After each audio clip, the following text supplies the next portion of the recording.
looking for a lower payment? Then you can take advantage of our 4.9% APR financing for 84 months with no payments for 90 days. Either way, you're saving big, and you can get the new Ram of your dreams waiting at Hoblet. Search, select, and save through their whole inventory at HobletDodge.com. Unbeatable prices, unbeatable selection, and now unbeatable interest rates. Nobody beats Hoblet, period. Must finance through SFS for qualified buyers. 2.9% APR for 72 months equals $15.15 per thousand borrowed. 4.9% APR for 84 months equals $14.08 per thousand borrowed. No payment for 90 days on approved credit. Interest accrues from date of purchase. Offers cannot be combined with other incentives. Excludes Ram 1500 RHO and Tungsten models. Sample VIN 42368. See dealer for details. This is the sound of Jack, buzz cutting his way to a small fortune. To Jack, every time he cuts his own hair, that's $50 right in his pocket. If Jack sees DIY buzz cuts as a saving strategy, Wells Fargo is right behind him. And with their mobile app, tracking his savings is easy. Oh, ouch. However you make money work, we can work with that. Mobile carriers' message and data rates may apply. Wells Fargo Bank, N.A., member FDIC. Mike Rowe here with a fun fact. Did you know that 50% of the air that you breathe inside your home comes from your crawl space? Yeah. Whether your crawl space is wet, musty, or your floors are bouncy, do yourself a favor. Call Groundworks. I spent some time working with these guys, and they're the real deal. Their people are trained and certified to repair your crawl space. Schedule a free inspection with Groundworks, the foundation and waterproofing experts. Licensed in all states where work is performed. See website for details. Get in the zone, AutoZone. Welcome to Markdowns for Miles at AutoZone. Thanks. Is oil marked down? Save up to $15 when you buy 5 quarts and a filter. And fuel treatment? 2 for $9 on Lucas. Brake pads? Marked down to free. Free? Get free Duralast brake pads when you buy 2 Duralast rotors. That's several markdowns. For many more miles. Get in the zone, AutoZone. Restrictions apply. Wesley Financial Group is not a law firm. I'm Chuck McDowell, founder of Wesley Financial Group. Did you buy a timeshare because they told you it was a great investment? That's a lie. Most timeshares can be bought online for $1. To find out what your timeshare is worth and to cancel it, call us today and we'll send you our timeshare exit kit free with all your options for cancellation. Call Wesley for your free exit info guide. 800-949-1441. That's 800-949-1441.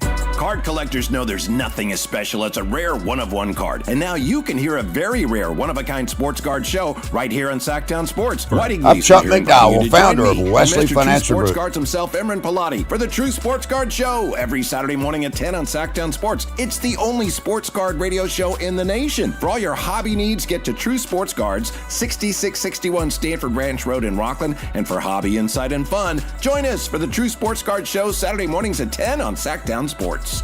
Remember the days of real country music? Now you can get your favorite classic country every day on 105.1 HD3 The Ranch. Listen to The Ranch on the free KNCI app or anytime at 105.1 HD3. KHD HD1 Sacramento, KYMX HD3 Sacramento. From the Power Business Technology Toshiba Studios. This is Sactown Sports 1140. It's Matt George and Kayla Anderson. Online at SactownSports.com or on the app. Kings, Niners, and Sacramento. The Matt and Kayla Show starts now. Good Friday morning. Well, technically, I guess it is still the morning. It's 10 a.m. It feels weird saying that, though, because I feel like when Dave and Jason are done, it's like the midday. That's what we should call this. But it's just the Matt and Kayla Show. And Kyle Ledbetter is here today. No, Matt George is not here. I'm already reading the comments. I warned you guys on, what was it, Wednesday? Because he was out on Wednesday for a thing for his son. And then we were out at Drake's. What is it? Drake's, what's the official Drake's name? the Barn? Drake's the Barn, which was awesome. Really cool venue in West Sacramento, as we had the official pitch for getting an MLB team here yesterday. And then he's out today doing some golfing. So it's me. Sorry, folks. It's just me. I don't know. The chat seems excited about it. Well, I'm going to try to bring you the best show we can bring on a Friday. Because one thing I know I can bring is some energy. And I feed off of all of you listeners, everybody in the YouTube chat. Appreciate you jumping in because we have a lot to talk about today. In just a minute, we're going to get to, of course, the big Game 6 that happened last night between the Thunder and the Spurs. And I talked about, this has been an incredible ping pong game going back and forth, back and forth. It did it again yesterday. Some people were counting the Spurs out.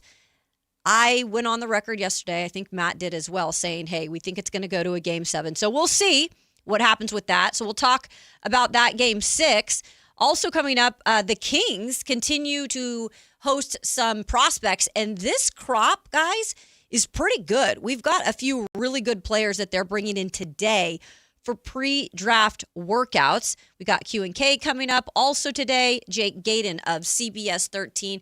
He's actually been the one that has followed this MLB expansion, Sacramento making the bid for a team if it does so happen to be that they do expand. He has had all of the things firsthand. He has a little bit of insight he can bring to us as well. Plus, we'll talk some A's baseball with him.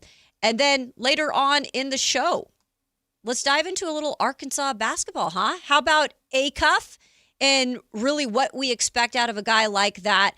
How would he fit here? Is his defense good enough or could be good enough?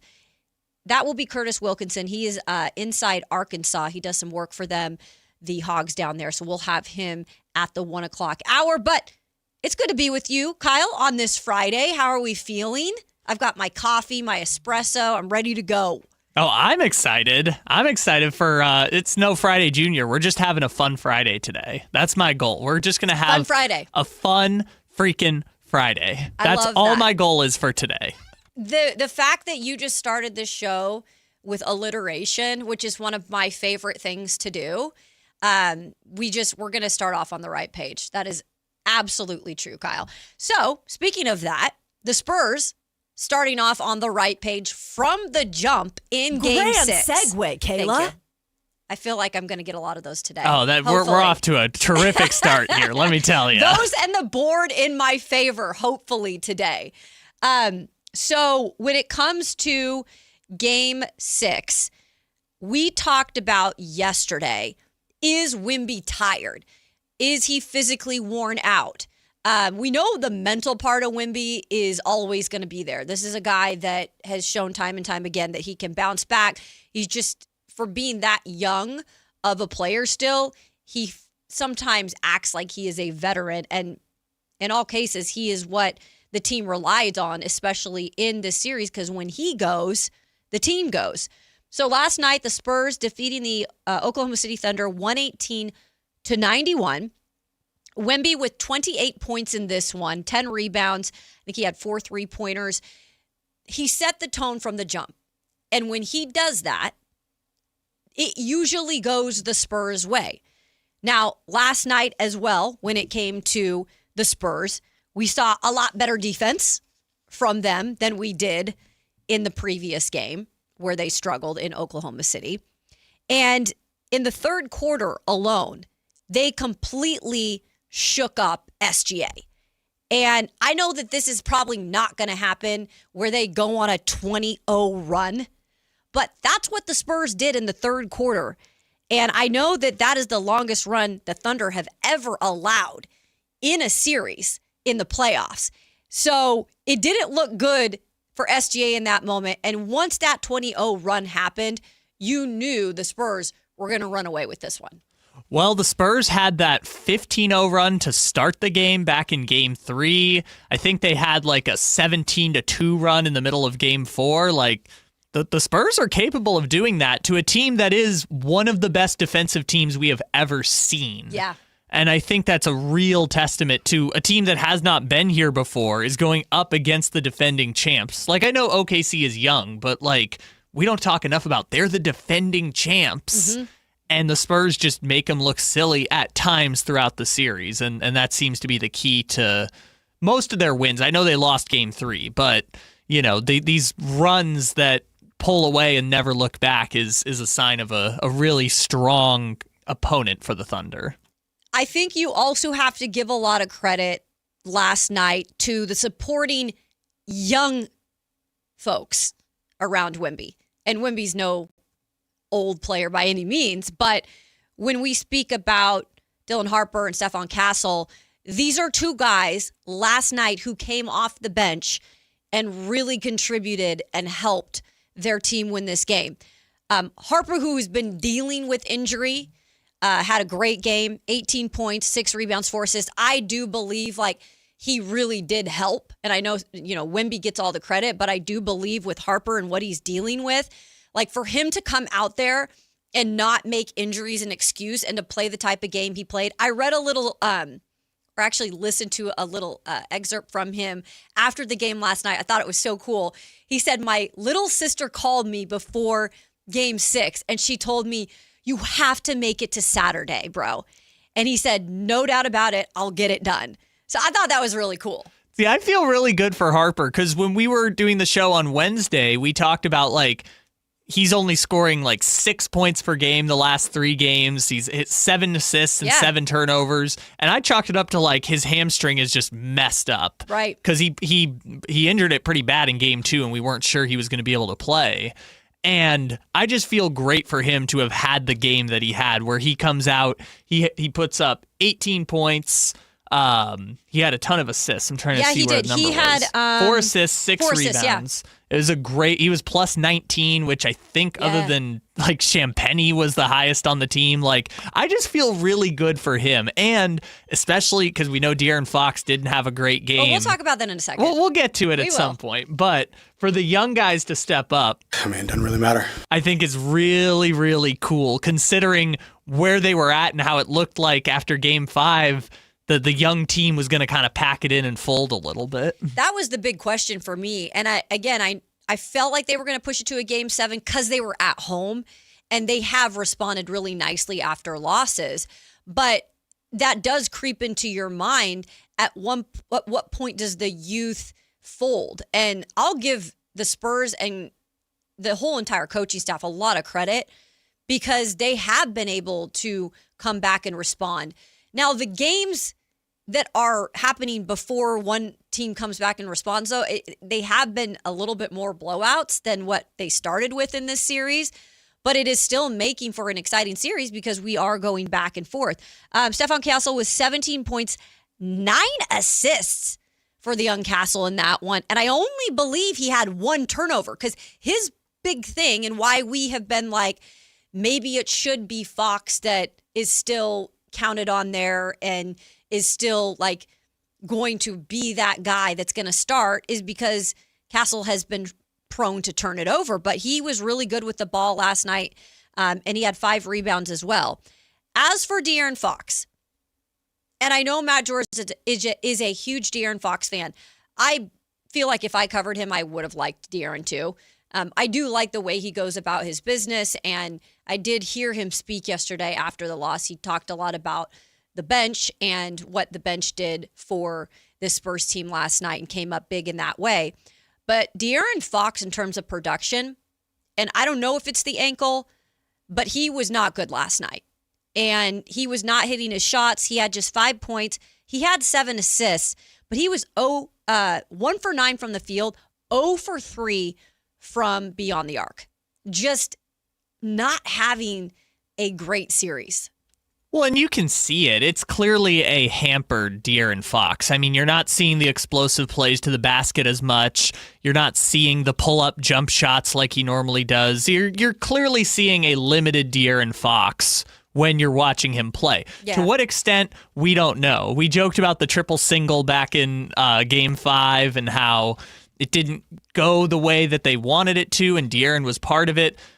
This game was unequivocally worse than Game 5 for De'Aaron Fox. It was. But it was a completely different result. Sure. And I think that's telling that the Spurs, as great as De'Aaron Fox is, and as cool as it is that he got the money and he gets to go deep into the playoffs and he gets to mentor the young guys, and he was talking to, I think it was Mark Spears, and he said, the grass is greener on the other side. Yeah. As great as it is for him that the grass is greener post-Sacramento, this team is all Wemby. If Wemby's got it, they've got a chance. And if Wemby doesn't got it, the Thunder are going to put him out, and that seems to just be the common theme. It is. Like, the supporting cast is important, but like Harrison Barnes had more points than De'Aaron Fox yesterday, and the Spurs won by, they sat everyone in the fourth quarter. That's how much they were blowing them out. It's crazy because this is the only time in this series that the Spurs bench has outscored the Thunder's bench.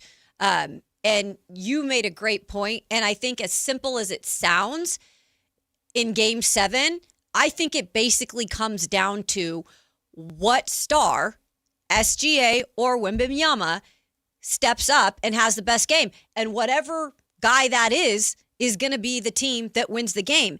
And I say this because SGA last night, look, Wemby wasn't coming off of a good game. SGA, not coming off of the greatest game. He had just 15 points, second fewest he's ever scored in a playoff game with the Thunder. I know you have some stats here. Do you want to read some of these stats? So the reason I kind of was curious to pull these stats is that SGA is not having a good series. He's not having a good series. You're exactly right. I think he had one 30-point game. But that wasn't part of it because he was at the line? What was the game where he was at or was that other? Game 5, he shot 17 free throws. Okay. And by the way, that's kind of the one interesting note here that we can talk about too. But in the series, SGA, which by the way, remember, he averaged 31 points per game in the regular season. Mm-hmm. This series averaging 24.3 points, 8.8 assists, which is pretty good, 1.7 steals, 2.7 rebounds. He's shooting 38% from the field and 26% from the three-point line, which is really not good. But he's 96% at the free throw line, which is for reference, Steph Curry career is 93%. So this is the greatest free throw shooting performance ever, but the rest of his shots are just not there. And I think that's just the Wemby effect. I think so too. You know what also is interesting that I noticed last night? So we know that teams are physical with Wemby, right? I mean, that's part of why we were he's getting worn down. Teams attack Wemby. They make it physical with him. You have to when you're going up a guy that's as tall as he is and is able to do as many things as he is. However, did you see how physical the Spurs were with SGA last night? And SGA seemed to be a little bit frustrated. I don't think he wanted to be frustrated by it, but I do believe, especially in that third quarter where I just told you, they went on that 20-0 run. They were outshot 32-13. Or sorry, they scored the lowest points in a quarter. Yeah, so they only scored 13 points in that third quarter. They were bodying at times SGA. Oh, for and he's sure. not a big guy. Oh, no. I mean, his whole game, someone was pulling the numbers on this, I think it's 16% of his possessions, SGA hits the floor, falls to the ground. Yeah. Versus, I think Wemby, it's 6% or something like that. Okay. But Wemby's, bodying, Wemby has more of a reason to fall to the ground because Wemby's in there, banging bodies with people down in the paint. So, SGA absorbs contact and goes down quite a bit, but they were being extra physical with SGA, and you saw it. I mean... Yeah.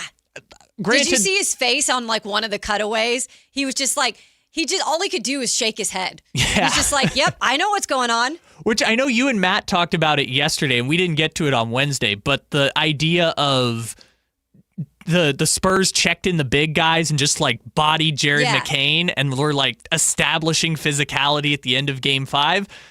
Granted, it's easy to say it now because they won, but you saw that physicality carry over into Game 6 where the Thunder looked like at times they kind of got punked by the Spurs. They looked like the team. We talked about the Spurs in Game 5 looked like the team that was physically worn out and kind of got into their own heads. And then it switched over last night to the Thunder looking like the team that was just kind of going through the motions, I should say. And I listened to Coach, and he had mentioned after the game, he was like, I felt that they were ready. And I thought even going out of halftime, we could still be in this game. And then he goes, the minute that they went on the run in terms of the Spurs, there was just no coming back. But I do feel like the Thunder came in thinking they could win this Game 6. And it completely went the different direction after the first half. Yeah, and we talked about this a little bit on Wednesday, right? As much as the Spurs are Wemby carry us, and Wemby is the reason that we're here. And if we didn't have Wemby, we'd probably be like losing in the first round of the playoffs. Like, as much as the Spurs are built around Wemby, the biggest strength of Oklahoma City is that team defense, that swarming team defense that gets steals and denies passes. It's all the other guys that make it easy on defense so that SGA can execute the offense, and he is the hub of the offense. And when the Spurs got out early and were physical with them on defense, you saw the Thunder shots were coming up short. Yep. You saw SGA was trying to find guys. It was a lot like game one, where SGA was... They would flash the double team, and he would just kind of get stuck. It's almost like you don't show panic, but it's like you can feel it. Yeah, just everything was out of rhythm for Oklahoma City. I agree. And their offense is such a rhythm-based thing. Like, you have Shea as the primary ball handler, and sometimes it's Jalen Williams, but it's basically like McCain's out there as a shooter, AJ Mitchell, when he's healthy, is out there as a shooter. Jalen Williams, Caruso. Like, you've got Case and Wallace. You've got all these shooters that Shea can drive, kick, they shoot. And when Shea's out of the rhythm and can't find the shooters, the whole offense just disappears. Going back to that third quarter, this was also a really interesting stat because I know some of the YouTube chat was saying Castle is legit, and I know that he's had the turnover issues. He has bettered himself after those first two games. I read this stat last night too. When Castle was out on the floor, I believe this was in the third quarter, they were just 1 of 7 in terms of the Thunder against him when he was defending. So that's a really interesting stat too. Like, he's such a young guy. He's going to be really fun to watch over the next few years too as he develops. Like, that team has so much promise moving forward. So this is, speaking of moving forward to Game 7, so the Thunder are 4-0 in Game 7s, which they're going to be back at their house too, and that's a benefit. I'm just curious what do you feel like in terms of legacy it means for SGA to hold up his team in Game 7 and get this done? Because I feel like if he does not perform to where he needs to perform to, and both teams have injuries, neither team can make it an excuse because both teams have significant injuries to other role players. But how much does his legacy kind of depend on this win? I mean, I think their entire dynasty hinges upon this game, right? Like, they might lose to the Knicks in the finals. That's entirely possible.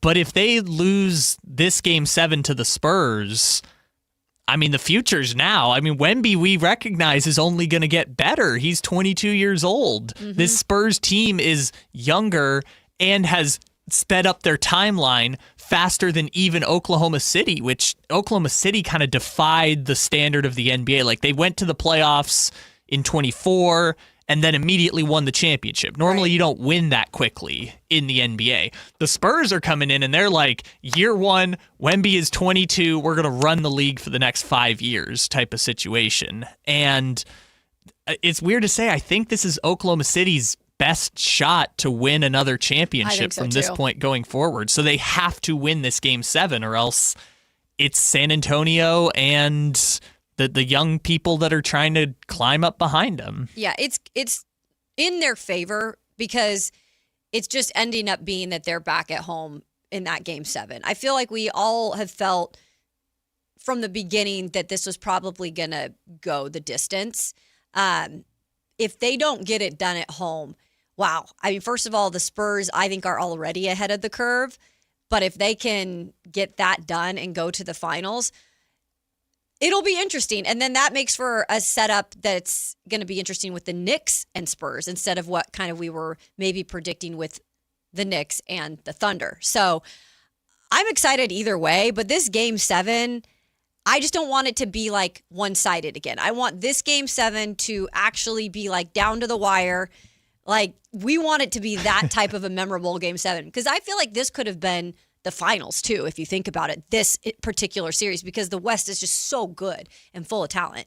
So for years, you might like this, but I've always used a 5-star scale for like how good sporting events can be. Okay. And usually you need stakes, storylines, drama, entertainment, and action. action. Love it. Those are usually what encapsulates those sporting events we remember forever. This has the opportunity to be a 5-star sporting event. This has the chance to be a type of game we talk about 3, 5, 10 years from now. The way we talk about Game 7 between the Thunder and the Warriors in 2016, or Game 7 when the Rockets went 0 for 27 in the fourth quarter, or 0 for 27 in Game 7. Like, this has the opportunity to be that special sporting event. And in fairness, last year's Game 7 of the NBA Finals did too, but it kind of got nuked when Tyrese Halliburton tore his Achilles 5 minutes into the game. And everyone was like, oh, wow, this sucks. Tyrese, we thought it was going to be this epic conclusion, and then Tyrese blew out his Achilles. So this has a chance to be an all-timer of a basketball game. And yes, we can talk about the Spurs and Thunder might run the league for the next 5 years, but they're here right now, and we might never get Spurs-Thunder Game 7 to go to the NBA Finals ever again, no matter how many times they face off in the playoffs. Yeah, I'm looking forward to this, and I know that the Knicks and Mike Brown are also looking forward to who the heck their opponent will be. And while they're sitting, kicking their feet up and waiting on one of these two teams to win the series, I'm sure they're feeling pretty good because they, for the most part, and I'm going to share some updated news on a player of theirs in just a second. For the most part, they're rested and healthy, where you look at this team that's going to come off of going to Game 7 series. They are beat up. Each team has its own share of injuries. They are physically kind of just going through it. So it will be interesting for the Knicks. Look, we may have said it. This is the Knicks got there. That's fine, but they don't have a chance to win it. I don't know about that. The Knicks they're playing some really good basketball, and offensively, they've just been hard to slow down. But it is been updated by Shams this morning. It has been, I should say, that Mitchell Robinson, he did undergo surgery on that right pinky finger. And he is expected to play in Game 1, which is crazy. I was listening this morning to one of the morning sports talk shows, and they had mentioned that usually a pinky injury in terms of having surgery, the soonest you can come back and it's cool. It's, it's 15 days. He'll be coming back in 5. But I understand, when you are playing in the finals and this could be your one chance, I don't know what you do. You double, triple tape, whatever you do, and just make sure that you can be out there on the floor. As long as, Kyle, it doesn't become a hinder to anything, because that can affect shooting or the way that someone is going to attack you, because they know obviously what has happened with his finger. Or the big thing for Mitchell Robinson, blocking shots. That's the biggie. Yeah. That's the biggie. I mean, I guess shooting free throws also, because they're going to do the hack-a-Mitch at some point. Right. So it'll be interesting to watch that and monitor that, but he is expected to play when that series starts.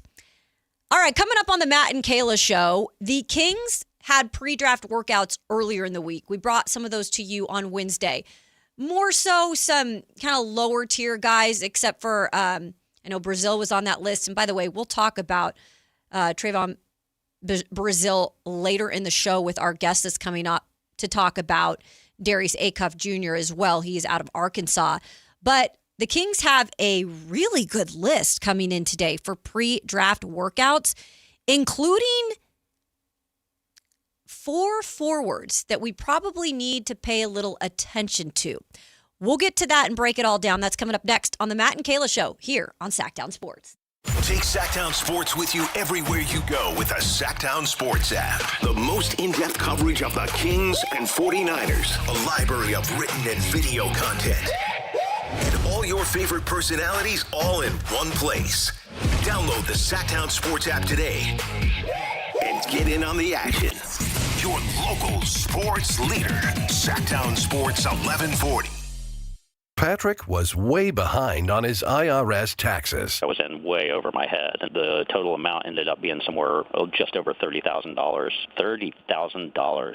Then the IRS came to collect. Started getting letter after letter. A lien had been filed against me. They were going to basically hang me completely out to dry. He had to do something. That's when I reached out to Optima Tax Relief. Patrick's life quickly got a lot easier. It was very easy, pretty much hands off. They picked up the ball and ran with it. And how'd it go? I couldn't believe it. I had to ask 2 or 3 times. I saved an incredible amount of money. How does Patrick feel about Optima? Couldn't be happier. They definitely helped me. Optima Tax Relief, the best place to call. They're the best in the business. Do what Patrick did and call Optima Tax Relief for a free consultation. Call 800-375-2922. 800-375-2922. 800-375-2922.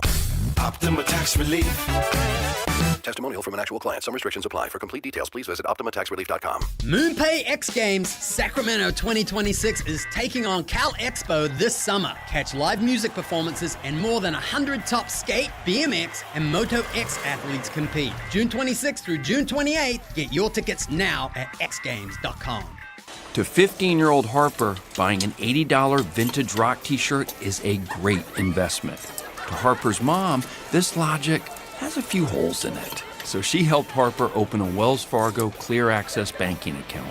With no overdraft fees and tools to track spending, Harper's learning, one heavy metal tee at a time. However you make money work, Wells Fargo can work with that. Terms apply. Visit wellsfargo.com/deposit disclosures for fees and details. This is a special alert to all Americans who own a vehicle with less than 200,000 miles with an auto warranty about to expire or with no warranty coverage at all. Due to a decline in the economy, CarShield is announcing a low-cost month-to-month vehicle protection plan that is now available to the public to save any driver out-of-pocket expenses on future auto repairs. Call now to find out how you can pay almost nothing for covered auto repairs. Yes, you heard that correctly. Pay almost nothing for covered auto repairs. An open phone line has been established for all drivers to call for a free quick quote. Call 800-292-4541 now. Drivers who are covered will not have to pay for covered repairs again. This protection plan is at an all-time low. Additionally, drivers who activate this vehicle protection today will also receive free roadside assistance, free towing, and car rental options at no additional cost. Call us for your free quick quote today. 800-292-4541. That's 800-292-4541. What do you have to lose? Call 800-292-4541. Again, 800-292-4541. It's time to celebrate everyone's favorite mascot. Join the Sacramento River Cats for Dinger's birthday on Sunday, June 7th at Sutter Health Park. Help us celebrate with baseball, smiles, and tons of family fun. Get your tickets at rivercats.com. Mike Rowe here with another random fact. Those cracks on your walls aren't just cosmetic. They could mean your home is sinking.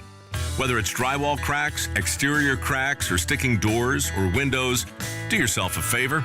Call Groundworks. I spent some time working with these guys, and they're the real deal.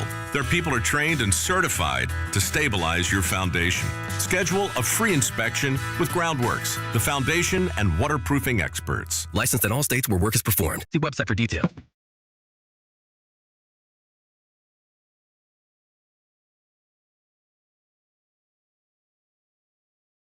Matt and Kayla on Sactown Sports 1140. It is a Friday.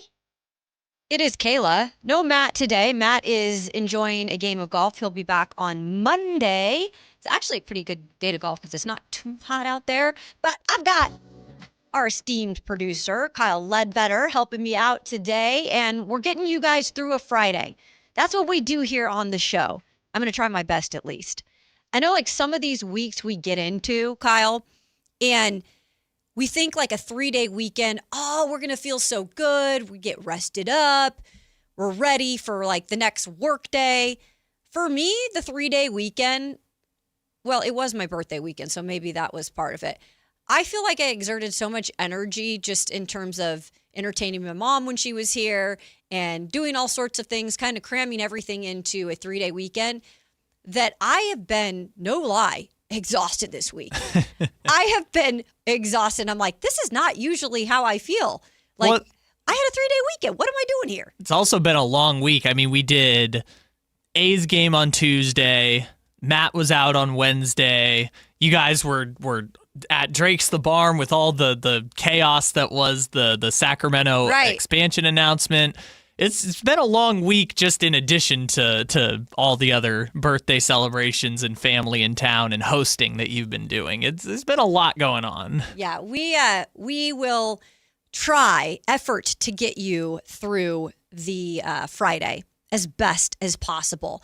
So we are going to talk about some of these prospects that are in town as we speak. I don't know the exact time that they're working out at the Golden One Center, but it is the second crop coming in. The first crop came in on Wednesday. This, though, there are definitely some guys to watch out for.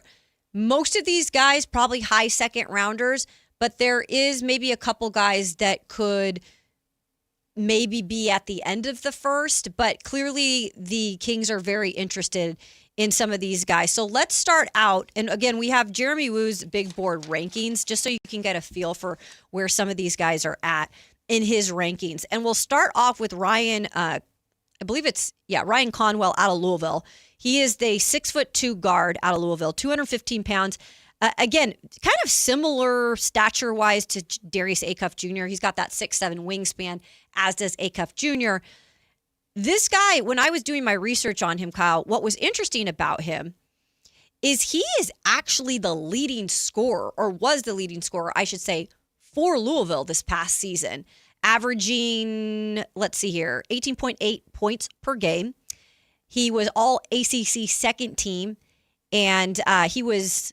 he ranked 6th in the ACC in scoring. So first on Louisville, but 6th overall. And this is a guy who can shoot the three. And I feel like is one of those guys you at least got to take a look at, but a little undersized, like we said, and obviously not like the star player for them, but an interesting one that they're bringing in terms of a guard.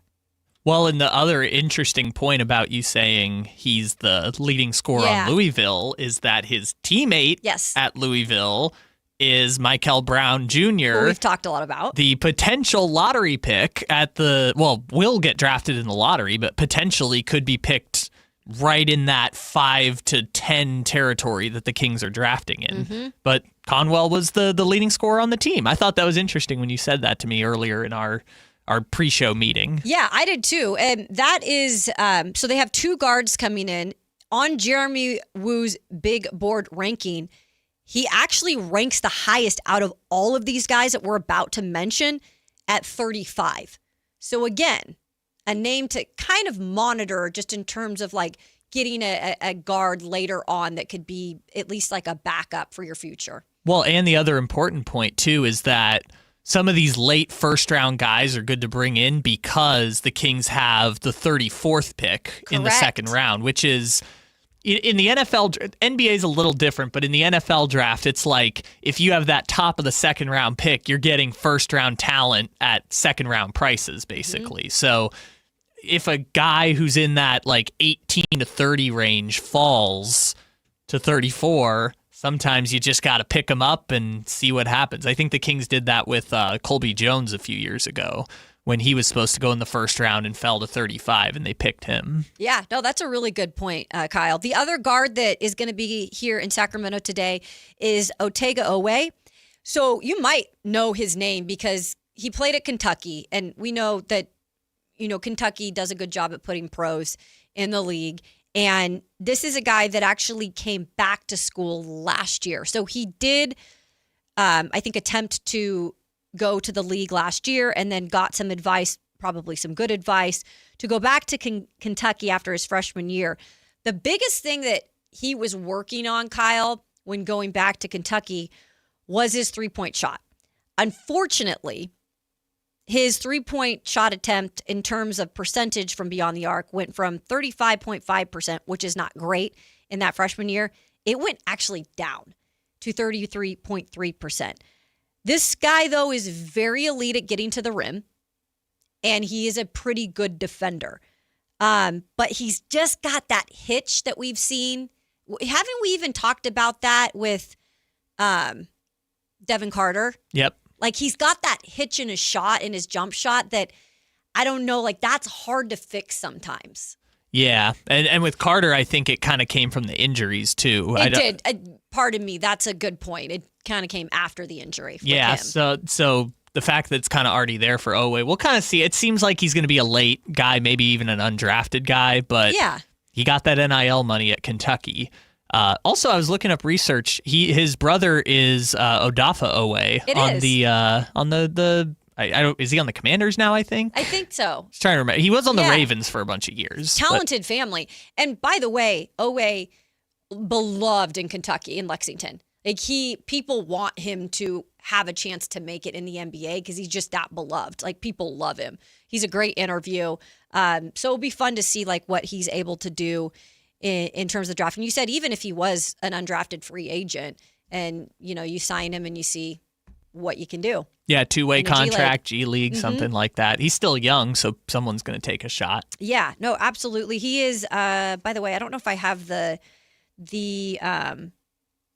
I don't have his height and everything. I hadn't put that down. Sorry on that one. I'll try to find that. But he is ranked 57th on Jeremy Woo's big board. Then we have an interesting one. Let's get to the forwards now because there's 4 forwards that are coming in for a workout today. I know this one in particular because I've watched a bit of him from my connection with Vanderbilt. So Vanderbilt is coming off an incredible season under Mark Byington, who's an incredible coach. And they've struggled for a minute at Vanderbilt. They made a run in the NCAA tournament. But this guy, Tyler Nickel, the forward, 6'7" forward out of Vanderbilt, came in and kind of like lit their team on fire. And I'm not saying because he led the team in points or anything, but he just did what they needed him to do. And it's such a share the ball mentality on this offense that when you look at his numbers, 13.3 points per game, not like incredible. He had 3.3 rebounds averaging that. But look at this, 44.5% from the field, 40% from three. This guy can shoot the 3 ball. He's an off-ball mover. He gets open for jump shots. He also, I feel like, draws the defense, like he draws attention to himself in terms of defense. So he helps out other players in different ways. It's kind of what he lives by. I was reading some stuff up on him. He loves the game in terms of Jason Tatum and how he plays. He also mentioned Keegan Murray, which I thought was really interesting. Oh, that would be fun. Yeah.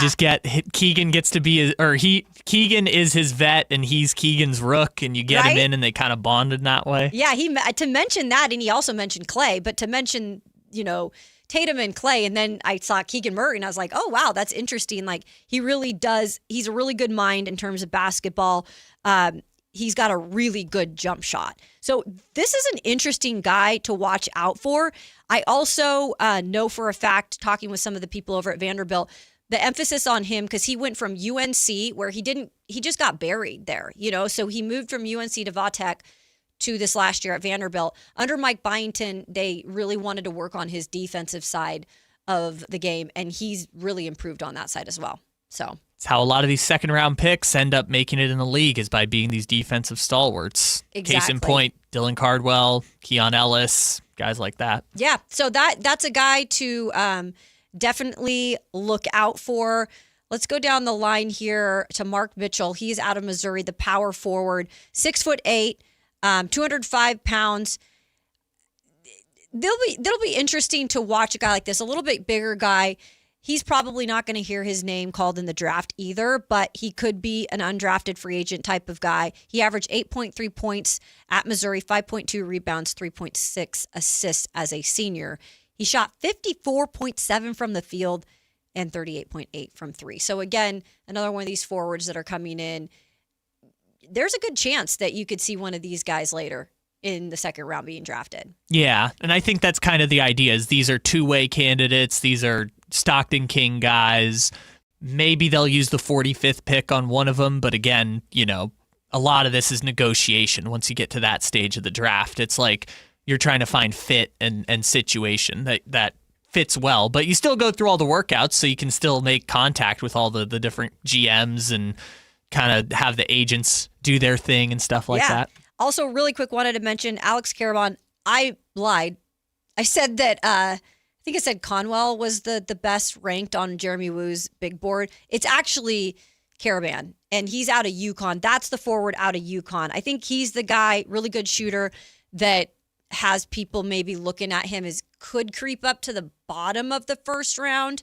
So that's a big one to have here. I know he's been on a couple workouts so far. He's on that, what I call like the Drew Timme pipeline, which is like 4-year college starter, classic. This is what you need to succeed. They went to 3 national championships while he was there. Like classic college basketball player, might not have as much of a future in the NBA, but was exactly the right type of college basketball player for what Dan Hurley and them were doing. We definitely liked Timmy up there in Spokane. He was one of our favorites, that's for sure. Yeah.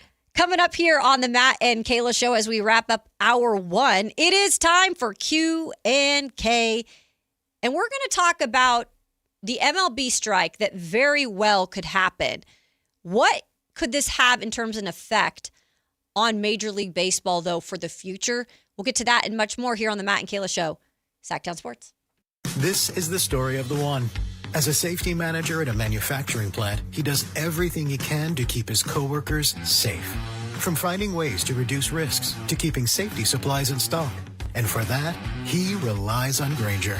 Grainger offers a broad range of quality products and next-day delivery, so he can always play it safe. Call 1-800-GRAINGER, click Grainger.com, or just stop by. Grainger, for the ones who get it done. Hey, it's Carmichael Dave. I'm talking to Chad Hoblet of Hoblet Dodge Chrysler Jeep Ram. Chad, what's going on for the Memorial Day sales event? Right now, you can save up to $16,000 off MSRP on new 2026 Ram 1500 crew cabs. Plus, with an EPA estimated combined 22 MPG, you're going to save big at the pump. It's true. Getting fuel is easily one of the scariest things to do nowadays. I get it. And a new Ram could be what you need to cut your fuel costs long term. Plus, you'll enjoy best-in-class luxurious cabin comfort and the most luxurious Ram 1500 ever. If you've been thinking about a new truck, you have to start with Ram. Plus, with over 500 new Rams available, your new Ram is waiting at Hoblet. Search, select, and save through their whole inventory at HobletDodge.com. Unbeatable prices, unbeatable selection. Nobody beats Hoblet, period. $16,000 total net savings after $54.67 factory incentive and $85.33 dealer discount. Incentives include $1,000 Hoblet trade-in assistance on eligible vehicles, $500 business owner bonus with proof of business ownership, and $500 military first responder bonus for eligible members. 5 of this net savings. See dealer for details. Sacramento Kings return to Golden One Center this July for the 8th annual California Classic, presented by Ticketmaster. The Kings, with the 7th pick in the draft, will host the Golden State Warriors, Brooklyn Nets, and the Milwaukee Bucks on July 4th, 5th, and 6th. 3-day general admission passes start at just $50. Come see some NBA rookies, second-year players, and other athletes vying for spots on NBA and G League rosters. Visit kings.com/California Classic for more information and to buy your tickets today. Do Crohn's disease or ulcerative colitis symptoms keep coming back? Tremfya, guselkumab, may help, with rapid remission achieved at 12 weeks and lasting clinical remission at 1 year. Some even saw visible improvement of their intestinal lining at 12 weeks and 1 year. Tremfya is a prescription medicine used to treat adults with moderately to severely active Crohn's disease and adults with moderately to severely active ulcerative colitis. Serious allergic reactions and increased risk of infections and liver problems may occur. Before treatment, your doctor should check you for infections and tuberculosis. Tell your doctor if you have an infection, flu-like symptoms, or if you need a vaccine. Healing is possible with Tremfya. Approximately 3 out of 10 patients were in endoscopic remission at 1 year, based on areas visualized on colonoscopy, which may not represent the deeper bowel layer or entire GI tract. Individual results may vary. Ask your doctor about Tremfya today. Call 1-800-526-7736 to learn more or visit tremfyaradio.com. This is Sactown Sports 1140. Hey, it's Carmichael Dave. What's up? It's Matt George. What's good? It's Alan Stiles. With the most trusted voices in the community. This is Jason Ross. Hey, it's Kayla Anderson. It's Whitey Gleason. Ready to help promote your business, both as partners and customers. All you have to do is ask. Pick up the phone, dial pound 250 and say, grow my business to get connected with a team member today. That's pound 250 and say, grow my business. Our team will review your product, quickly pair you with a perfect endorser, and create video and audio samples Plus, all at no cost or obligation to you. With the most live and local on-air lineup, a dynamic content-driven website, and a state-of-the-art mobile app, Sactown Sports 1140 is tailor-made to help you connect with a sports audience in Sacramento. So why wait? Dial pound 250 today. Say, grow my business, and let us help take you to the next level. Support comes from Amazon Business. Free your team from time-consuming procurement tasks. Discover smart business buying where unmatched selection meets AI-driven tools to simplify complex processes so you can focus on what matters most. Learn more at amazonbusiness.com. Check engine or ABS light on? Take the guesswork out of your warning lights with O'Reilly Veriscan. It's free. Ask for O'Reilly Veriscan. O'Reilly Auto Parts. At Audion Hearing, our mission is simple: to make better hearing affordable for everyone. We're proud to offer high-quality, rechargeable hearing aids starting at just $98. Clear, comfortable, and ready to use right out of the box. And here's a study worth hearing. Research shows that wearing hearing aids can reduce your risk of dementia by up to 61%. Join over 1 million happy customers and hear the difference today by going to audionhearing.com. That's AUDIEN hearing.com. The Travel Guys, new on KHTK 1140 every Saturday at 11 a.m. We'll make you a smarter traveler. Tips you can use on the road and at the airport, plus reports from top consumer advocates. The Travel Guys, 11 a.m. on Sactown Sports 1140. It's time for Q&K. Kayla's got questions. We've got answers. It's Q&K on Matt and Kayla. I had to be on my Q&Ks this week, man, because I think we've had them almost every day except for yesterday. So many Qs, so many Ks. I know, right? So I have been talking with the chat back and forth.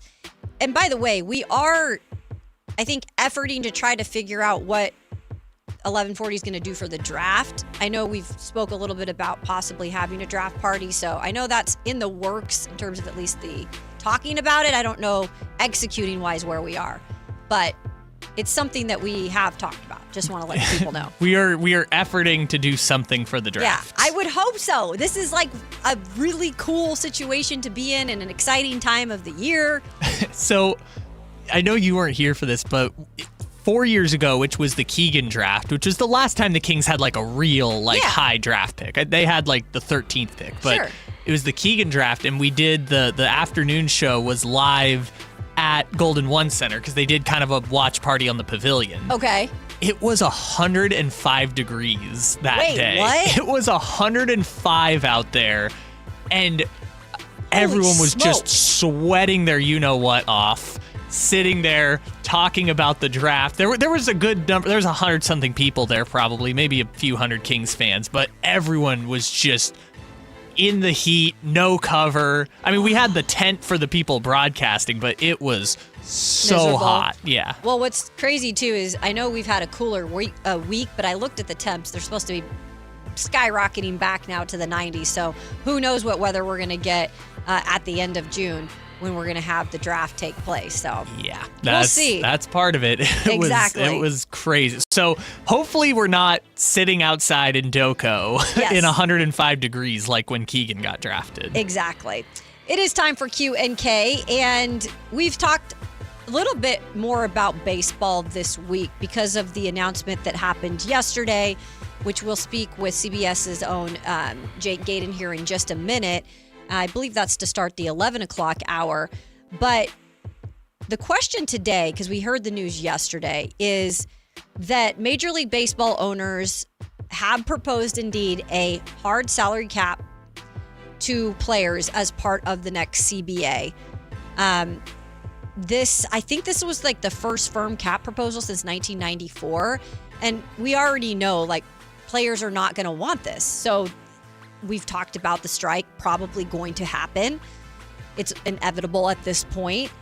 My question to you, to the listeners out there, to people in the YouTube chat, truly how bad can this hurt the MLB and its momentum? Because I do feel like MLB has recently found momentum, and I feel like that can quickly just go right back away if this is a strike situation.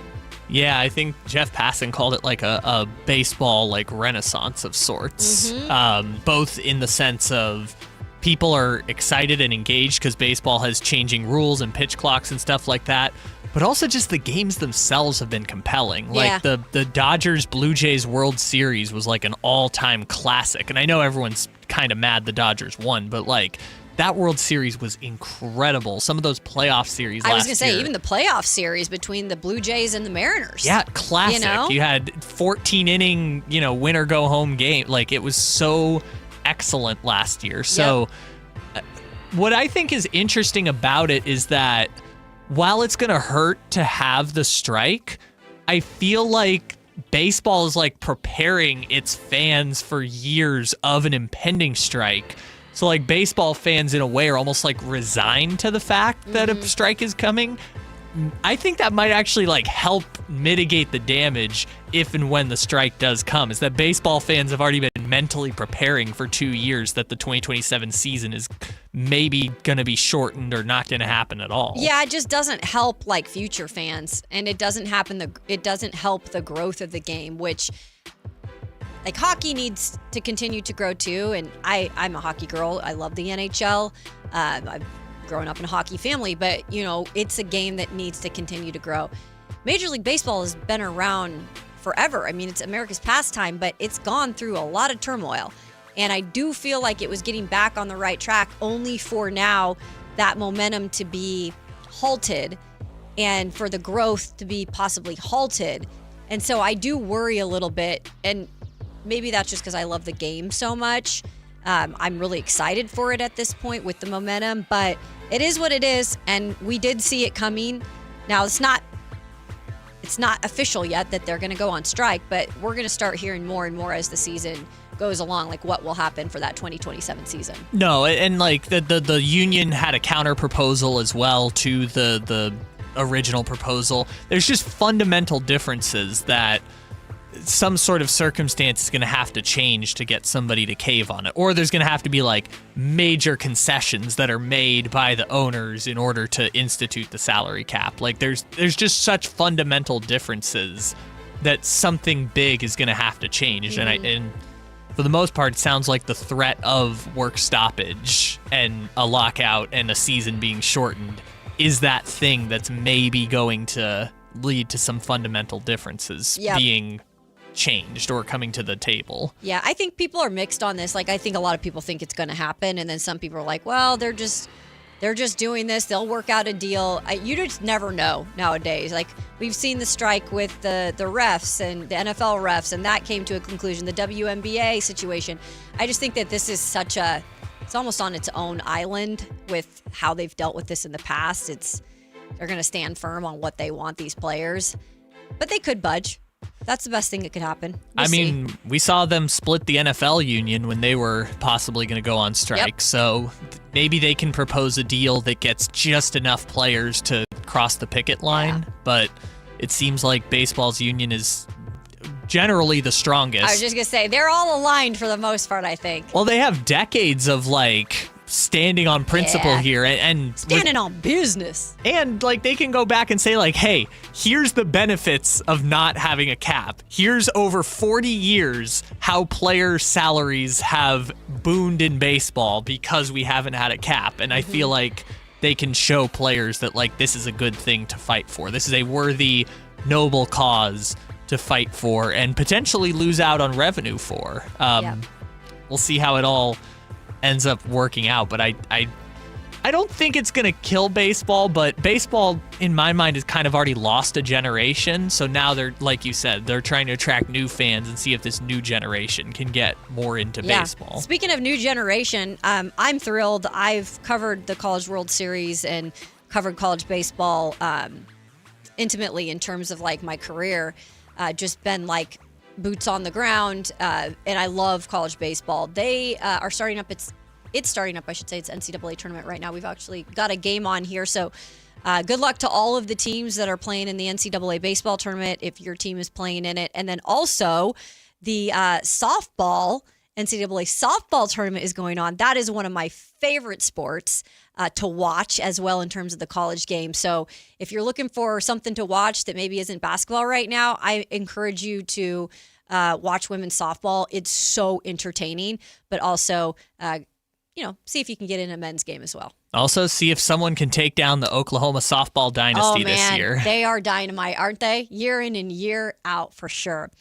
Coming up here on the Matt and Kayla Show, as we turn it to hour 2, our good friend from local CBS station right here in Sacramento, Jake Gaydon, is going to join the program. He's been in front of this whole MLB expansion situation with Sacramento. I know that he's got some input on where they stand as a committee in terms of getting a ballpark here against other cities like Salt Lake and Portland. We'll have that much and much more, I should say, coming up here on the Matt and Kayla Show as we begin hour 2.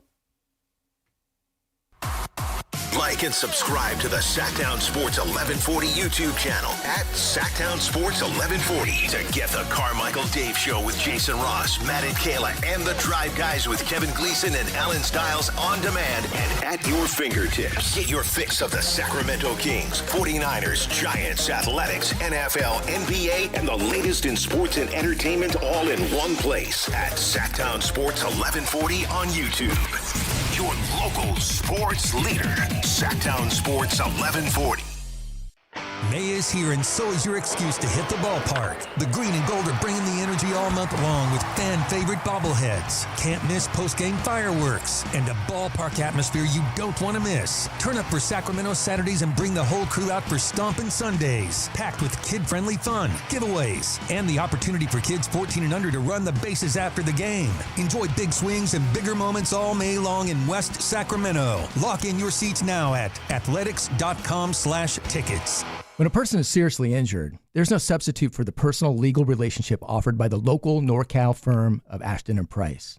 From the first attorney meeting, every important decision is made with a direct consultation with, and I can't believe I have to say this, a real, live, experienced, flesh and blood local attorney. It's called Home Court Advantage for a reason.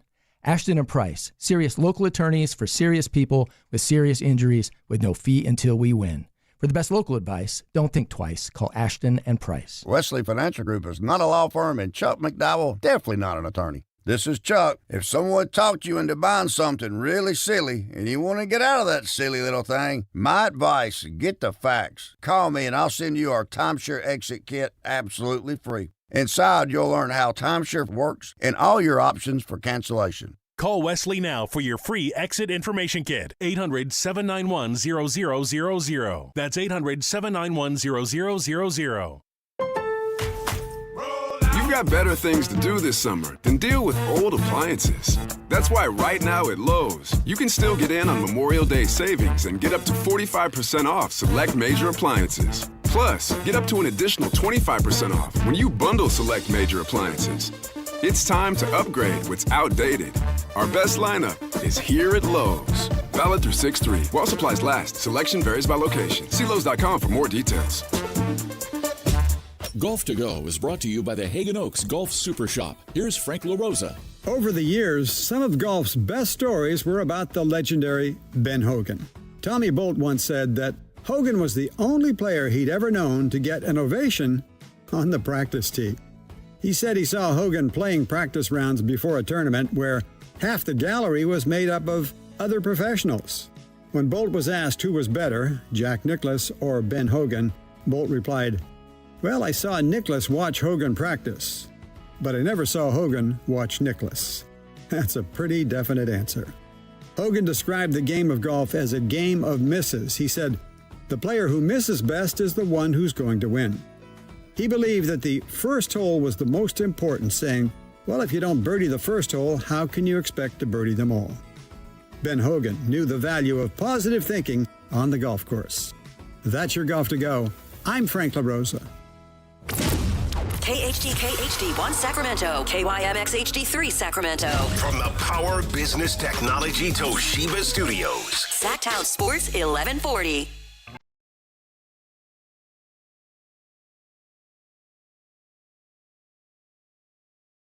Matt George and Kayla Anderson on Sactown Sports 1140.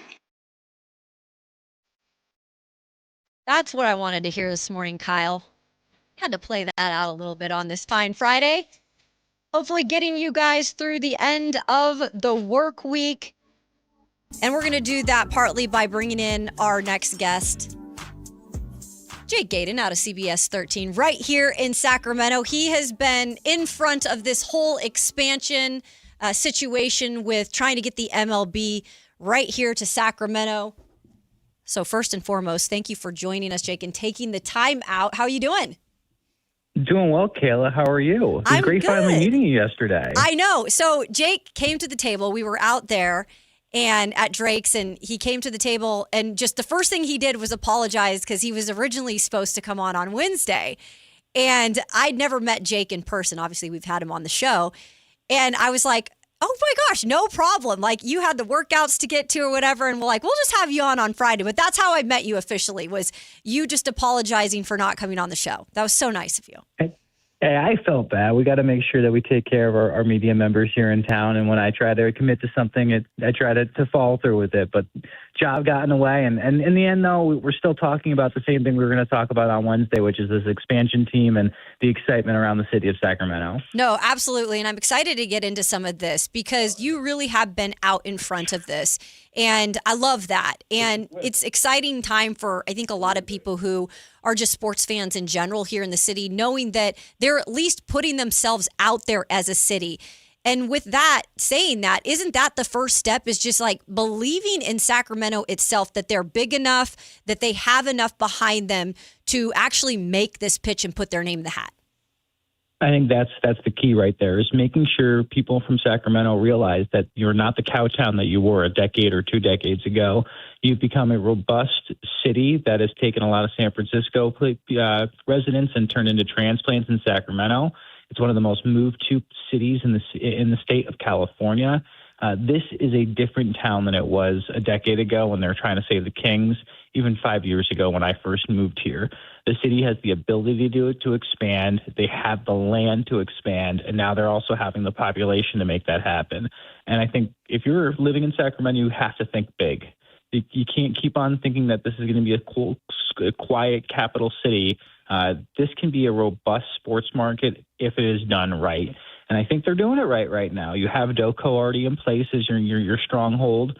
Republic FC is building a stadium in the rail yards that's going to, bring even more things down to the downtown corridor or downtown area for entertainment and sporting events. And then the trifecta would be having baseball in West Sacramento at Sutter Health Park or whatever park they want to call it out there, and truly make this an entertainment district and an entertainment area that you can come down to downtown Sacramento, you can take in a game, you can take in a show, wherever it may be, and spend the night down here. And it can bring excitement back to the city, but also economically, it can bring an economic boom to the city that we haven't seen specifically prior to COVID when everyone was here, working in the government jobs or whatever it may be. So I think people got to think big. I think, Kayla, I think you've seen it firsthand when you were in Nashville for a little bit. Like, that city really, really expanded, right? Like, blew up overnight. I can also attest to, like, Austin, Texas did the same exact thing compared to a decade ago. I put Sacramento in that same category of a city that is a counter peg ready to explode. And I take that line from Hamilton, but that's beside the point. I just think it is a city that has a lot of promise to it. No, I agree with you. As someone who's been around the country doing this job, the first thing I thought of when I moved here is like a market 20 with only one, pro team. Like, that has got to change. Jake was saying that we're looking at the other markets that baseball is looking to expand to possibly. And I know Rob Manfred, the commissioner for MLB, said he'd like for there to be 2 expansion teams when that time comes. One in the East, which would probably be like maybe a Nashville or a Charlotte, and then one in the West. So for Sacramento, it looks like they'll be competing with a city like Portland and obviously Salt Lake City. I know you have a little bit of thought on why Sacramento could already maybe be in that second spot in front of Portland. Can you share that with us? Yeah, so I think when it comes to Portland, I think they have the money when it comes to corporate money, and like they have corporate sponsorships with Adidas and Nike and Columbia out there. I do wonder, though, media market-wise, it's smaller than Sacramento. And then I also believe they don't have the same amount of money behind this thing that the city of Sacramento and the city of Salt Lake have when it comes to an expansion franchise. I do wonder that if Portland would be able to support a third franchise out there, because I believe they have the Portland Timbers, and then they also have the Portland Trailblazers. Adding a third team out there, even though they want to kind of redo their downtown, I do wonder if they have the economic dollars to support this team, just because that is truly what MLB is looking at. Like there's a lot of facets, right? You got to have an owner, you got to have corporate sponsorships, you got to have ticket sales, proven ticket sales, and then you also have the correct media market. I think they have the interest for it, they have the owner for it, and they have the corporate dollars. But the media market is something that I look at and say I don't know if it's as strong as Sacramento or even as Salt Lake City. And I just don't know if they'll have the support that they think. Like, even the Trailblazers, like this year, even though they had a great team, they didn't sell out every single game. So it's not like a Kings fandom that you hear have in Sacramento, and the team is bad and people still come out to support. I do truly wonder if Portland's able to support a team like that, and if they look at the economics of it and say, hey, I don't know if this is the right fit for MLB. They've made a push for damn near 2 decades to make this happen. If they weren't picked in the 90s and they weren't picked in the 2000s, like, why do we think this is going to happen in 2026? So, I think that's the biggest question there. No, you're right on with that. I've thought that for years in terms of Portland. I'm not trying to poo-poo them. I'm from Washington State. Like, they're right down the road from where I grew up. But it's just such a unique city with, like, what it can house professional-wise. And it's almost like very particular to, like you mentioned, they're strong in their support for the Timbers. Obviously, the Trailblazers have been around forever. But I don't know, like you had mentioned, how much more they could maybe support there. And MLB just doesn't seem to be a fit. Where it does seem to, at least they want it to be a fit, is Salt Lake City, who I would say it is not like the more it city now with getting professional teams. Like, we're seeing Vegas get these professional teams. Now Salt Lake City is getting these teams. How can Sacramento compete with like a Salt Lake City in terms of getting one of these teams? Well, first off, I think it's definitely the fan piece of it, which they talked about at length yesterday, is making sure that there's butts in the seats at these A's games, and there's consistently people showing up to Sacramento Kings and Republic FC games. If you have those three components, it's going to push you over the edge when it comes to Salt Lake City. My biggest concern about Salt Lake City is, yes, they have everything. They have corporate dollars. They have the place where they want to build it. They have the ownership. But they are also expanding to their third team in less than 5 years. When it comes to, you have the Jazz, you'll have the Mammoth, and now you'll have a baseball team there. I wonder, you also have Real Salt Lake there as an MLS team. Same question I wonder in Portland is, can they still bring the fandom to this team 24/7, 365? I also wonder about the climate out there as well. Salt Lake City, if you've been in April or March, it can be very chaotic. It can be beautiful in 70s one day, and then it can be negative 20 the next day after that. So especially later in the season when September hits, and if they're playing baseball in October there, hopefully, I do wonder about the sustainability of that. But for Sacramento, you've got to prove that the fan dollar is here and it's going to go far, and there'll be support with that. And as long as you have that support and it's shown over the next year and a half here in Sacramento, I think you're putting yourself in a really good position, because it's proving that there is fan support. People love baseball out here. And if you get a permanent team out here, it's something that people will come in and root for. So the corporate dollars are there, and we can get into the ownership part of this, which Kayla, man, things have blown up in 24 hours, according to my source, when it comes to ownership here in Sacramento and interest in it, at least. Okay, perfect, because that's what I was going to transition to. We have Jake Gaydon of CBS 13 right here in Sacramento joining us. He's been in front of this whole expansion situation going on with Sacramento officially announcing that they want to put their name in the hats yesterday in West Sacramento. So I know that recently, as of the last 24 hours, Golden State Warriors owner Joe Lacob said that he was not, taking it on in terms of he wasn't interested in being an owner in an MLB team here. But what else are you hearing from your sources in terms of who could possibly be and how many could possibly be in the mix? Well, the president of the Greater Sacramento Economic Council, Barry Broom, told me yesterday on record that there is already a group from Texas that will be visiting next week, June 2nd, to look at the landscape of what they have here and the possibility of investing in a team here. But that announcement yesterday got the buzz that they were hoping for. Multiple sources have reached out and told me this morning that even more interest is gained since yesterday. Like, this is something that, is a kickoff campaign to generate interest and generate buzz, and it's doing that exactly. People from all around the country, from Northern California to the East Coast, have all reached out about trying to inquire about this team and the interest of trying to expand a franchise here in Sacramento.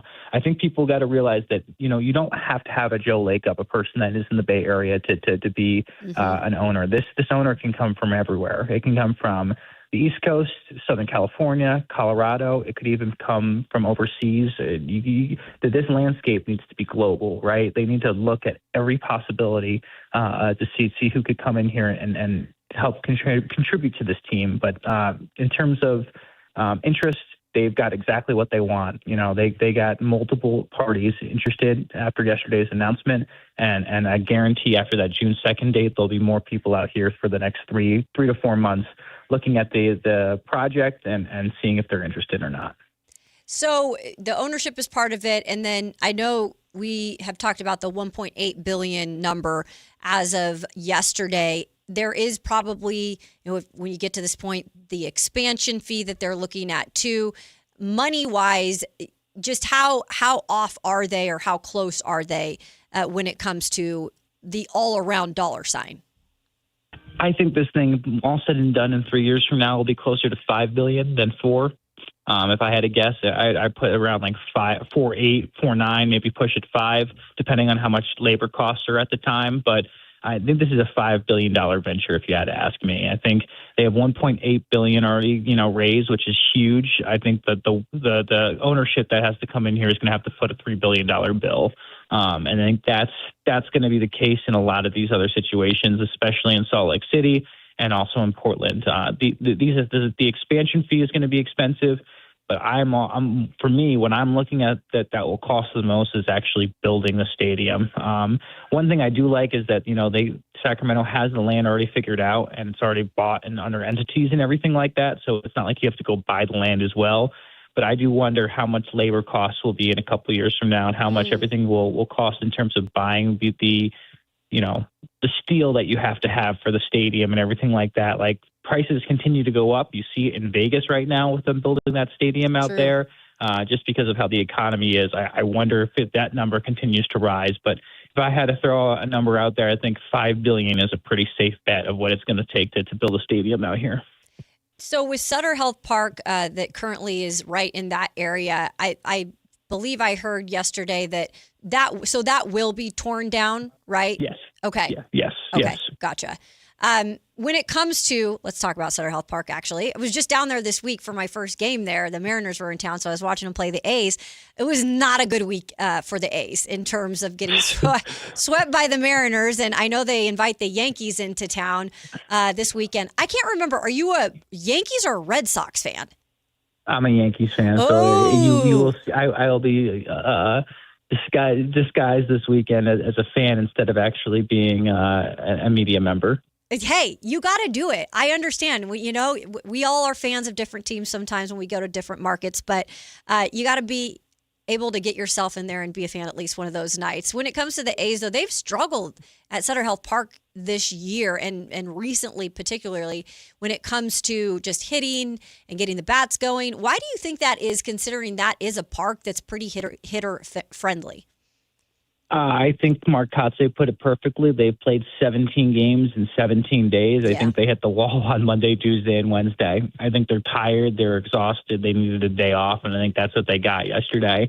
I think that this last stretch of games, especially the last road trip and then the first 3 games of the series at home this week against the Mariners, they look tired. They look like they need a day off. They have been churning and burning.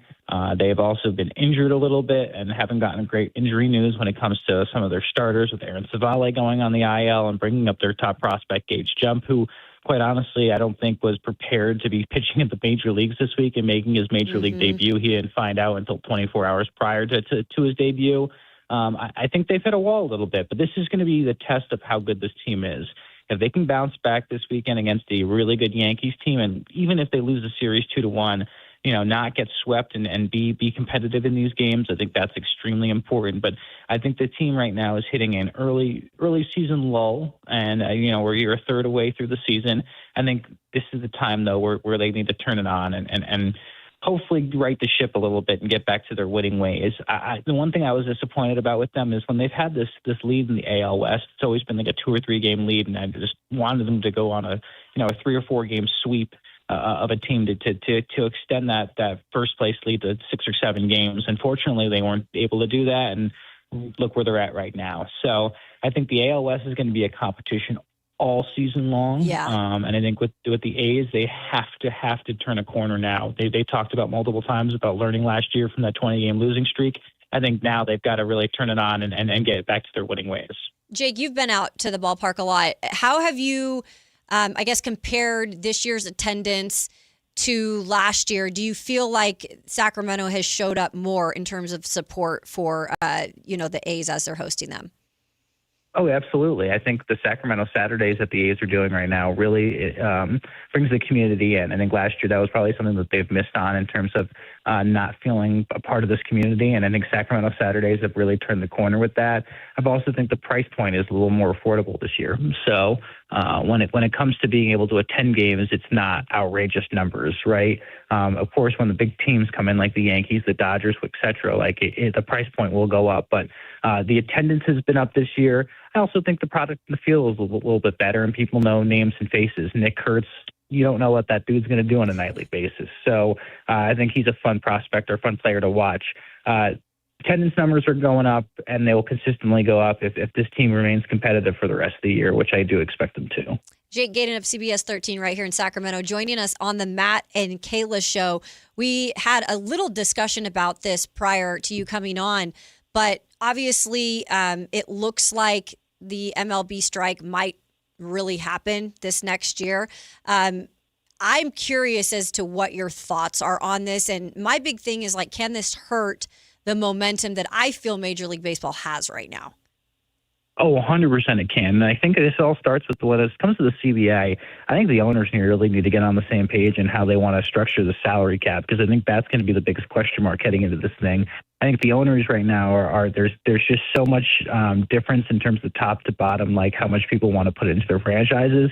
And I think that the owners need to come together and figure that number out together before they present anything to the MLB PA, because the PA, I think, knows exactly what they want and what and the payment structure and the payout structure that they want. I think the owners are still trying to figure out where they want the salary cap to be. So I'm worried that, like you said, Kayla, the CBA is going to expire at the end of the year, and it won't be ratified until March, April, May of next year, and we're cutting into the season. I'm already planning for not a full season next year. I've seen these labor disputes, go on forever and ever. We saw what happened with the WNBA, and thankfully they were able to get something done. But there's some contentious points that both the PA and the owners have, and I am worried right now, like you said, that that momentum that they have right now of how great the big game is and the place that the game is in is going to be lost if they lose any part of next season, which I'm expecting them to do. There's some contentious points there, Kayla, and I understand from both sides of why they're contentious. So someone wants to get paid a good amount, but they also want to remain competitive. So it's going to be a balancing act, and it's going to be the last thing Rob Manfred does as commissioner of MLB baseball. So hopefully he can get this done and leave as commissioner on a good note. No, I agree with you. I don't want to see it happen, but it's kind of the writing is on the wall. We can't let you go without asking you a couple Kings-related questions. And I also saw we got some more pre-draft workouts that are coming into town today, some bigger names than was in town on Wednesday. But when it comes to this year's draft, I haven't even asked you this yet, and I don't think we've asked you on the show. Where are you leaning towards in terms of that 7th overall pick? I think it's been on par with what you guys have been talking about for the past 2 weeks. I like Kingston Fleming, and I like Darius Acuff. I think they need a floor general. They need a point guard, and that's the direction they're going to need to go. I don't think John Morant is the right move for this team, even if it was on the table of bringing him in as a point guard. I think you got to go young. This is going to be one of the deepest classes in the NBA draft in a decade. So I think you're going to get a quality pick at number 7. But who that is, it just kind of depends. I've heard a lot of things with the Clippers pick at number 5 and that they're interested in moving up there. But right now if you're staying at 7, I think Acuff and Flemings are going to be your 2 safe bets right there. And the 2 guys that I am really high on, I think Acuff gets, a bad rap for his defense because I don't think they play a lot of defense in Arkansas. Yeah. And I think Flemings has so much potential and plays extremely hard and is an extremely smart player. So if you're going at 7 right now, I think that's the direction you go. But I wouldn't be surprised if they make some other different moves as well to maybe get back in the first round, in the late first round or early second to grab a guy as well. We speak about we make a little bit of a joke about this, but Scott Perry's checklist for the summer is just ongoing, right? Every week we add something to his checklist. But in terms of this is the next thing that you have to check off, and you have to check this off with a big green check. I mean, how important is it for Scott Perry to really start off his time here hitting on this pick and just making sure he can build around this player? I think he did it last year. He hit on 2 players when he drafted Nick Clifford and Max Reno, and I think they'll be able to do that again this year. I have full confidence with what he did drafting-wise last year that he's going to be able to nail this pick again this year. It just all kind of depends on what's around him, right? And the ability, who does he have available to pick from? And if he does make the right pick, I think this is going to be a franchise changer. You don't want to be picking in that top 7 ever again. So, and with this new tanking thing, I don't know where they would pick again next year. So, right now, I think I have confidence Scott's going to get that pick right at 7. And I think Kings fans should feel solid about that as well. I think what I'm more worried about is how they build around that pick. And how do you get off of some of this older money when it comes to Levine, DeRozan, and Sabonis, and seeing if they can move that money somewhere else? Yeah. How do you feel about the new lottery situation? Everything kind of came out in detail yesterday from Shams. Do you believe that this is going to be a fix? Sure. Can I have your royalty, Kayla? I like the old lottery Please system. Do. All right? Okay, you like the old one. I like the old one. I just think our commissioner needs to have more of an iron fist and find people. Facts. Facts. I think if you sit there and you say, you know what, Adam, you have full power. All right. If it looks like tanking and smells like tanking, it's probably tanking. So let's make sure people understand that this is not allowed. This is not encouraged. And I think more of a fine is I think you need to start taking away picks and having conversations about that. I think Adam needs to have a little bit more of an iron fist, but hey, if you want to change the lottery system and go back to it in a couple of years when the CPA gets, expires, sure. But I think the lottery system was perfectly fine. I think people are just we're exposing its flaws, and the person that could, hold them accountable for it decided not to. Yeah, I think my opinion on Adam Silver now closely covering the NBA is he just doesn't want to make anyone mad. And it's just he wants to just change things too often. Often it's too detailed, but you know what? What can you do? Just got to go with the flow. He's an analytical guy, and that's what he wants to be. So, he wants to be loved by all. Who doesn't want to be loved by all, Kayla? That's Come true. on. That's true. And we love you for joining the show. We appreciate you. Jake Gayden of CBS 13. Go check out his stuff. Go follow him on Twitter because he has all the latest with the MLB expansion situation. And again, he's got some good intel, so he will keep you up to date with all of that. And I'm sure you'll be back on the show very, very soon. Hey, thanks, Kayla. Appreciate you. Have a great weekend. And by the way, give some slack to our good man, Matt. Okay. The dude. Okay. The dude.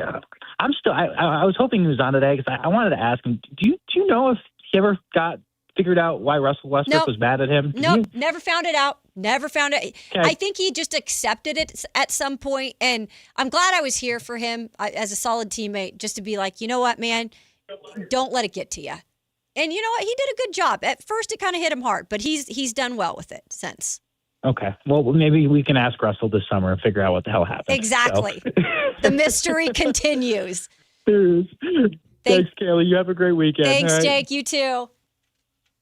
The great Jake Gayden of CBS 13 right here in Sacramento. Good stuff, Kyle, on some of the expansion details, specifically with ownership that we learned today from Jake. If you're just joining us on the show, the big question is who will be the owner? Who's going to come up with that other bulk of money? he had a really good point on that. We'll get to a little bit of that after the break, and then I'm going to share a trophy that I talked about yesterday with you. We'll get into that and much more coming up on the other side of Matt and Kayla here on Sactown Sports.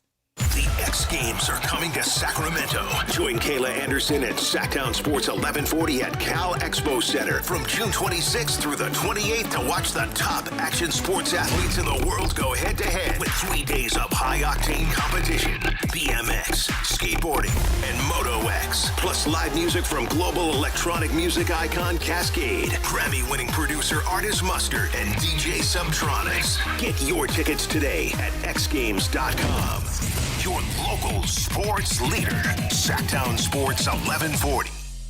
Hey, it's Carmichael Dave. I'm talking to Chad Hoblet of Hoblet Dodge Chrysler Jeep Ram. Chad, what's going on for the Memorial Day sales event? Right now, you can save up to $14,000 off MSRP on new 2026 Ram 2500 and 3500 heavy duties. And with over 500 new Rams available, you won't find a better selection of new Rams in California. Oh, is that it? Not even close. Not only can you save up to $14,000 off MSRP and get 5.9% APR financing for 84 months, you also get no payments for 90 days on select inventory. That's thousands in combined savings on California's best priced heavy-duty trucks. Search, select, and save through their whole inventory at HobletDodge.com. Unbeatable prices, unbeatable selection. Nobody beats Hoblet, period. 14,000 total net savings on select new 2026 Ram 2500 Laramie after $1,500 factory incentive and $10,500 dealer discount. Incentives include $500 on-the-job upfit for eligible upfit, $1,000 business owner bonus with proof of business ownership, and $1,000 trade-in assistance on eligible vehicles. 5.9% APR for 84 months equals $14.59 per thousand borrowed. No payment for 90 days on approved credit. Interest accrues from date of purchase. Must finance through SFS for qualified buyers. 5 of this net savings. See dealer for details. It's Big O Tire's anniversary sales event. Now through June 14th. Buy 3 tires, get 1 free on 4 select in-stock Big O brand tires with installation purchase. Plus, you'll also get our industry-leading ProTech Plus warranty for free. Disposal fees extra. Not good with other offers. See Big O dealer for pricing. Is the crew on their way so we can fire up the grill?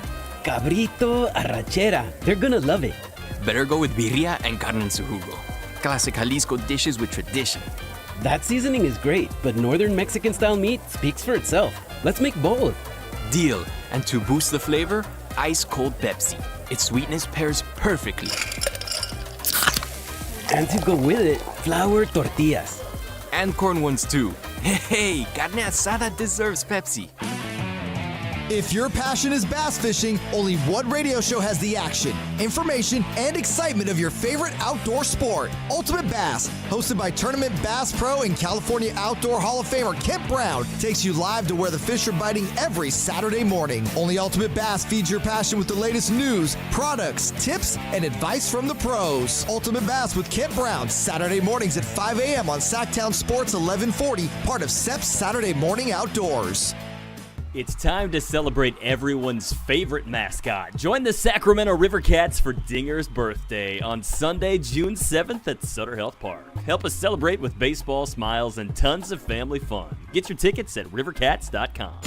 This is Sactown Sports 1140. Hey, it's Carmichael Dave. What's up? It's Matt George. What's good? It's Alan Stiles. With the most trusted voices in the community. This is Jason Ross. Hey, it's Kayla Anderson. It's Whitey Gleason. Ready to help promote your business, both as partners and customers. All you have to do is ask. Pick up the phone, dial pound 250 and say, grow my business to get connected with a team member today. That's pound 250 and say, grow my business. Our team will review your product, quickly pair you with a perfect endorser, and create video and audio samples all at no cost or obligation to you. With the most live and local on-air lineup, a dynamic content-driven website, and a state-of-the-art mobile app, Sactown Sports 1140 is tailor-made to help you connect with a sports audience in Sacramento. So why wait? Dial pound 250 today. Say, grow my business, and let us help take you to the next level. Sacramento, get ready because the Fasteners Inc. Super Sale is back. Friday, June 12th and Saturday, June 13th. Stop by Fasteners Inc. Tool Outlet on Power Inn Road for crazy deals on DeWalt products. We're talking all of the lowest prices in Sacramento on Bear Tools, tool products, batteries, lasers, hand tools, outdoor power equipment, and so much more. Again, this DeWalt sale event will be June 12th from 7 till 5:30 and June 13th from 9 till 3 p.m. at Fasteners Inc. Tool Outlet on Power Inn Road. Visit fastenersinc.net for more info.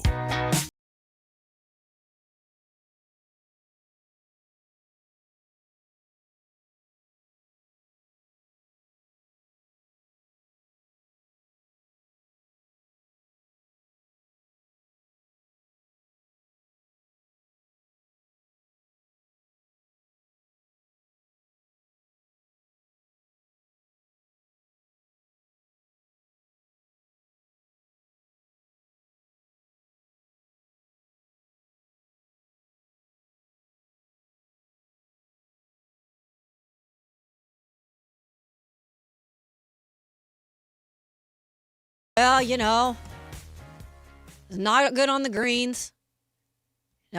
Wide left. Like, no, I want to hear like that you're ready to go compete in a tournament and win. That's what I expect. From the little I understand about golf, that's typically not how it works for a lot of golfers. Just because you play more golf doesn't mean you get better at golf necessarily. It is one of the more frustrating sports to play as a hobby, even for some of the big-time athletes. Like, I know there are athletes that go play golf. Steph Curry's one of those, right? Great golfer. Tony Romo, great golfer. Like, we could go back and forth with names that we say, hey, they also are good at golf. But then there's a lot of athletes that I've spoke to in my career. I'm like, what'd you do over the summer? Oh, well, I'm trying to learn golf. How'd it go? Awful. Just can't improve, like frustrated because they're so competitive that like the amount of like time that golf takes, and it's just, 18 holes, like it takes a while and you're in your head. It just isn't for everyone. Yeah, the one that was always funny is like Malik Monk picked up golf, I think, when he got to Sacramento. Oh, did he? He was just like, oh, I killed it. And then he was just like, oh, I suck. And then he was like, oh, I killed it. His was like back and forth. Yeah, he would just fluctuate based on how good he did. Trying to talk yourself into that. And part of it is just, I know baseball players in particular, their swing, it is a different swing in terms of a golf swing and a bat or swinging the bat. But some of them, most of them are just like they immediately can turn to the course and like have their swing down. But then you look at guys like Charles Barkley, who I don't think his swing is still very good, but he's worked years and years and years at trying to get his swing to be even somewhat legit. Do you remember seeing it back in the day? Yes. I saw it like firsthand when I covered a celebrity tournament in Alabama one year. I'm like, what is this man doing on the golf course? I love Charles Barkley, but that is some bum swing. It got to be so bad that it like became his personality, and people like made it a mission. I will fix Charles Barkley's golf swing, and he just got a bunch of lessons, and now he at least doesn't have the hitch anymore. I was just gonna say, to his credit, the hitch is out of that. As for me playing golf, I know I got some questions about that. So in my broadcasting career, which I've done ever since I graduated college, which by the way, we'll get to a fun little thing that at least the YouTube chat wanted to know or wanted to see, and I know the listening people out there, I know you can't see it, but we'll paint a picture for you. But when I started in broadcasting, it was on the TV side most of the time, and we just don't see days off. We work crazy hours. So I've covered a ton of golf in my career at the PGA level especially, but I never got a chance to really get out and like play golf. Like, I've been to the range and everything. If I get some time here, as I've moved to Sacramento and plant roots here, is I'd like to get out and work on my golf game. But I fear that I am also a very crazy competitor, and I would get very frustrated. Yeah, but I feel like that's not necessarily a deterrent, because like it's kind of like socially acceptable in golf to just be like, oh my God, I suck so much, or just to get frustrated or angry on the course. Like, that's kind of socially acceptable thing in golf. I tend to be one that throws things.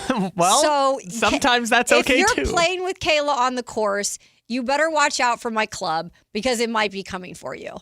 Coming for a person. Dang. Well, if I get frustrated, that thing just flies out of my hand, and so you better not be in the vicinity. I'm going to come up behind you, and there's going to be like the rake that's in the bunker is just going to be hurled across the green.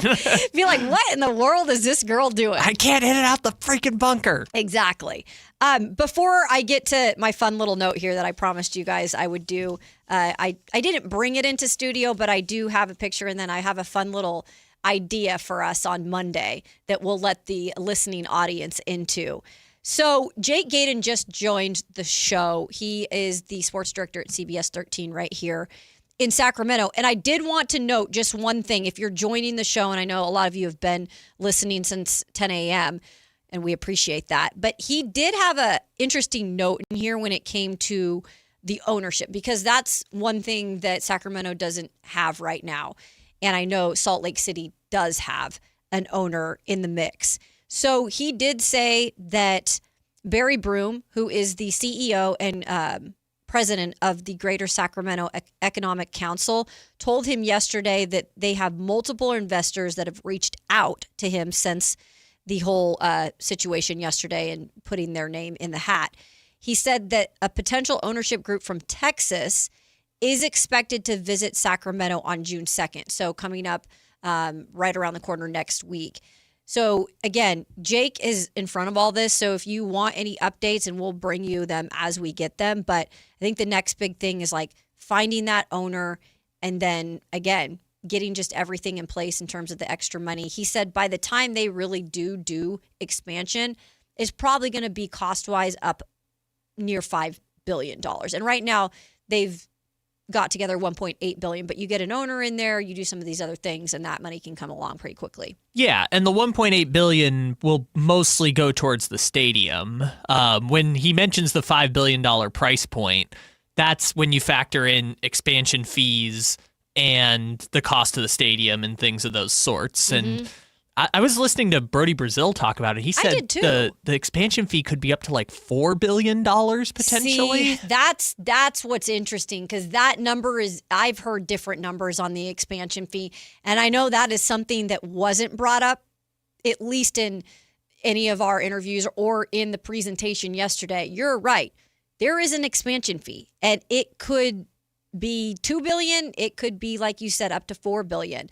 And that's just something that, you got to wait and see where. Now, look, if they're coming off of a lean year in terms of expansion and they just need excitement around the game and they want to bring new teams, maybe that number is down a little. I don't know. But, in this economy, nothing's going down. I feel like everything is just going to go up every single year. So that is a hurdle you need to get over for sure. And this is the strange part about this whole conversation. I know Whitey and Allen were talking yesterday about how the way they were presenting it, it was like, shovels are going in the ground tomorrow. Yeah.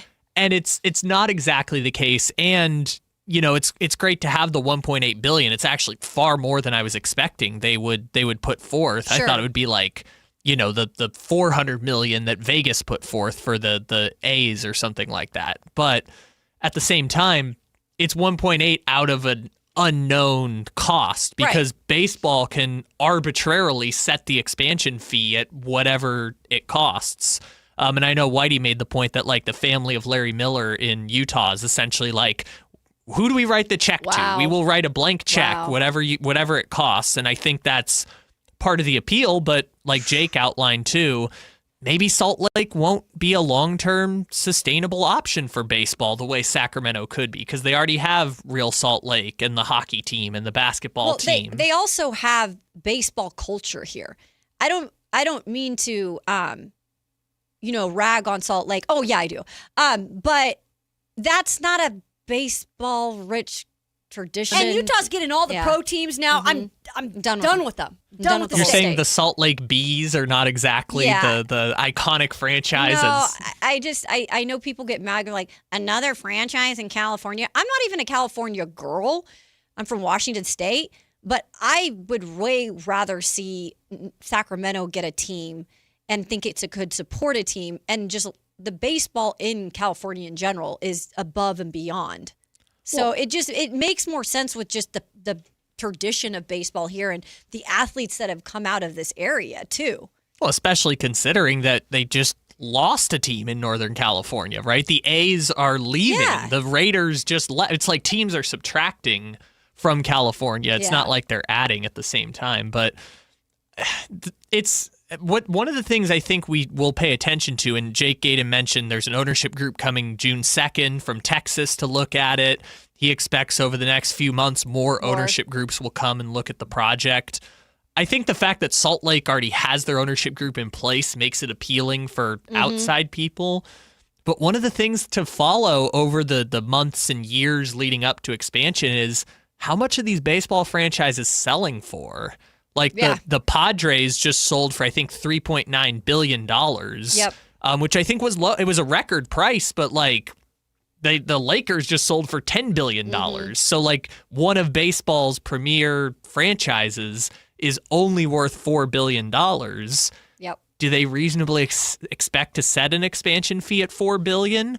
Does another team sell that eclipses $5 billion in the next few years? I think that's something to pay attention to get a gauge of how much that expansion fee will end up being. Yeah, that's a good point. There's a lot that still has to be put out there, but I'm just glad Sacramento is putting their name in the hats, and it looks like they're headed in the right direction. before we get to the end of this hour, I promised the people that I would show them proof of my Emmy that I really forgot about until somehow it got brought up on Wednesday. But I did win an Emmy for Best Sports Broadcaster back in Ohio when I was there in Columbus, Ohio. And I have a picture of that.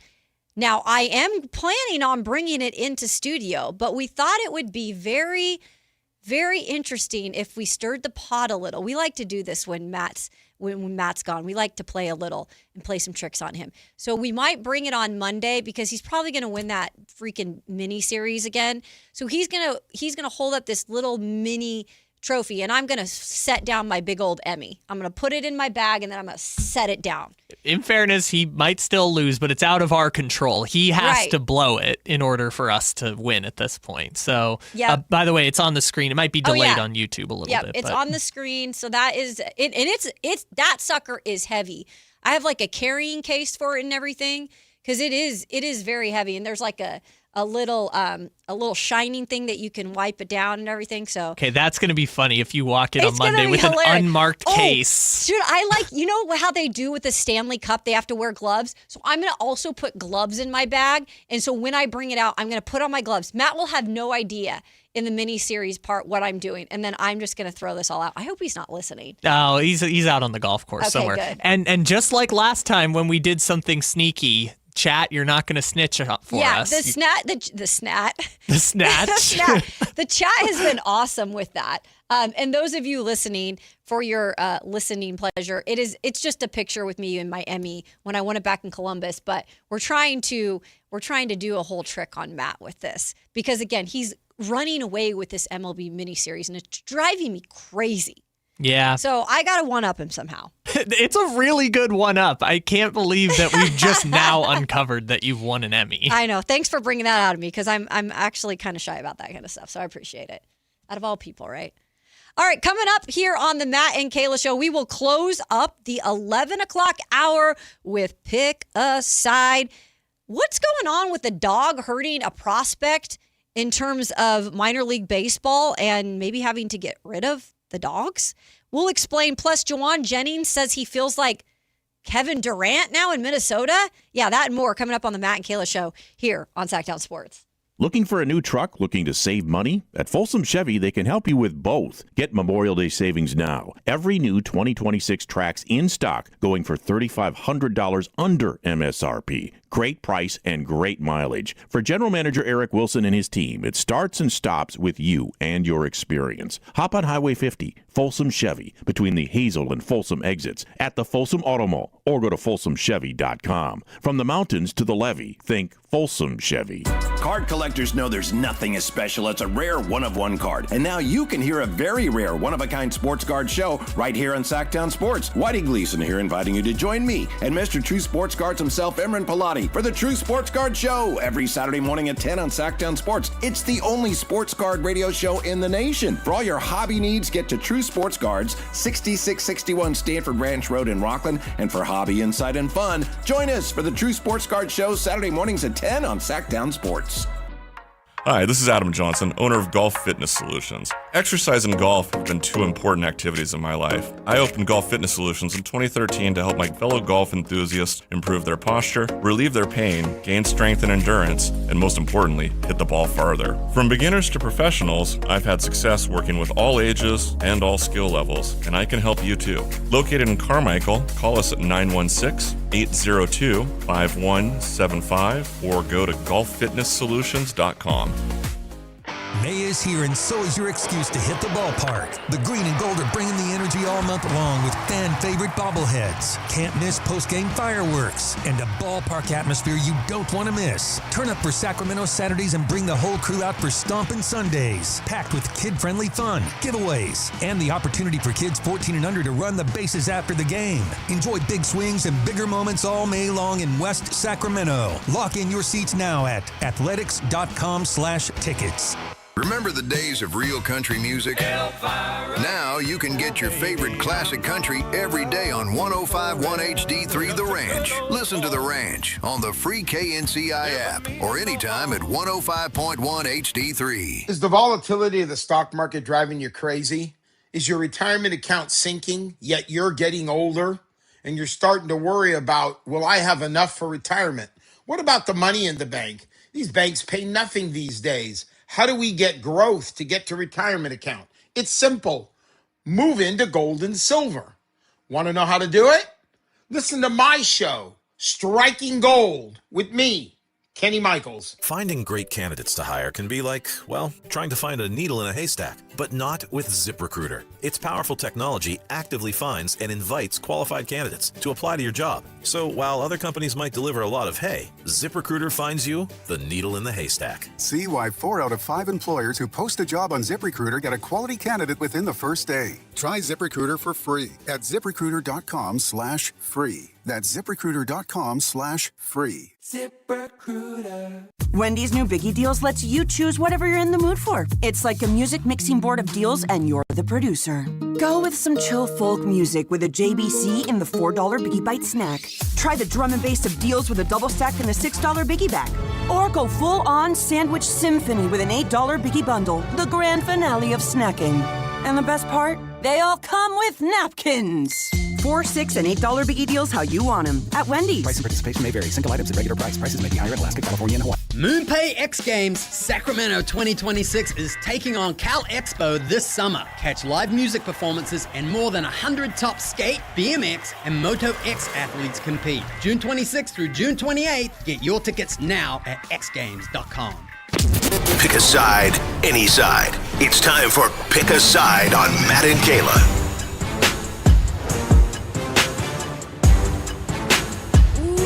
That time of the show. We got Pick a Side coming up. But real quick, before we get to Pick a Side, some breaking news from Shams. The Orlando Magic have their guy. They have hired their head coach. It is official. Orlando Magic. I love that. That's like one of my favorite drops. Orlando Magic. It makes me like want to go to Studio 54. And just dance the night away. Yeah, it's like the late 80s type of like Run DMC era vibe. Right. I mean, Michael Jackson era. Yeah, that too. You know.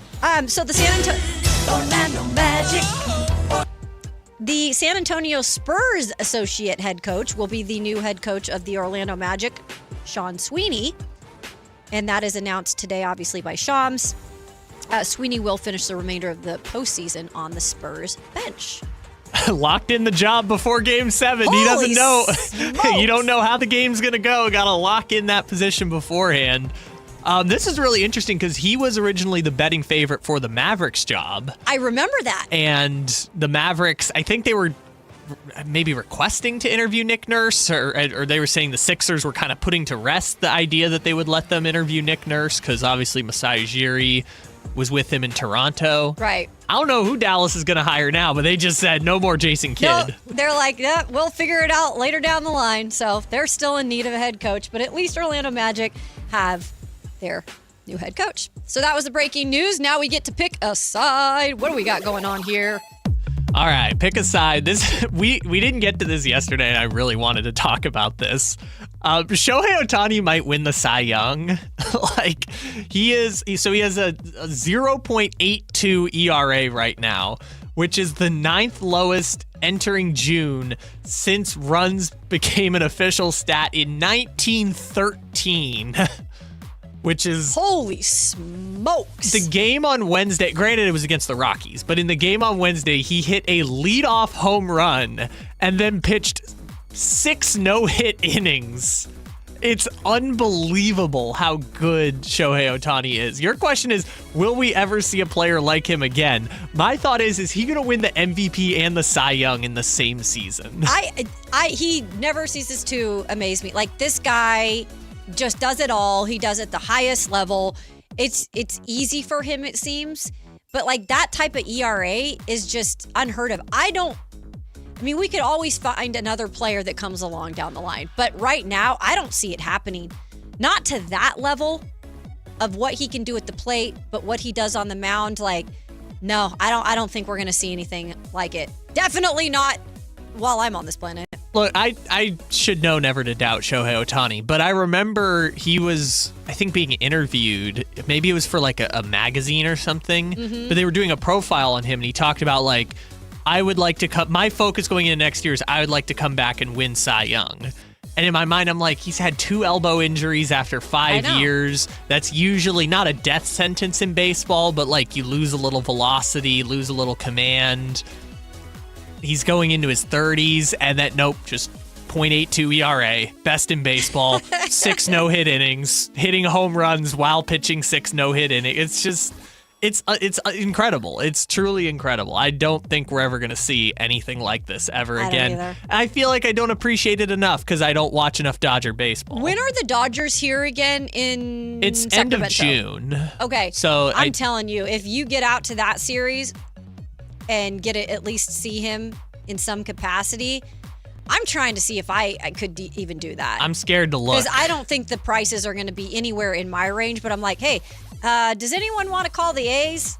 Can they hook us up? I doubt that. Maybe you could get a press credential. I know we can do that, but let me tell you. We just all show up at this series. We're like, yeah, well, I mean, of course we're just going to cover this game. We've thought about it all year. Okay, relatively surprising. Tonight's game is only $44. For the Yankees? Yeah, to get in the door. I thought it would have been more. Not bad.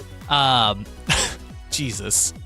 Okay, it's a 3-game series. It is a Monday, Tuesday, Wednesday. So it's during the week. Yes. Do you want to guess what the cheapest price for the cheapest day is? I would guess like maybe the cheapest day would be what, a Tuesday? Technically Wednesday. Okay, so the cheapest They're price. all night games too. I want to say it's going to be 89. 152. Jeez Louise. That's get in the door. Ay. If you want behind home plate, currently the value deal for right behind home plate is $2,400. Dang. $2,400. At Sutter Health Park? Yes. And this is again for the Dodgers when they come into town at the end of June. Yes, for the probably only time Shohei Ohtani will ever play in Sacramento.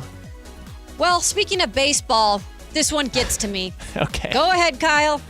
Yeah, so the Tulsa Drillers, by the way, great name, which is a AA affiliate for the Dodgers, they are planning to suspend their Bat Dog program after a first-round pick, Kendall George, suffered a patellar injury jumping out of the way of the bat dog trying to retrieve the bat, which if you haven't seen the videos before, minor league teams will like train dogs to go pick up the bats after a player gets a hit or a walk or something like that. Which I love because I'm a dog mom and I'm obsessed with dogs.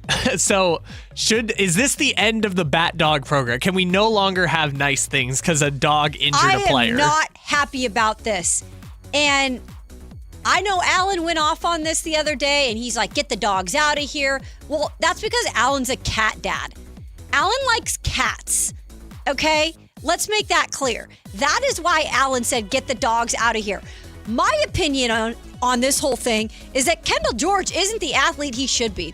If he couldn't dodge the bat dog the right way and he goes and breaks his, what was it, patellar? It wasn't broken. It was just a patellar injury. Or it's a patellar injury. Your kneecap. Whatever he did, like that just sounds to me like he's injury prone. Don't blame it on the bat dog, and don't you dare take the bat dogs out of minor league baseball. Don't you dare. So the problem is the humans, not the dogs. The dogs can do no wrong. The humans are the problem. Davis has a similar thing where like the dog will go recover the tee after the kickoffs. Mm-hmm.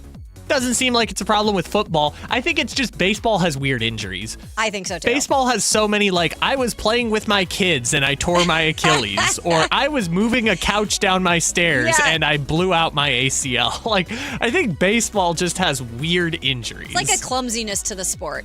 Yeah, you know? Why does one guy have to ruin the fun for everyone? He better not. We'll keep you updated, of course, on that, on what minor league baseball decides to do with those bat dogs. You better keep them minor league baseball. All right, last one we can get in here. Okay, I really want to do this. I know. Jawan Jennings. Do we have the clip? Yes, we do have the clip. This is Jawan Jennings talking about what it felt like to join the Minnesota Vikings. How good of a spot is this for you fit-wise? Oh, it's awesome. I feel like Kevin Durant, the Warriors. Why do you say that? Because big three, man. You know what I'm saying? There's just a lot of talent over here. It's just top down, head to bottom, a lot of talent. So joining the Vikings is like when Kevin Durant joined the Warriors. So he's talking about, obviously, himself. He's talking about Justin Jefferson. Yeah. And he's talking about Addison. I guess so. I'm guessing Addison's in the mix there. And Hawkinson is Klay Thompson. I mean, not quite, Juwan. I know you're excited about being in Minnesota. And look, I'm rooting for you, man. I'm rooting for you, former Tennessee Ball. But I'm a little bit like, no, not quite. Okay, can I say Go ahead. You understand. I understand Juwan Jennings. And it's this. Because his quote specifically is, I feel like Kevin Durant on the Warriors. Which means if he views himself as Kevin Durant, Justin Jefferson is Steph Curry. No, I know. Like, Justin Jefferson is that special. I know. The part that's crazy is I am Kevin Durant and I'm joining the Warriors. Juwan Jennings, almost Super Bowl MVP, but Juwan Jennings, who I think by the way, got nowhere close to his $20 million that he had put himself out there for. Yes, NFL vet who has, I think his career high is probably like 1,100 receiving yards, I would guess. It's funny to call yourself Kevin Durant joining the super team that is the Minnesota Vikings. Which, granted, Justin Jefferson's great, but him being Kevin Durant is what makes it so funny. Let's pump our brakes a little. Let's pump our brakes. But whatever, you got to be excited about a new environment for sure. All right, that is hour 2 in the wraps. When we come back, it is lunch break. It is also time if you'd like to call in, share anything you've been interested throughout the week. It can be Kings related. It can have to do with MLB expansion. Feel free to call in to the show, 916-339-1140. We'll take your calls. Plus, we will get to Brendan Nunez's, that's a weird thing to say, right? His big board. He came in a couple days ago. He talked about Heaton Wagler and his breakdown of that. He has his big board out. Where do these guys land? Where does Acuff land? Where does Darren Peterson land? He has him moving up. That and much more coming up on the noon hour here on the Matt and Kayla Show on Sactown Sports. The top young talent in the NBA is headed to Sacramento this summer for the 8th annual California Classic presented by Ticketmaster. The Kings will host the Milwaukee Bucks, Brooklyn Nets, and Golden State Warriors in a preseason showcase that's sure to bring more fireworks to your 4th of July weekend. 3-day general admission passes for July 4th, 5th, and 6th are available now. Visit kings.com/California Classic for details. Your exclusive home for Kings basketball. Sactown Sports 1140. This is the story of the one. As a safety manager at a manufacturing plant, he does everything he can to keep his coworkers safe. From finding ways to reduce risks to keeping safety supplies in stock. And for that, he relies on Grainger. Grainger offers a broad range of quality products and next-day delivery, so he can always play it safe. Call 1-800-GRAINGER, click Grainger.com, or just stop by. Grainger, for the ones who get it done. Talking about guns with others might not always feel comfortable, but it could save a life. Here's a way to start a conversation. Your family is going over to your neighbor's home for dinner for the first time. How would you ask if there are any unlocked guns in the home? Hey, we're so excited for tonight. Before we come over, though, may I ask if there are any unlocked guns in your home? Our guns are stored securely, locked in a safe that the kids can't access. Awesome. Learn how to have the conversation at agreetoagree.org. Brought to you by the Ad Council. With other language learning apps, I was just playing games. I wasn't really learning. Babbel's different. Babbel was designed by over 200 language learning experts to be the most effective way to learn another language. Every time I open the app, I can choose to work on my writing, speaking, or listening. And it saves my mistakes for me to review, so I'm constantly improving. Before Babbel, I thought I just wasn't good with languages. But now I'm speaking French. Tout ça, c'est grâce à Babbel. Save up to 50% on your Babbel subscription when you sign up at Babbel.com. Babbel.com. No way. Gas prices shot up again. I know, but I got us covered. So generous. What's your deal? What's my deal? I went to Metro and saved. Got 4 lines for just $25 each and 4 free new Samsung Galaxy A17 5G phones, and all on the T-Mobile network. Ah, how about we go to Metro today? Get that more for your money feeling. Visit your Metro by T-Mobile store. Just bring your numbers. Not available if you've been with Metro or T-Mobile in the past 180 days. The other guys must think you failed math. Get this huge discount. Then the fine print hits you with $5,200 in mandatory ads. It's adorable in a scammy kind of way. At Hoblet, we skip the tricks. The price you see is the price you actually pay. What a wild concept, huh?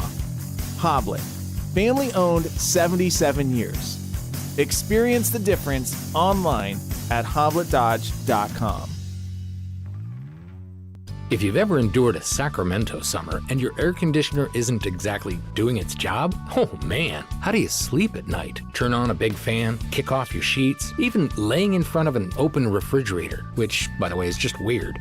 Nothing works. Not like an air conditioner that works. So right now, get yours professionally tuned up for as low as just $59. That way, you'll sleep the night away. Plumbing, electrical, heating, and air, Bonnie.com. Some restrictions apply. License 696-355. This is a special alert to all Americans who own a vehicle with less than 200,000 miles with an auto warranty about to expire or with no warranty coverage at all. Due to a decline in the economy, CarShield is announcing a low-cost month-to-month vehicle protection plan that is now available to the public to save any driver out-of-pocket expenses on future auto repairs. Call now to find out how you can pay almost nothing for covered auto repairs. Yes, you heard that correctly. Pay almost nothing for covered auto repairs. An open phone line has been established for all drivers to call for a free quick quote. Call 800-292-4541 now. Drivers who are covered will not have to pay for covered repairs again. This protection plan is at an all-time low. Additionally, drivers who activate this vehicle protection today will also receive free roadside assistance, free towing, and car rental options at no additional cost. Call us for your free quick quote today. 800-292-4541. That's 800-292-4541. What do you have to lose? Call 800-292-4541.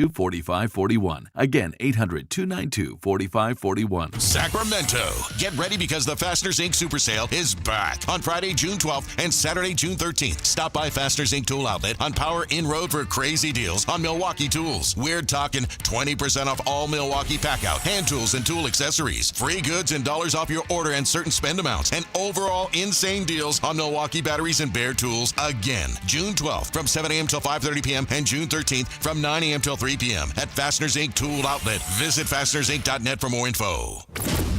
KHD1 Sacramento, KYMX HD3 Sacramento. From the Power Business Technology Toshiba Studios. Sactown Sports 1140. It's time for the lunch break. Your calls, your thoughts, your segment. Call or text us at 916-339-1140. It's the lunch break on Matt and Kayla. It is that time where, of course, you, the listener, can call in. What's on your mind in terms of sports this week? We've had a lot of stuff going on with the expansion news yesterday. The A's are starting up a series this weekend with the Yankees. We got 49ers OTAs starting up. We'll get to that a little bit later in the show. But just excited to have you guys in, guide you through your weekend. I know it's been a short week for some, but I do feel like coming off of long weekends, some of us are exhausted because maybe we're out, doing all the things with the family or entertaining our relatives that are in town, whatever it might be. Hopefully you have made it through the week and done it in a way where you're not as exhausted as I am. But you guys have got me through it today. I'll tell you, the YouTube chat, we got the text line going. Kyle's here helping out. Matt is not in today if you're just joining the show and just finding this out. He is enjoying a round of golf. I don't know how it's going. We'll have to get the updates on Monday from Matt. The most important thing is he's not thinking about sports, and that hopefully is good for his head. Well, sports he talks about at least. Yeah, right? yeah. He's not thinking about Kingston Flemings or Darius A. Cuff or Keaton Wagler or Braden Burries, which I would like to do on a Friday sometimes, but we're here talking about all those the incredible guys. Prospects. Exactly, because the June draft is happening. I think, when does the official day of the draft happened? It is Tuesday, June 23rd. There it is. And the reason I know that is that's my birthday. That's right, Kyle. You're a June baby. Yes, and I will not be here. Yeah. I will be in Hawaii. Matt George, who originally thought he wasn't going to have to go to a wedding, he found out, I think it was 2 weeks ago on the show, that he actually is going to be here for the draft. Yes. So that was like music to his ears. He thought he was going to be out of town because he actually thought the draft was on a different day. Yeah, because Frankie Clicks misled him in a story that he was using as his Bible for like a month. By the way, you just mentioned weddings and birthday. I don't think I've ever told you this before. We found out that Jason Ross, his wedding anniversary is not only the same day as my birthday, it is to the date. Like, you've got to be kidding me. The date he got married is the date that I was born. That you were born? Yes, like to the exact day. It's unbelievable. Wow. Anytime it comes up. When did you guys find that out? Well, so this was 2 years ago, probably. I was filling in on the morning show with him, and he was talking about, oh, my wedding anniversary is coming up this weekend. And I was like, wait, which day? And he was like, Saturday. I was like, sorry to ask, but like, that's my birthday.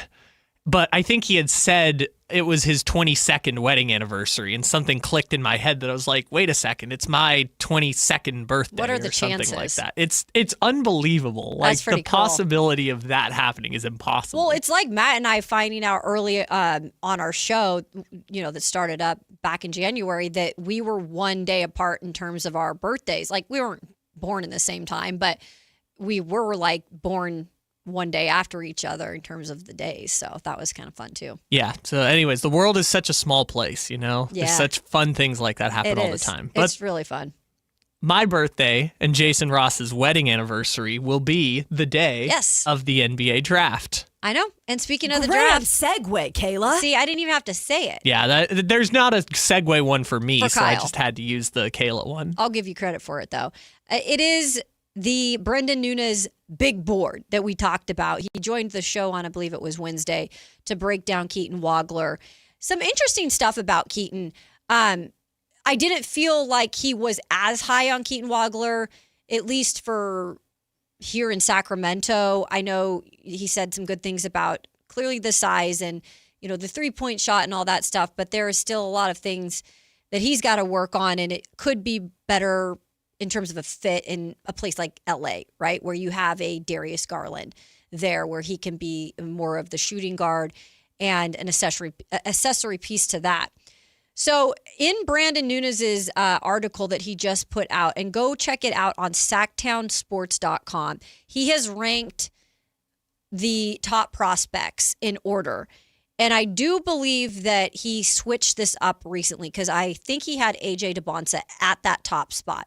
By the way, I'm curious as to those of you that are in the chat or that are listening and want to text in, like, has your big board changed? If you have one, or if you just have your rankings, curious if your board has changed over the last month or so, or since maybe the NBA Combine. But right now, Brandon Nunes, Kyle, has Darren Peterson at the top of the list. He has moved him all the way up to number 1 in front of AJ DeBonsa. You know what's funny? I was talking to Brennan about this the other day, and I think he was talking about top prospects, and he was like, I think I'm going to put Darren Peterson number 1. He's a big Darren Peterson guy. Like, the shot creation ability, I haven't read the full breakdown, but I believe the bigger thing is the defense and the shot creation are the two skill sets that he thinks will translate to like superstar potential in the league. Yeah. And you see like Anthony Edwards and guys like that, there's players that you see kind of the archetype for what I know people keep saying he's going to be Kobe Bryant. I think that's a little bit too much, but like that archetype is hugely successful. If you have the ability to score at all 3 levels and defend, I think you're going to be successful. And I think it's helped that there has been some of clearing of his name. Look, again, I want to wait to see what happens, but I do feel a little bit better knowing some of the stuff that he was dealing with. I don't think they necessarily went about it in the right way. I think they could have prevented all of this stuff that happened that came along with him in the storylines, but that's in the past at this point. Hopefully, I'm rooting for the guy. It's not like I'm not rooting for him. I just feel like there was so much around him that maybe didn't need to be if they would have just gone about it a different way. I know 11th North in here saying, I love DP as a player, but AJ is number one. Number two on Brendan Nunes's big board is, of course, AJ DeBonsa. So AJ DeBonsa is number two. And moving in at three, which does not surprise me at this point, Caleb Wilson over Cam Boozer. Not a surprise there. I think I slowly started to move Caleb Wilson up the boards too. I even saw him maybe even going, I know this is probably not going to happen, but maybe even going two if Darren Peterson falls down. Caleb Wilson is I think Jay Williams was saying the floor is Kevin Garnett and the ceiling is Giannis for Caleb Wilson. And I understand the points, he's a star in a loaded draft class. But I understand why people put him over Boozer, because I think Boozer, while he has the rebounding and the skill set like that, I was talking to Chris Watkins about this a little while ago. It's he might work in this league if you build the offense around him, but if not, he's going to basically be like Tari Eason. Mm-hmm. The skill set is not there unless you build what you're doing, at least at the big, you can put him with a Tyrese Halliburton or a Darius Garland and it makes sense. Or a LaMelo Ball, where you have your distributing ball handler and then him as the big down low, and then you kind of surround him with shooters. But if your team is not constructed that way, I don't know exactly how Boozer kind of fits into something that's already built. Yeah, the best fit that we've talked about on the show so many times is Indiana. That's, and he's not going there. So, but Memphis, it will be interesting to see what the Memphis Grizzlies do too. Yeah. At that three spot. They're kind of, by the way, the Memphis Grizzlies, the only team to not say yes to the new lottery system. They really just are putting themselves out there, aren't they? Well, the reason that was explained why is that under this new system, they theoretically could have had the top pick from the Jazz, but because the Jazz already have a top pick 2 years in a row, they can't get a top 5 pick next year from the Jazz. Okay. So that's a reason. They made this Jaren Jackson Jr. trade, and now the value of their picks is a little bit less because they cannot get a top 5 pick. We have some calls, so we're going to get to you in 1 sec. I'm going to finish up Brendan's big board because it's the 3 guards that remain. He ranked the top 7 in his big board. So at 5, no surprise, Brendan Nunes has been a huge fan. If you've listened to the show, if he's come on, he's writing write-ups every week on a lot of these prospects and doing a great job at it. No surprise, though, that he has Kingston Flemings at 5. That has been his guy in terms of a guard. And then Darius Acuff at that 6th spot, followed by Keaton Wagler. Again, I'm still going to put Darius Acuff as the best guard in this draft. I think, like Jake Gaydon mentioned earlier, from CBS 13 that we had on in the 11 o'clock hour, he wasn't really asked to do a lot defensively at Arkansas either. He will be asked to do more at the NBA level, and I do believe he can get better at it, but it is something that is a red flag for him, that maybe Kingston Flemings is getting that nod for some people ahead of Darius. I'm not doing that. So. Yeah, we've gone back and forth on the defense part of it all, too.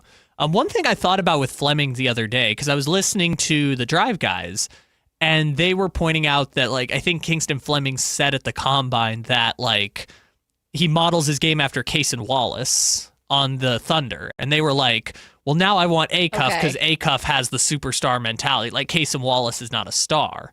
But Cason Wallace, I feel like, is a perfect archetype for what Kingston Fleming's skill set looks like. Yeah, he can do some ball handling, but he's not asked to do it all the time on OKC. He can combo guard because of necessity, but the big thing is he can defend. Sure. Right? Yeah. And that's the thing that I think is underrated in value, because Oklahoma City's essentially said, we're just going to get 5 Kingston Flemings and put them around Shai Gilgeous-Alexander. And I get that Kingston Flemings is not potentially the superstar prospect and Acuff has the higher upside, but I do think that's a hugely valuable skill set. And if Cason Wallace hadn't gotten drafted by the next great dynasty, if he had gone to a Sacramento or a Chicago or one of these teams that was rebuilding, I think he would have gotten more opportunity to kind of grow his game as a ball handler and things like that. No, it's a good point. And look, Kingston could come here. He could be a fit somewhere else.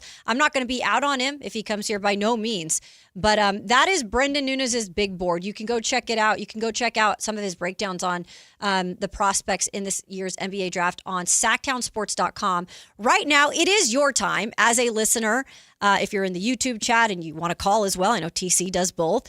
You can do that now. And I'm going to go out to, I believe it's Tay first. Tay, what you doing? How's your Friday going? Hey, Kayla. Happy Friday. I'm doing well. How about yourself? I'm doing good, Tay. What do you got for us? Yeah. I looked at Brendan's board too, but I think I want to get you guys' opinion on this too. My opinion is that Kings should also strongly consider Adi Mara, the 7'3" center from Michigan. He played 2 years in UCLA and this year at Michigan. In my opinion, I think the skill gap between Peterson and the three guards, Wagler, Acuff, and Fleming, is significant. I think, I don't think the three guards after Peterson are at the all-star level. It's just my opinion. And I think getting a 7'3" center is going to, make us better defensively. And that's where we need the help most, obviously, to contend with Jokic and Wembanyama.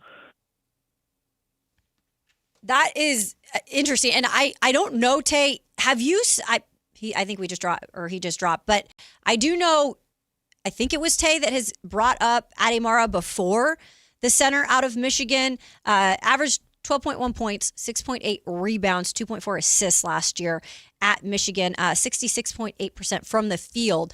It is interesting, right? And I don't know, you do it at that 7 spot. I mean, I guess this is a situation if you did trade down. I know he's been climbing draft boards as well. I'm curious as to if people would want to do that in terms of the center position when you still do need a point guard and you have a good handful of guards to pick from.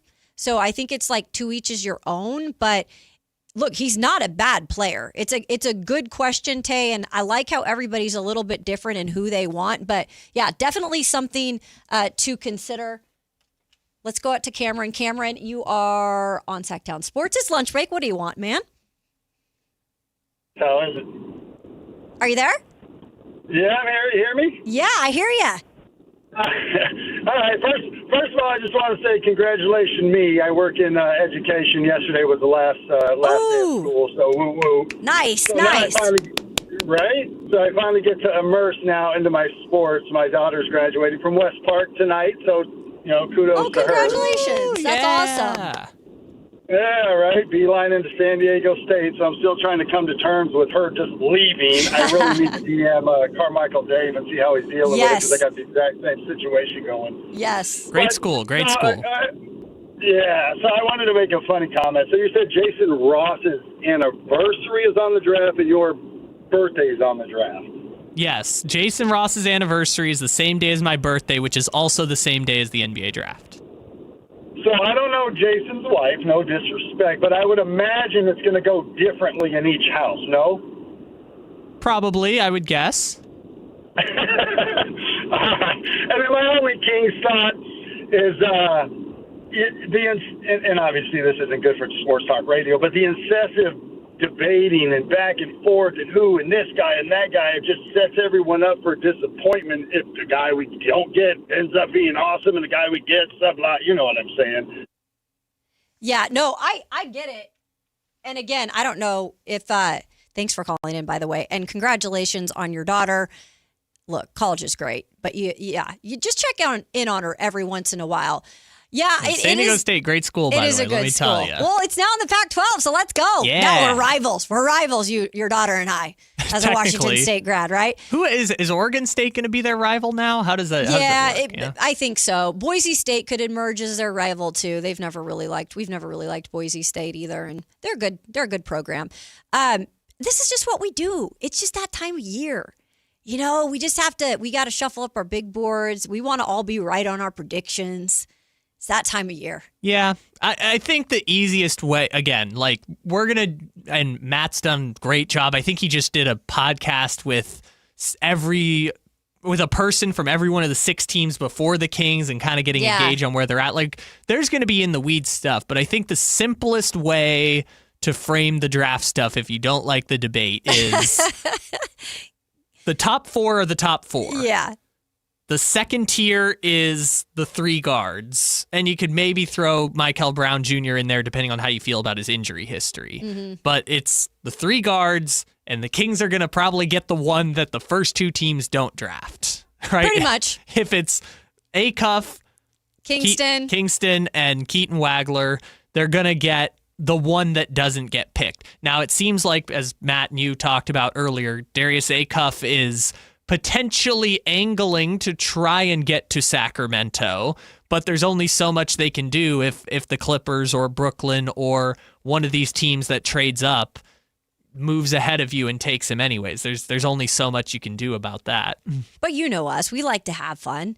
We like to put in the mix different names. It is funny, though, because everybody has their thoughts. Like Tay said, he likes Ademara. Like, everybody has a different opinion. But it seems like a lot of people are in that general vicinity of, like, just take the best guard available. All right, it is time to get out to Dwayne on lunch hour. How is your Friday going? Hey, what's up, Kev? It's going well. What's up with the homies? Hey, just holding down the fort, man. Just holding down the fort. Yeah, I can dig it, man. Doing a good job, you guys. Kyle, you the man. A couple things I want to talk about the Kings, what they should do, and I want to talk about the Utah Jazz. But the Kings, I still feel like they need to package that 7th pick. They've got the assets to do it. You got to try to go get Caleb Wilson. Now, it's going to be tough because they're going to try to fleece the Kings.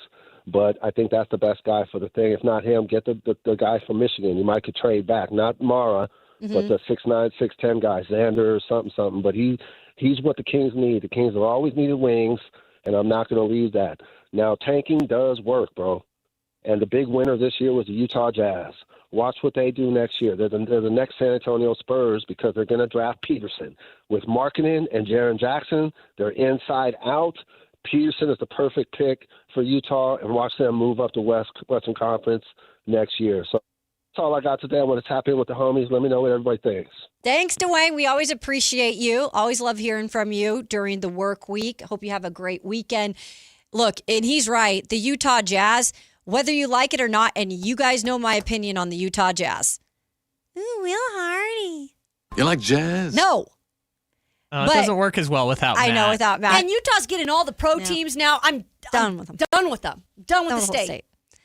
So I do agree, though. Like, they're setting themselves up real nicely to be a team next year that can compete deep into the playoffs. I mean, look at that roster. By the way, they traded for Triple J, who didn't even really play the rest of the season because, by the way, they were tanking and they were making it obvious. It's unfortunate for those who are not Utah Jazz fans that they got to get away with it for one more year when it really could completely put them to the top of the standings when it comes to teams. Because, again, they were able to sneak up there to the 2nd overall pick. So you know how Dwayne made the point a second ago that the Jazz are coming for the Spurs? I was having this exact thought the other day because I'm watching OKC, right? And they've got Caruso guarding Wemby. Sure. They've got, Cason Wallace and Jared McCain was guarding Wemby at one point. Like, they're trying to be physical with him and move him off the block before he ever gets the ball. I was thinking, like, how do you defend Wemby? And I was like, how about having 5 7-footers on your team that can also push him off the block? Because they've got Markkanen. Yeah, list them. They've got Jaren Jackson Jr., the one no one talks about. They've got Walker Kessler, who's basically Rudy Gobert. Mm-hmm. They've got Ace Bailey. They've got Kyle Filipowski. If they get A.J. DeBonsa somehow, they'd have A.J. DeBonsa. I think they're going to end up with Peterson, and I think he is a great compliment because they don't have a 2-guard yet. They've got 5 7-foot. No matter who they are playing, they will always have 3 7-footers on the floor at any point. It is one of those things that it makes you mad because it's like the whole tanking situation that we've talked about. It makes me nauseous at this point. But like, should the Kings have tanked more? Should have they not tried to win towards the end of the year, but then that would have hurt the growth process in terms of these young guys. Like, we could debate that till the end, but it is crappy to see teams like Utah be picking at the number 2 spot and know that, like, they're just bettering their roster even more. But that's the past. We got to hit on the future in terms of the Kings, and the realistic part is they have the number 7 overall pick unless they decide to trade up. So what will they do with that? We'll find out in about a month. But for now, we're going to mosey our way over to Santa Clara. Not physically, but we're going to talk a little 49ers. It is that time of the show. We'll get to my 2-minute drill as well. But the OTAs, in terms of the actual field work, are happening right now. We had our first full day of action yesterday. We're going to hear from Kyle Shanahan on how some of the injuries are progressing. It looks like they're going to be pretty healthy to start the year. Much more coming up here on the Matt and Kayla Show on Sactown Sports. Don't go anywhere. The top young talent in the NBA is headed to Sacramento this summer for the 8th annual California Classic presented by Ticketmaster. The Kings will host the Milwaukee Bucks, Brooklyn Nets, and Golden State Warriors in a preseason showcase that's sure to bring more fireworks to your 4th of July weekend. 3-day general admission passes for July 4th, 5th, and 6th are available now. Visit kings.com/California Classic for details. Your exclusive home for Kings basketball. Sactown Sports 1140. Sacramento weather is brought to you by CervantesForCongress.com. Happy Friday from the KCRA3 Weather Center. I'm meteorologist Ophelia Young. Enjoy a drier day as skies clear. This afternoon will be partly cloudy with temperatures in the upper 60s. Get the latest forecast on the KCRA3 News and the KCRA3 app. The cost of healthcare is skyrocketing, and that stops now. Hey, I'm Pacey Cervantes, and when I'm in Congress, we're going to build the billionaires to make healthcare affordable for everyone and turn PG&E into a not-for-profit community energy provider. Go to CervantesForCongress.com to donate. Paid for by Cervantes for Congress. Only one radio program captures the excitement of hunting and fishing as it happens. The award-winning California Sportsman with Sep Hendrickson. Only California Sportsman takes you where the action is. Live on the water, live in the blind, and live with the top pros and experts in outdoor sports. California Sportsman with Fishing Hall of Famer Sep Hendrickson is your premier destination for all things outdoors. Sep's Saturday Morning Outdoors. Ultimate Bass and California Sportsman. 5 a.m. to 8 a.m. Saturdays on Sactown Sports 1140. Mike Rowe here with another fun fact. If your concrete is cracked or uneven, you can actually lift it back up. Whether it's a sinking driveway, a patio, or a sidewalk, do yourself a favor. Call Groundworks. I spent some time working with these guys. They're the real deal. Their people are trained and certified to lift your concrete slabs. Schedule a free inspection with Groundworks, the foundation and waterproofing experts. Licensed in all states where work is performed. See website for details. This is a special alert to all Americans who own a vehicle with less than 200,000 miles with an auto warranty about to expire or with no warranty coverage at all. Due to a decline in the economy, CarShield is announcing a low-cost month-to-month vehicle protection plan that is now available to the public to save any driver out-of-pocket expenses on future auto repairs. Call now to find out how you can pay almost nothing for covered auto repairs. Yes, you heard that correctly. Pay almost nothing for covered auto repairs. An open phone line has been established for all drivers to call for a free quick quote. Call 800-292-4541 now. Drivers who are covered will not have to pay for covered repairs again. This protection plan is at an all-time low. Additionally, drivers who activate this vehicle protection today will also receive free roadside assistance, free towing, and car rental options at no additional cost. Call us for your free quick quote today. 800-292-4541. That's 800-292-4541. What do you have to lose? Call 800-292-4541. Again, 800-292-4541. Want the best movie experience in town? Join Sactown Sports IMAX Pass by visiting SactownSports.com. Sign up today. You can win tickets to see this week's films at the Esquire IMAX Theater. Remember the days of real country music? Now you can get your favorite classic country every day on 105.1 HD3 The Ranch. Listen to The Ranch on the free KNCI app. or anytime at 105.1 HD3. It's Big O Tire's anniversary sales event. Now through June 14th, buy 3 tires, get 1 free on 4 select in-stock Big O brand tires with installation purchase. Plus, you'll also get our industry-leading ProTech Plus warranty for free. Disposal fees extra, not good with other offers. See Big O dealer for pricing. Mark your calendars because MoonPay X Games Sacramento 2026 is landing at Cal Expo June 26th through 28th. Witness nearly 100 of the world's best athletes compete in skate, BMX, and Moto X events and catch live music performances by global electronic music icon Cascade on Friday night and Grammy-winning producer and artist Mustard and electronic music producer and DJ Subtronics on Saturday night. Don't miss MoonPay X Games. Lock in your tickets now at xgames.com. In celebration of 80 years of 49ers football, Sactown Sports is counting down 80 of the most memorable moments that have shaped the team's storied legacy and winning tradition. Here's today's faithful flashback. Number 72, Quarterback Shuffle, the 2022 NFC title game. A conference championship game has so much hype, all knowing that each team is just one win away from the Super Bowl. After an opening score for the home team, the Philadelphia Eagles led 7-0, and the 49ers were ready to launch their counterattack. On their 6th play from scrimmage, Brock Purdy was sacked, and not only was it a turnover, but more importantly, Purdy was knocked out of the game. Backup quarterback Josh Johnson came in and was knocked out with a concussion. Hopes were dimming and options were limited, so Mr. Everything, Christian McCaffrey, was forced to play quarterback. It showed CMC's willingness to do anything, but on this day, it was not enough. Faithful flashbacks on Sactown Sports 1140.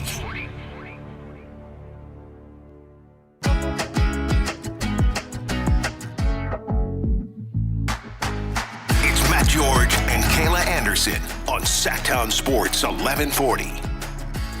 Ooh, yeah. It is officially the afternoon. I actually took out the carrots a little early. I don't like to eat certain things until it's technically afternoon. But sometimes at 11 o'clock, the Cheez-Its will come out. No, you've established this before. You like to certain food got to eat at certain times. But you know what? It's Friday, Kayla. It is. So we're going to do whatever the heck we want. Exactly. There's no rules on Friday. No. Friday night. Oh, yeah. And I feel all right. The party's here on the west side. Oh, that sounded so weird because it was your voice and then your voice. That was so trippy. It was like karaoke, which, by the way, I still wasn't able to do over the birthday weekend. We still got to find a place to go for the Sactown Sports Crew. This is my mission. Yeah? Kyle, you might have to help me out here in rallying up the troops. I might not be the best person for it because I am not as much of the social butterfly as I once was. So I don't know the spots to go. Well, you can help me ring up or, get everyone together, What is that organize. called? Whatever, yeah. Whatever gather. they do. Gather, whatever, yeah. Yeah. I guess it's just a group chat, But I think our person to go to, we found out, is Brennan. Brennan is the person who will know the spots. So next time he comes in here, we got to be like, this is your mission. Find us a place and we'll find a date. Him and Sean Cunningham. Exactly. They're living it up on the town, Oh, yeah. Sean Cunningham surprised me with all of his music interests. I was like, he's going to be there. Sean has to be there at that night. Oh, sure. Yeah, because we might even do a duet. I mean, it can be former KHTK employees too. For sure. Sean Cunningham worked here 8 years ago. There you go. So yeah, everyone's worked here. I swear, every time you guys bring up a person, then you're like, oh yeah, and that person worked here too. I was like, what? Yeah, I'm not as familiar with the whole history. Christopher Lott is the keeper of our history here, and obviously Jason Ross has been here for 3 decades. But Dana Jacobson on CBS? I love Dana Jacobson. Yeah, she used to do a show here on the station years ago. Oh, that's awesome. So there's a bunch of people who've been through Sacramento. Well, we are going to shift our focus, doing our work day and night here. You better keep your promise on that. It's up on the screen right here. All right. I mean, I can play it at any point. No. We got to play the next segment. Well, we can't because it's 2-minute drill. I mean, we can replace your 2-minute drill music. You know what? We'll get to it. Okay. You surprise me. It's right. I'm not going to flip it all the way around because I might break it, but it's up on the screen whenever we're ready. All right. I had a special request today for Kyle, so we'll get to that. You need the Michael Jackson to get you the vibe. I do. I absolutely do. Okay. So OTA started up yesterday. Technically, they started up Wednesday for the 49ers, but they were actually on the field doing work yesterday. And some quick notes just to take from that, and then we'll get to a couple of pieces of audio that just probably to noteworthy, I should say. So Trent Williams was the only player who has not attended any of the 49ers offseason programs, but Kyle Shanahan said yesterday in his presser that he will be here next week. That's great news considering Fred Warner was possibly going to, Trent Williams. Trent Williams, who obviously did the deal and got that all situated, he's looking good to go. He's dealt with injuries, I think, here and there because he's 37 years old at this point. So just good to know, he's not been at anything yet, but he is planning on being there and everything should be good. Yeah, I mean, Trent Williams is just at that age where...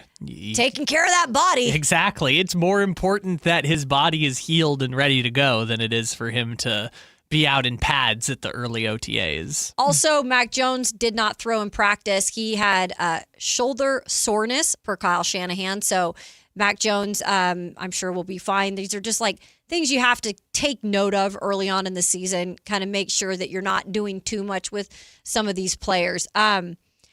Kyle Shanahan also made it clear that the offensive standouts were clearly, I'm going to go back on this. The OTAs were open to the media. I should say the media, some of the media members that were there talked about some of the offensive standouts, wide receiver Jacob Cohen, Jordan Watkins, and the rookie running back, Kalen Black, some of the guys that stood out in day one of OTAs. And then Kyle Shanahan saying that the Australian plan is to leave Wednesday, September 2nd. And then that would put them in Melbourne, Australia on the 4th. That means they would spend a full week in Australia before their season opener against the Rams. So that's crazy, spending a whole week in Australia. And then having to come back and readjust your body clock. Exactly. Oh, and also they are going to hold joint practices in the preseason with the Chargers and Titans. Oh, we gotta get Kayla out. That's what I was saying. I'm they have a preseason game. I'm wondering if I could get down to that and then bring you guys some stuff from, before the season actually starts. You're gonna show up in your Tennessee jacket. No, I'm not gonna do that. But it would be fun. Be there on the sidelines. Yeah, it would be. It would be fun to do. And I've never been down there to that stadium. I've never been to Santa Clara. So I do need to get down there. You will for sure at some point this year. Plus, after they get back from Australia, don't they have 3 or 4 home games in a row? They do. Right after that? Which is nice for them, and they should. So Nick Bosa spoke yesterday. This is what he said when it came to the rehab process. He does eye a camp return here. I'm pretty far along. I'm out on the field doing a lot of stuff, trying to just take it slow because I tend to push things quicker, and obviously I got injured pretty early last year, so there's plenty of time for me to really kind of lay the groundwork to be ready for a long season. So it's going really well, and I plan on being ready. I'm sorry. I covered his brother, who we're going to talk about in a minute, at Ohio State, Joey Bosa. First of all, the two talk the exact same. You can't really tell them apart when they talk. But I don't know how he can keep people interested in terms of anybody. No offense to him, but I'm I already almost fell asleep there in 2 seconds. It was the cadence is so slow. Yeah, it was okay, but that's how they both are. Yeah, sure. I mean, to each their own. I was listening to it. I was it's okay, man. Sounds so sleepy. Yeah, no. So speaking of the Bosa brothers, the big talk in the offseason, or one of the big talks in terms of free agency, is can they sign Joey Bosa? Well, yeah, they do have the money to do it, but here's Shanahan if they even have interest in signing Nick's brother, Joey. I love signing good players. But I mean, my kids do Instagram and look at your guys' stuff, so they ask me that all the time too. I'm not hearing about all that stuff much. I look at our team as kind of, we have our team, and anyone else that we can figure out to bring, especially someone like that would be awesome. I don't know. He's we kind of have our team in place, but it's I don't think they're done quite yet signing guys. in terms of free agents.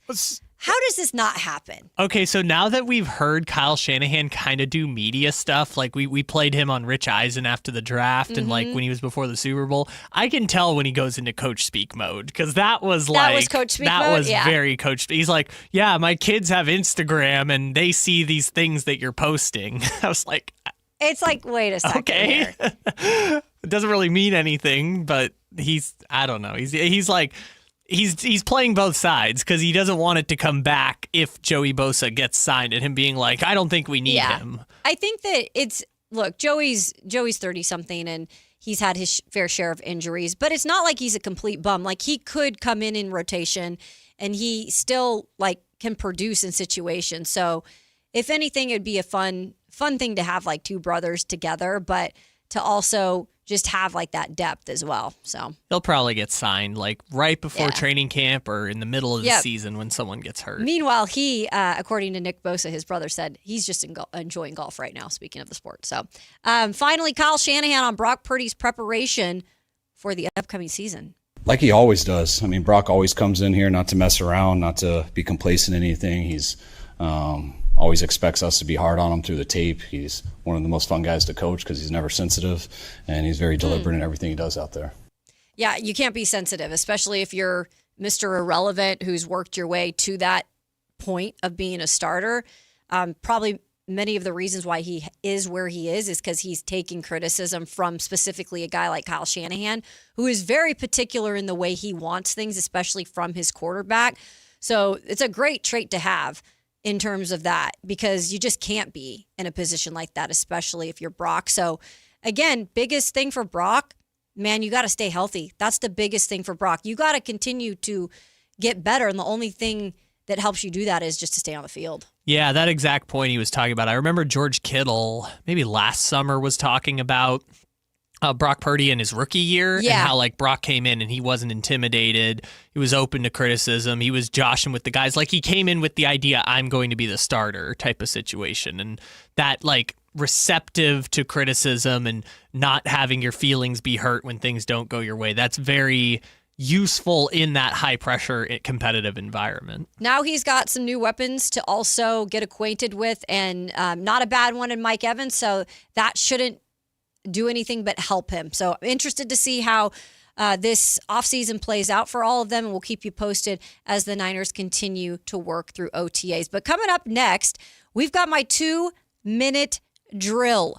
Interesting note now on Rashee Rice. Andy Reid, the head coach of the Kansas City Chiefs, giving him a chance to kind of learn from what happened to him recently. And then Von Miller, do we remember that name? Yeah, he's still in the league. And guess what? He says he's going back to play for a particular team.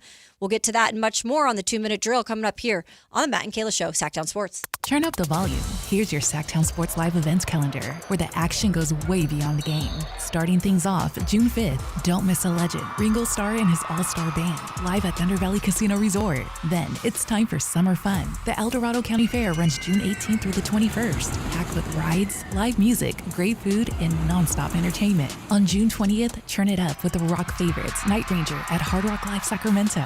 June 26th, another icon hits the stage, John Fogerty at Thunder Valley Casino Resort. Laugh it up July 18th with comedian Gary Owen at Hard Rock Live Sacramento. Then August 16th, country superstar Kane Brown takes over Ironstone Amphitheater. September 11th, slow it down with the soulful sounds of Anthony Hamilton at Hard Rock Live Sacramento. And on October 2nd, rock legends Leonard Skinner brings the classic to Ironstone Amphitheater. Concerts, comedy, legends, all in one place. The Sactown Sports Live Events Calendar. More details at SactownSports.com. There's the hard way to buy a car, and then there's the Hoblet way. Transparent prices, fast paperwork, and a team that's there to help, not hover. We've spent 77 years refining this process so you can get in, get out, and get driving with zero drama. Car buying doesn't have to be stressful. At least, not when you do it the Hoblet way. Experience the difference at HobletDodge.com. The easy way to buy.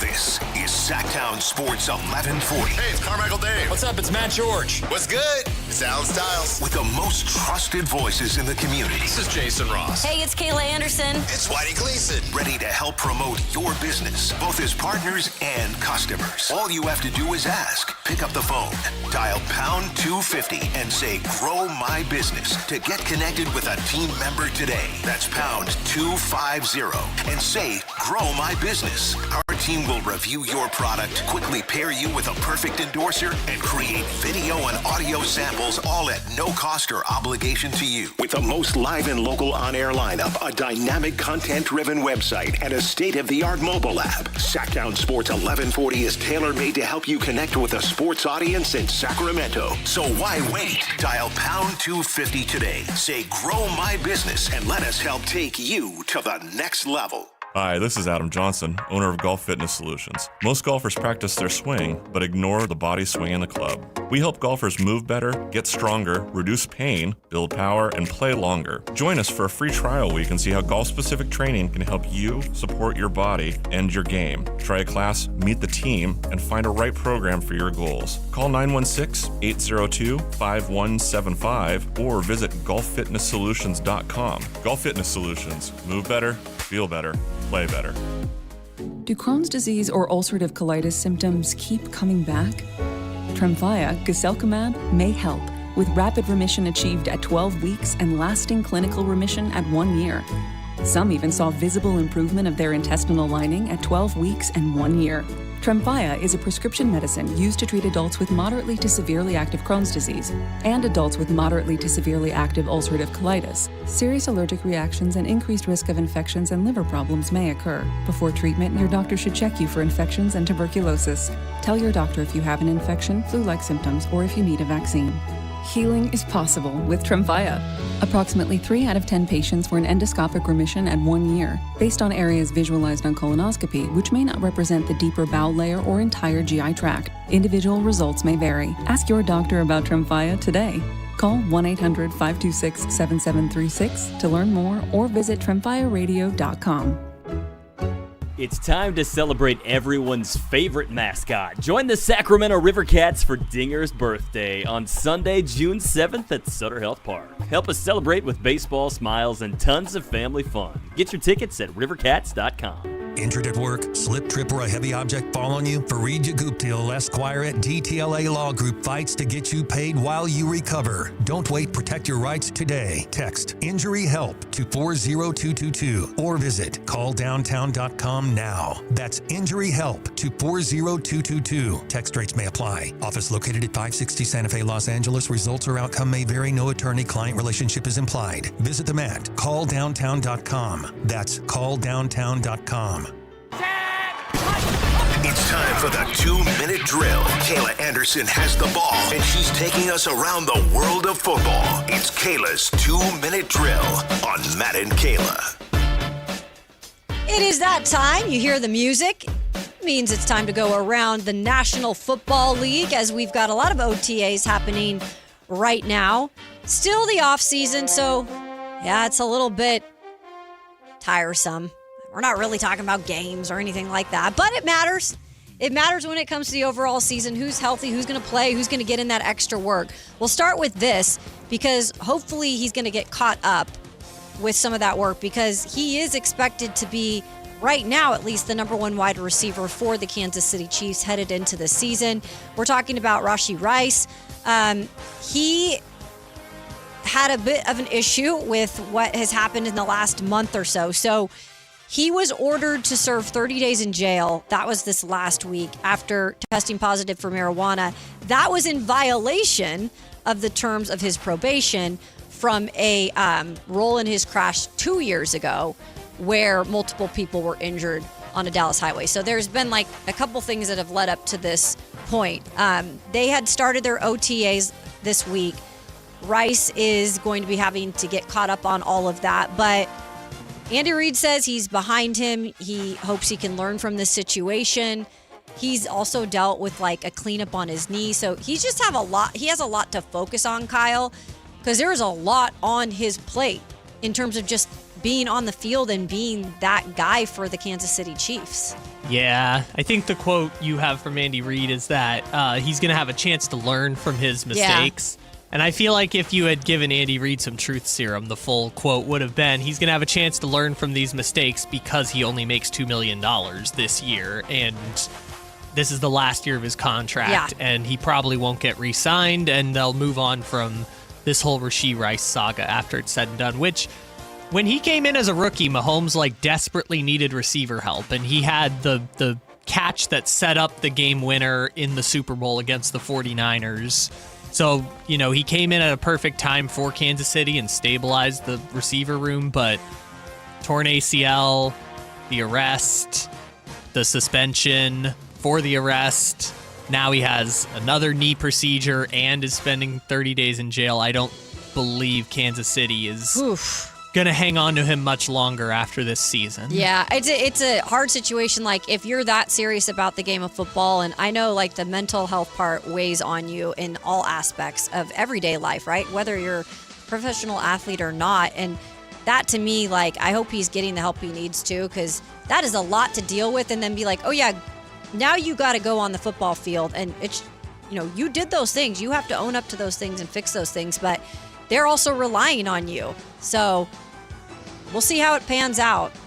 Just one of those situations where getting yourself into that kind of trouble is not easy to dig yourself out of either. All right, next up, no retirement plans yet. I'm interested to see how you feel about this one, because I think we brought his name up the other day on the show. So Von Miller, by the way, Super Bowl 50 MVP, Von Miller. Yes, he had a lot of good things that he's done in his career. He says he is for sure playing this season. He's going to play for someone in the 2026 season. He already has lobbied to go to the Denver Broncos. He's already talked to Sean Payton saying, hey, look, I'm 37 years old. I can still play, though. I spent 11 seasons here. Just bring me back for my farewell tour. What do you think? Should they sign Mr. Von Miller? No. Absolutely not. When have these farewell tours ever gone exactly the way anyone intended they would? They haven't at all. Yeah, that's why the NFL does ceremonial one-day contracts now, is because no one does the retirement tours anymore. And look, Von Miller, all-time great Bronco, gonna have his jersey retired, icon of the organization, first ballot Hall of Famer, all that stuff. But at the same time, these retirement tours never ever work out exactly the way anyone hopes they would. Even in the NBA, they sent Chris Paul home in the middle of his retirement tour. Right. The season-long retirement tours, especially for a Broncos team that actually has something to play for next year, since they kind of blew it at home in the AFC Championship. You got to go to the Cardinals if you want to do this, Von Miller. You can't be doing this on the Broncos. Dude, the Cardinals are just going to be a whole bunch of I don't even know what that roster will look like. It's just a throwaway year. I guess so. I hate to say that if you're a Cardinals fan, but you have to admit, I don't know what is going on over there. And I feel so bad for Jeremiah Love, because he has so much, to not to prove, but they did pick him number 3 overall. And it's they're going to seriously just be here's the ball. Take the ball. Yeah. We don't even know who our quarterback is. Might be Minshew. Might be Brissett. Meanwhile, they're also trying to develop Marvin Harrison Jr., their other top 5 pick that hasn't wasn't panned great out. last year. No, he's had a tough start to his career. But also last year, it was a revolving quarterback room. Yeah, and that's part of it, too. And you got new coaches that are coming in and all that stuff. So, yeah, I don't know. But Von Miller's got to go on the retirement tour somewhere else. Von Miller, it's probably not going to happen when it comes to the Broncos, man. Maybe you'll get picked up somewhere else. Wish you the best. All right, Strouding his stuff. C.J. Stroud, the Texans quarterback, says he has done enough to earn a contract extension. But, of course, right now he is focused on the offseason, doing what he needs to do in OTAs. He's been such an interesting story since he entered the league. From everything that happened to the pre-draft process and the IQ, and then that was all mishandled, to him getting drafted before Bryce Young, and then him proving all of his doubters wrong that rookie season, only to fall back and not really be able to get to that point. again, I think the Texans believe in him, but he's got to show something this year that isn't just an exit early in the playoffs because you turned the ball over so many times and kind of mentally weren't there. It feels like all these teams in the league are kind of scared now to extend their quarterbacks, like the Kyler situation and the Tua situation. I think the Tua one is the big one where people are so scared that they're going to sign this 5-year extension and the guy they thought was the guy turns out not to be the guy. Because, like, this were 3 years ago. I feel like CJ Stroud would have gotten the extension, like, no problem. Yeah.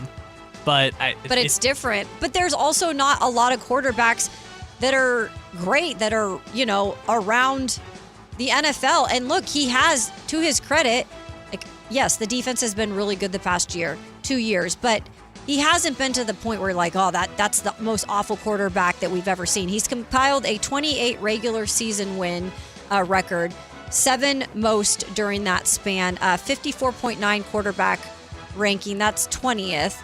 10,876 passing yards. That ranks 9th amongst quarterbacks. 62 touchdown passes, tied for 14th. 25 interceptions, 12th fewest among quarterbacks who have had at least 30 starts. And he has led the Texans to 2 AFC South titles, both wild card berths. I guess my kind of thought with the whole thing, and this was the same thing with Purdy when he was getting the extension, is like, what else are you going to do? Are you going to franchise tag him and then sign McCorkle? Like, what other option do you have other than That's what I'm extending saying. CJ Stroud? There's not a lot out there, so you almost have to. Yeah. I don't know. With Bryce Young, I get it because he looked bad at the beginning of his career and he's gotten progressively better. With CJ Stroud, I'm like, we've seen him be awesome. He was Rookie of the Year. Like, we've seen him be excellent. Yeah. I don't know why you are afraid that can't come back. Yeah, you got to figure out something there. That's for a fact because you can't waste that defense. That defense is so good, and they paid a lot of their players in the offseason to keep those players in Houston. All right, coming up in the final hour of the show, we have Curtis Wilkerson. He is with Inside Arkansas. We're going to get back to some draft talk, and he's going to talk to us about Trayvon Brazile. Also, Darius Acuff Jr., of course. Interested to see and hear his perspective. Since he's down there in Hog Country, he can kind of give us some answers on things that we may have questions about. Feel free if you want to, text in or put in the YouTube chat some of your questions. We love to always get those answered as well. But that is coming up. Curtis Wilkerson to start the 1 p.m. hour here on the Matt and Kayla Show, Sactown Sports. This is the story of the one. As a safety manager at a manufacturing plant, he does everything he can to keep his coworkers safe. From finding ways to reduce risks to keeping safety supplies in stock. And for that, he relies on Grainger. Grainger offers a broad range of quality products and next-day delivery, so he can always play it safe. Call 1-800-GRAINGER, click Grainger.com, or just stop by. Grainger, for the ones who get it done. This is a special alert to all Americans who own a vehicle with less than 200,000 miles with an auto warranty about to expire or with no warranty coverage at all. Due to a decline in the economy, CarShield is announcing a low-cost month-to-month vehicle protection plan that is now available to the public to save any driver out-of-pocket expenses on future auto repairs. Call now to find out how you can pay almost nothing for covered auto repairs. Yes, you heard that correctly. Pay almost nothing for covered auto repairs. An open phone line has been established for all drivers to call for a free quick quote. Call 800-934-1870 now.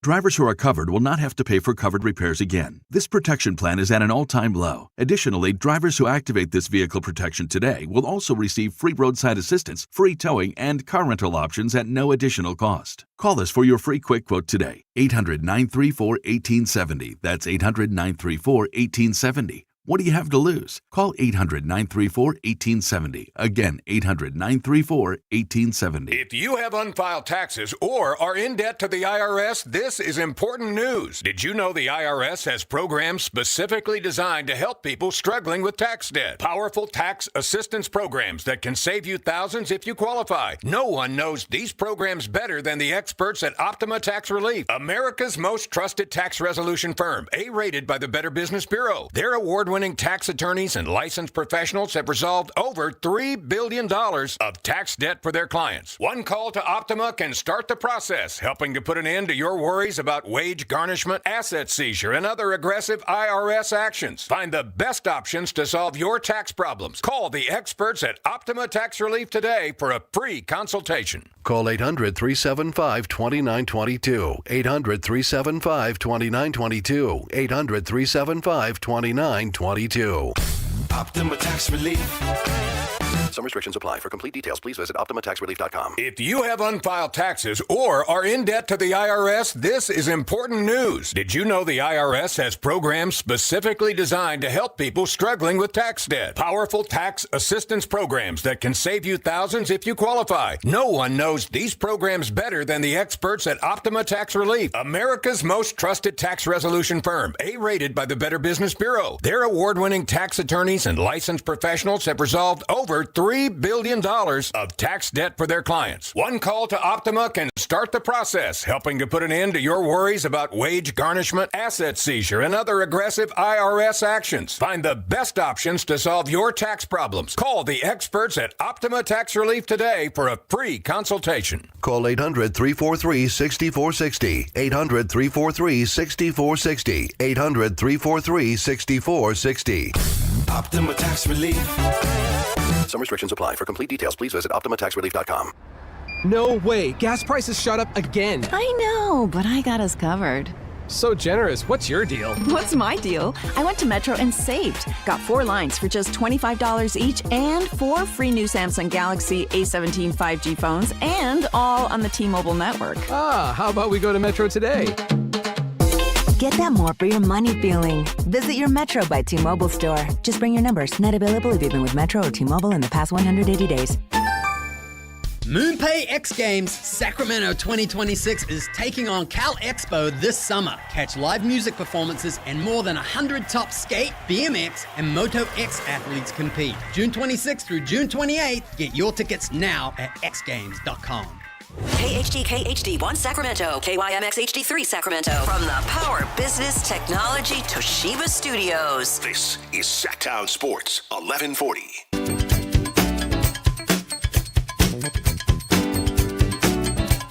It's Matt George and Kayla Anderson on Sactown Sports 1140. Woo! Kyle came through. He got me my song I was looking for, because we're working all day and night here on Sactown Sports. That's right.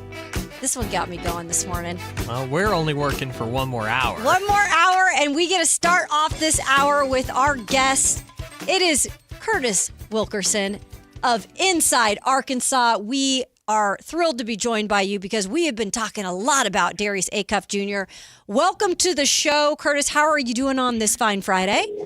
I am doing fantastic. Appreciate you guys having me on. I, too, have been talking a lot about Darius Acuff over the course of the past year, and happy to shed a little bit more insight on who was one of the better Razorbacks to come through the program in a long, long time. Oh, I bet it was so fun to cover that young man this year. I've been a big fan of him pretty much the entire season. I used to work in SEC country in Tennessee, and so just being able to see a guy like that under Coach Cal has been so fun. But what stood out to you from the get-go from Darius Acuff Jr. when he arrived at the University of Arkansas? Yeah, just a ton of fun to watch. And, you know, when John Calipari came over to Arkansas a couple years ago, it was a little bit late. It was a little bit rushed, and they had a good team. But you could look at them out there and go, you know, it's probably not really a vintage Coach Cal type of team in terms of talent. Right away when we saw Darius Acuff, it was like, okay, there's your vintage John Calipari guard right there. Ultimate competitor. He's a guy who came in and really changed a lot of the narrative about him right out of the gates. You know, a lot of people thought, well, is he just an AAU type of guard? Like, how's it going to translate to high-level basketball? And right away he comes in and he takes over the point guard position and becomes one of the better facilitators in the country. He shot under 30% from three in high school, so how's that going to work out? Oh, it was fine, just 44% on volume from three throughout the course of the season. Just did a little bit of everything for Arkansas, super competitor. There was no question who the alpha was on that team, and it's kind of impressive when you had a lot of returners, you He had a guy like Malik Thomas, who's probably also going to be a first-round pick. But it was crunch time and somebody needed to go get a bucket. It was going to be Darius Acuff. He was fabulous to watch in Fayetteville all season long. Yeah, it seemed like it. And just like you said, he's got that alpha dog mentality. And I think for people here, and I'm not going to speak for everyone in terms of fans, but I know a lot of fans know that, when you're picking number 7 and you're going to get what could be very well your longtime future point guard, and it's a team like this that's kind of in a way rebuilding, looking for a new identity. He seems to be somebody who could shoulder that, I guess you could see pressure a little bit. How do you feel like he'd be able to handle a situation being kind of the guy here in Sacramento? I think he would do a great job with it. He's such a cerebral guy. Always serious, always business. It took us until maybe the Sweet 16 to get a smile out of him. He's just, he's all basketball and all business all the time. But yeah, he's definitely been a lead by example type of guy out there on the floor with the things that he does, the way that he carries himself. And that was a challenge that John Calipari had for him throughout the course of the season, was to become more vocal, be more of a voice out there on the floor. And he put a lot of work into that. And, when he's just kind of a guy who is unflappable under pressure. I remember in the NCAA tournament, they were in the round of 32, really getting pushed by High Point, trying to get a Cinderella situation out of it. And it just became, okay, just give me the ball. Everybody get out of the way. I'll get us a bucket. Don't worry about it. I've got this.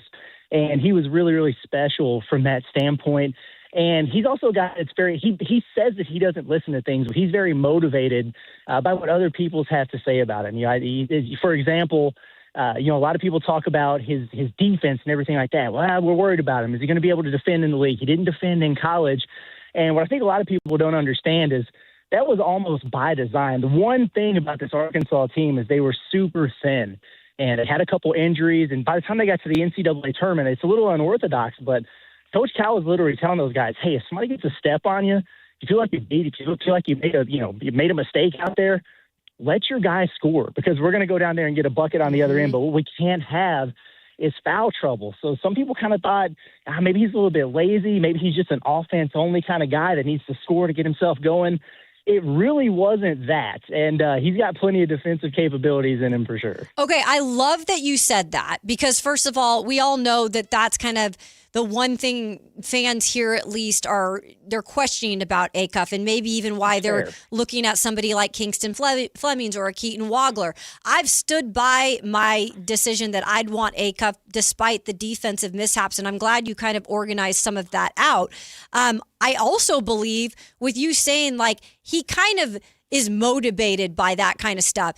So much so, I know I heard him do an interview at the NBA Combine, and when he came into Arkansas, and tell me if this is correct, he was just like that guy in high school that just shot the ball. Like that's all he did. Mm-hmm. He didn't even he didn't really become like that playmaker or assist guy until he came to Arkansas, where Coach Cal was like, you have to be that dude. And what did he do? He did just that. So it makes me feel comfortable with the mentality of this guy that he could also do that, at least in terms of improving his defense. 100%. Yeah, very, very adaptable. And that's a good point. There were games early in the season where he'd score 25 and he'd shoot 60% from the field. And they get into the press conference, and everything Cal says to the media, it's usually a message he's trying to deliver to his guys. And he's saying, okay, well, that's great. He had 4 assists. He should have 10. There's no reason for that. He had 2 turnovers. He should only have 1. And he really took that to heart. And like I said, he wound up leading the SEC in scoring and assists. And I think he would be able to do that defensively. There were some bigger matchups where he really stepped up and I thought played great defensively. A home game against Vanderbilt. Mm-hmm. And I remember going up against Tyler Tanner, who's a tremendous point guard. He's coming back to college next season. And I thought Darius did a great job of locking him up in that game at home. And it was a big catalyst for what Arkansas had in terms of winning that game.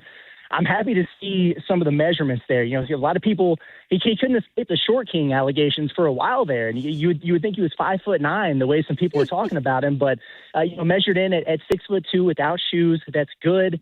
The long wingspan at 6'7" for a point guard there. And then if you look at him, he's kind of built like an SEC football player, almost strong, physical, upper body. He's an athletic player. He's explosive. There's plenty of the all the physical traits, the athletic traits of being a good defender are there, and he'll be the first one to tell you. In fact, I think he said it even at the combine. A lot of it is awareness and staying locked in on those possessions, knowing where you need to be, help side, all those little things that you learn the more that you play there. And, if there's a knock on the guy, if there's somebody telling him there's something about his game that's not perfected, he's going to do everything he can to get to that point. Ooh, I love that. Curtis Wilkerson of Inside Arkansas, nice enough to join us today. We're talking a little bit about the upcoming draft. And, of course, Darius Acuff Jr. has been put maybe in a spot where he could come here, or we've even heard, Curtis, that he kind of wants to come here. He has a little bit of a connection with Scott Perry, the general manager, who used to coach his dad. In terms of basketball, just within the family and that kind of Detroit mentality, how much do you feel like this guy could just bring a level of excitement to a city like this that is looking for that? And then also, what do his teammates think about him? Oh, they love him. I know that, another Razorback, Trevin Brazil, worked out for Sacramento, I guess, earlier this week. And I'm going to ask about that in a minute. Oh, I can't wait to talk about him. But, he loves it because you throw it up and it's a pinpoint lob and he's going to catch that thing and dunk it. It's a guy who, if he needs to score 30, he can. If he wants to take 25 shots, he can. And frankly, he probably should. But he's able to get everybody involved. He's a good teammate, works hard. Not a selfish bone in his body. And you mentioned that Detroit, that tough, competitive mindset, that's the kind of thing that becomes contagious out there. And when you see a guy that's relentless like that, not afraid to play physical, he's kind of one of those guys that brings all those little intangibles that gets a fan base going. The hustle, the effort, being a tough guy like that. So he's got a lot of that in him. I think anywhere that he goes is going to be excited to have him. He's a heck of a player.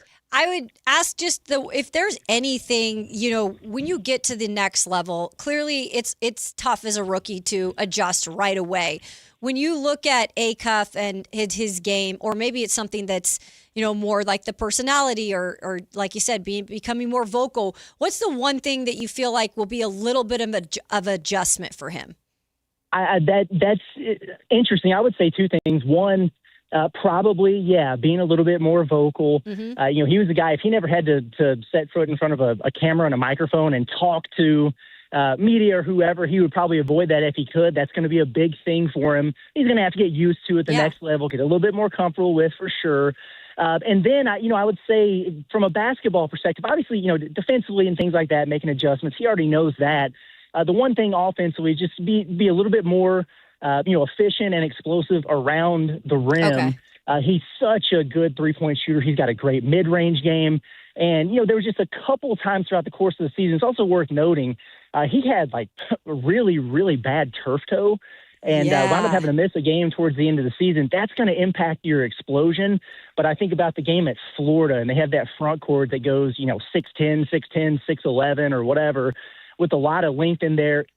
Struggled a little bit at times. Now, not a big deal. If you go look at his efficiency, it was off the charts. But, the length, the athleticism, the size, it's all going to be just amped up a little bit. And might be a little bit of an adjustment period there. But, again, he's a strong, physical, athletic kid. He'll be fine. Curtis, that was the turf toe that he was dealing with, and that's where he was even like, I'm playing through this, right? That was that whole situation with, Yeah. I mean, were you guys shocked by any means that he was like just going out there and still continuing to play on something like that? We were absolutely doing the thing of why is he playing right now? They probably locked up their NCAA tournament spot. Give this dude a couple weeks and let's see what we can do in the tournament. Finally, they did that the last game of the regular season.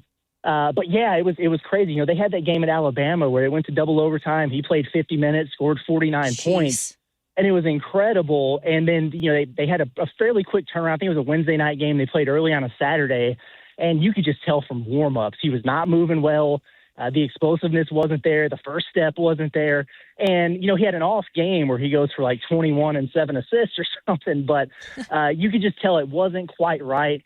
He tried to gut it out. He stopped practicing so he could play in the games, and that became a deal where the shot started being a little bit off. He wasn't getting the normal reps.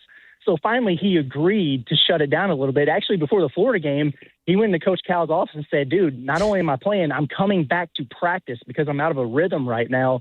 So he's a very hard, difficult guy to get off the floor, but he was definitely one who was wearing, the walking boot around when he wasn't out on the court and just kind of toughed it out and gritted it out for the team. Yeah, it's incredible. I mean, I love that mentality, and I know that a lot of fans would like that here in Sacramento. And speaking of Sacramento, you're right. We had some pre-draft workouts happening this week, and on Wednesday, Trevon Brazile was in town, the forward out of Arkansas.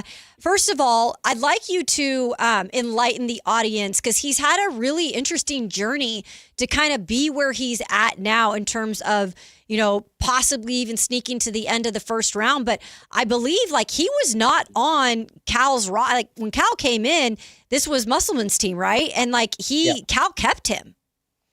Yeah, he was basically the only guy that Cal kept. If you have an opportunity late in the first round, early in the second round, take Trevon Brazile. This dude, and, but before I started doing what I'm doing now, I worked and was doing some scouting in Missouri. That's where he grew up. And this is a guy who was 6'4" and just kind of athletic. He was one of those late bloomers. He's grown 6 to 8 inches between his junior year of high school to where he's at now. And he's come a long way. But, yeah, I mean, this is a guy who, after his freshman season at Missouri, started popping up on draft radars. And the way he took off at Arkansas his first season, there were a lot of people that thought, okay, this guy might be a lottery pick because he's 6'10", 6'11". He's got a 7'4" wingspan. He's ridiculously athletic. If you just Google Trevon Brazile highlights and see some of the poster dunks he's had, it's unbelievable, some of the things that he does. He led the SEC in stocks this year, steals and blocks combined.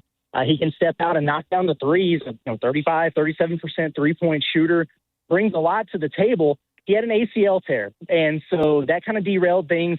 The next year he came back, and you could just tell he wasn't quite right. He got shut down for a couple weeks from some swelling and inflammation. So it basically cost him 2 years of his career. Last year he comes back. He's playing for John Calipari, and it's a new coaching staff. He's adjusting. And you also have a dude, Thero, on the team at his position who was in the midst of his breakout year. So for the longest, Trevon was playing, 12, 14 minutes a game. He couldn't find a rhythm. Thero gets hurt, and they insert Brazile into the starting lineup. He averages a double-double the rest of the season through the Sweet 16, and then he had a heck of a year this year. He's a lot of fun to watch. He's super athletic. He kind of has all the traits of that modern, stretch four-man who can run the floor, knock down threes, block some shots, switchable on the defender. He's really good. He's got an injury history. He's an older guy, but if you're looking for somebody who can kind of plug and play that type of niche role for you right away, you're not going to find too many people that are better than Trevon Brazile. I highly, highly recommend him. Yeah, I mean, this is interesting because clearly he was in town. They've seen something in him. A lot of people here are like, yeah, if they get Acuff, then bring in Brazile. It is Bring funny. on. It's we'll have all the hogs over here. We'll have you on the show all the time. But you talked about, his defensive effort as well and just being able to guard, multiple positions. Just in terms of the defensive side, what do you see from him? Yeah, the length is ridiculous. He's had so many deflections, really, really good about anticipating passing lanes. That led to a lot of his, the in-game windmill dunks and stuff that he would do because he's getting out and he's getting steals. Very, very good weak side shot blocker. I can't tell you how many three-point attempts that he blocked on the perimeter just because that length, it sneaks up on you. The only knock I really have for him, on the defensive standpoint, he's gotten a lot better with his physicality, but Cal's a guy who doesn't like to double down a lot. So if he was left on an island against a big physical center or whatever, it could be problematic for him. That's problematic for a lot of guys. But he got so much better at, moving his feet, using his athleticism, letting that length play. He was a big-time switchable guy in pick and roll, holds his own against guards out there on the backcourt. He's very, very disruptive on the defensive end of the floor, and it was a big part of what Arkansas did throughout the course of the season for sure. What was him and Acuff's relationship like? Oh, they loved each other. I know Trevon loved him because he kept throwing him those lobs, which was a lot of fun to see. And yeah, it's definitely one that grew throughout the course of the year. And I know that Trevon mentioned it. I think I saw in the interviews that he did after the workout with your guys the other day. But pretty much, the Arkansas had 4 guys who were at the combine, and they were all kind of up there together, hanging out together, eating together, checking on each other. That was one of the cool things about the Razorback team this year. Cal, he's going to get his guys, the McDonald's All-Americans, the 5-stars. You kind of know the deal, and that can come with a lot of ego sometimes, and some selfishness and things like that. I've seen it in the past. This group did not have that. It was a selfless bunch. They got along well. The chemistry was really, really strong, and it led them to an SEC tournament championship and another Sweet 16.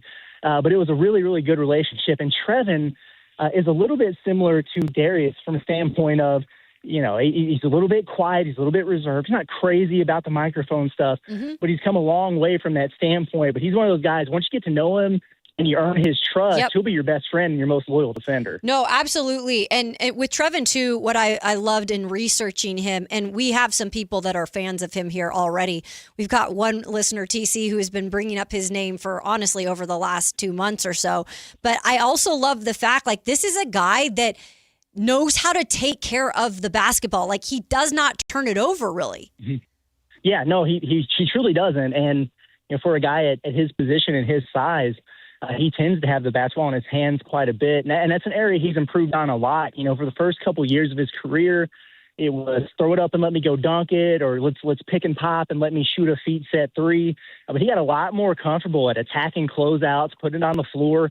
I think he had a game this season where he had 6 assists, so became a lot more comfortable as a passer. If you get a good big man with him, he's really good in high-low action. And, yeah, he's gotten a lot smarter. And some of that's with adding some strength and adding some weight, which he definitely did this season, but not being careless with the basketball, becoming a better decision maker. He really, really made strides from that standpoint as well. Curtis Wilkerson of Inside Arkansas doing a great job bringing some great information here on Darius Acuff Jr. and Trevin Brazile. One more for you. You talked about Coach Cal, and we all know, his history at Kentucky and now what he's doing at Arkansas. And you look at his roster of guards that he has put in the NBA and their success then that they've had at the next level. Can you describe to me how that happens, or what is it that Coach Cal is doing with some of these guards in particular that just really prepares them for the pros? He throws them to the fire. He is not a guy that is, he doesn't hesitate one bit to bring a freshman in there and throw him straight to the wolves. And, one thing that's been interesting about it too is he's also very empowering. He really is a player's coach from the standpoint of, he will take the bullets if he has to. He's going to defend his team. He's going to put a lot of trust in his guys. He doesn't recruit rosters, so you don't have guys looking over their shoulder, wondering if they're going to get benched. And that's the kind of stuff that over the course of the season instills a lot of confidence in him. But honestly, I think it just goes back to the work that he did earlier in his career. And you start to build that roster of, well, here's another one and done. Here's another number one overall selection, whatever you want to call it. And all these guys understand that. It's hey, if you go play for Coach Cal, you're going to be there for a year. You're going to have the ball in your hands. He's going to let you rock. And then you're going to go get drafted. And it's kind of interesting. It's almost like a double-edged sword from a standpoint of covering this team at Arkansas, because he's able to get all of these high-level guys, and it. The flip side of it is at a time where a lot of these guys are opting to, you know what, I'll try the draft again next year. I'm going to come back and get $5 million in NIL. You're not going to have that with Coach Cal, because he is going to get you to the draft in a hurry. So as Razorback fans, the folks out there are okay, well, we know that we don't want to get too attached because we're going to have to recycle these guys every single year, but it's absolutely a guard factory under John Calipari. Awesome stuff. Thank you, Curtis Wilkerson of Inside Arkansas. By the way, where can they go to find your work, Curtis? Yeah, 100%. We got a great YouTube channel. We have all our podcasts, our live shows. Inside Arkansas is where you can find it. Our website, InsideArkansas.com, or just give me a follow on X at Kurt Wilkerson _. Awesome. Well, we hope to have you on here in the future if they indeed get one of these spectacular players. Thank you so much for your time, and have a great weekend. Absolutely. Thank you, guys. We'll talk soon. Thanks, Curtis. Wow. First of all, what a great guest.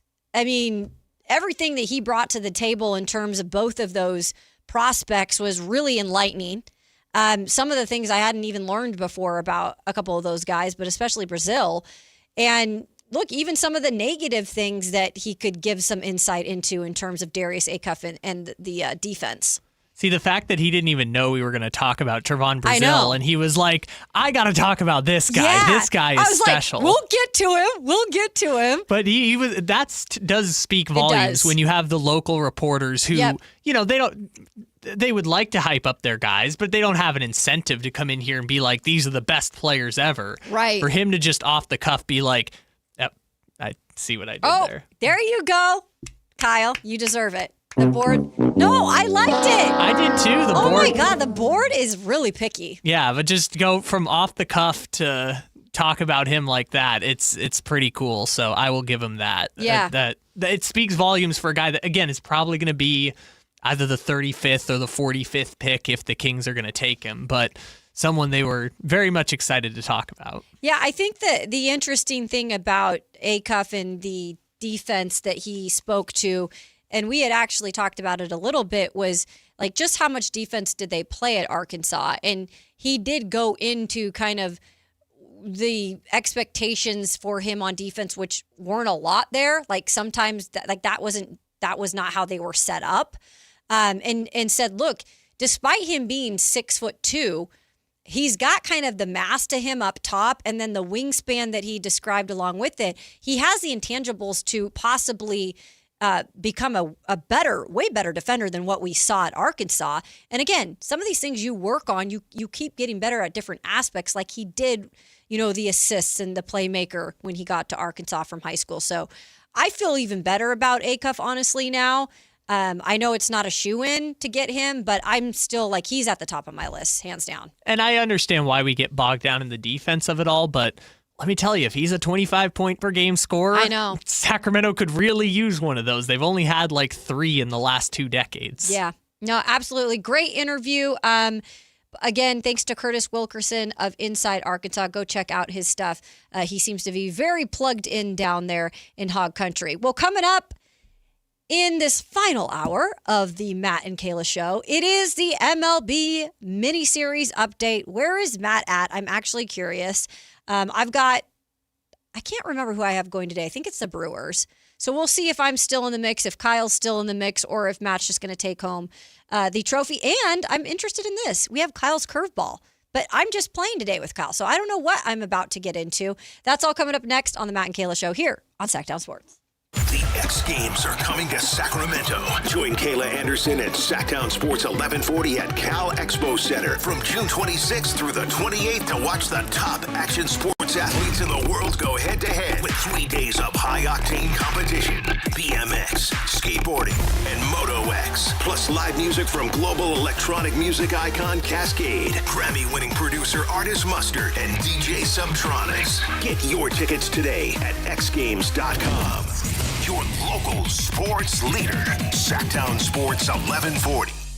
Hi, I'm Adam Johnson here with Golf Fitness Solutions. If you want more distance, less pain, better mobility, and a body that holds up for 18 holes, come see us. We're expanding in Carmichael, and you're invited to our grand opening party on June 13th from noon to 4. Tour our new space, meet the team, try the simulator challenge, see if you can make a hole-in-one, and learn how golf-specific training, stretching, massage, and assessments can help your game. Call 916-802-5175 or visit us at golffitnesssolutions.com for more information. Sacramento, get ready because the Fasteners Inc. Super Sale is back Friday, June 12th and Saturday, June 13th. Stop by Fasteners Inc. Tool Outlet on Power Inn Road for crazy deals on DeWalt products. We're talking all of the lowest prices in Sacramento on bare tools, tool products, batteries, lasers, hand tools, outdoor power equipment, and so much more. Again, this DeWalt sale event will be June 12th from 7 till 5:30 and June 13th from 9 till 3 p.m. at Fasteners Inc. Tool Outlet on Power Inn Road. Visit fastenersinc.net for more info. If you're serious about getting better at golf, start with the fit. At Hagen Oaks, everything begins with Total Game Fitting. The TrackMan Player Performance Studio analyzes your swing to match you with the right clubs. Ping's Ballnamic Fitting helps you find the golf ball for your game. The Hagen Oaks Putter Fitting Studio helps you roll it true. And with FootJoy's 3D foot scanner, you'll walk the course in shoes that actually fit. From driver to putter and even what's on your feet, Hagen Oaks fits every part of your game. Total Game Fitting, only at the Hagen Oaks Golf Super Shop, Fulton Avenue at Business 80. It's Big O Tire's anniversary sales event. Now through June 14th, buy 3 tires, get 1 free on 4 select in-stock Big O brand tires with installation purchase. Plus, you'll also get our industry-leading ProTech Plus warranty for free. Disposal fees extra, not good with other offers. See Big O dealer for pricing. Injured at work, slip, trip, or a heavy object fall on you? Fareed Guptil, Esquire at DTLA Law Group fights to get you paid while you recover. Don't wait. Protect your rights today. Text Injury Help to 40222 or visit calldowntown.com now. That's Injury Help to 40222. Text rates may apply. Office located at 560 Santa Fe, Los Angeles. Results or outcome may vary. No attorney-client relationship is implied. Visit them at calldowntown.com. That's calldowntown.com. It's time to celebrate everyone's favorite mascot. Join the Sacramento River Cats for Dinger's birthday on Sunday, June 7th at Sutter Health Park. Help us celebrate with baseball, smiles, and tons of family fun. Get your tickets at rivercats.com. T-Mobile has an exclusive bundle for customers 55 and up. I'm Sarah Bowl. Yeah, I'm Frank Bowl. A reliable network is key for us. And with T-Mobile, it's been wonderful. And going to the 55 plus plan saved us so much money. A lot. And that's important. Trying to keep costs down. The home internet's been perfect. It's fast, it's quick. The setup was so easy, it took less than 15 minutes. It was like, ta-da! If you want simplicity, coverage, reliability, you want the whole package, T-Mobile has it. Right now, T-Mobile customers 55 and up can get 2 phone lines on America's best network, plus America's fastest 5G home internet for just $30 each. $30 per month each line with autopay plus taxes and fees. Minimum age 55. Pricing for home internet rely on 2 lines of Essentials Choice 55. $35 connection charge per line required. Best mobile network and fastest 5G home internet based on analysis by Ookla of Speed Test Intelligence data 2H 2025. All rights reserved. Want the best movie experience in town? Join Sactown Sports IMAX Pass by visiting Sactownsports.com. Sign up today. You can win tickets to see this week's films at the Esquire IMAX Theater. Did you try my Colombian tamales? They're delicious. Yes, but the Mexican tamales I brought are better. Colombian tamales wrapped in plantain leaves are unmatched, you know. But the Mexican tamales wrapped in corn husks are the authentic ones. At least we can agree that they taste better with Pepsi. Without a doubt. Can you pass me a straw? You mean a pitillo. Tamales deserve Pepsi.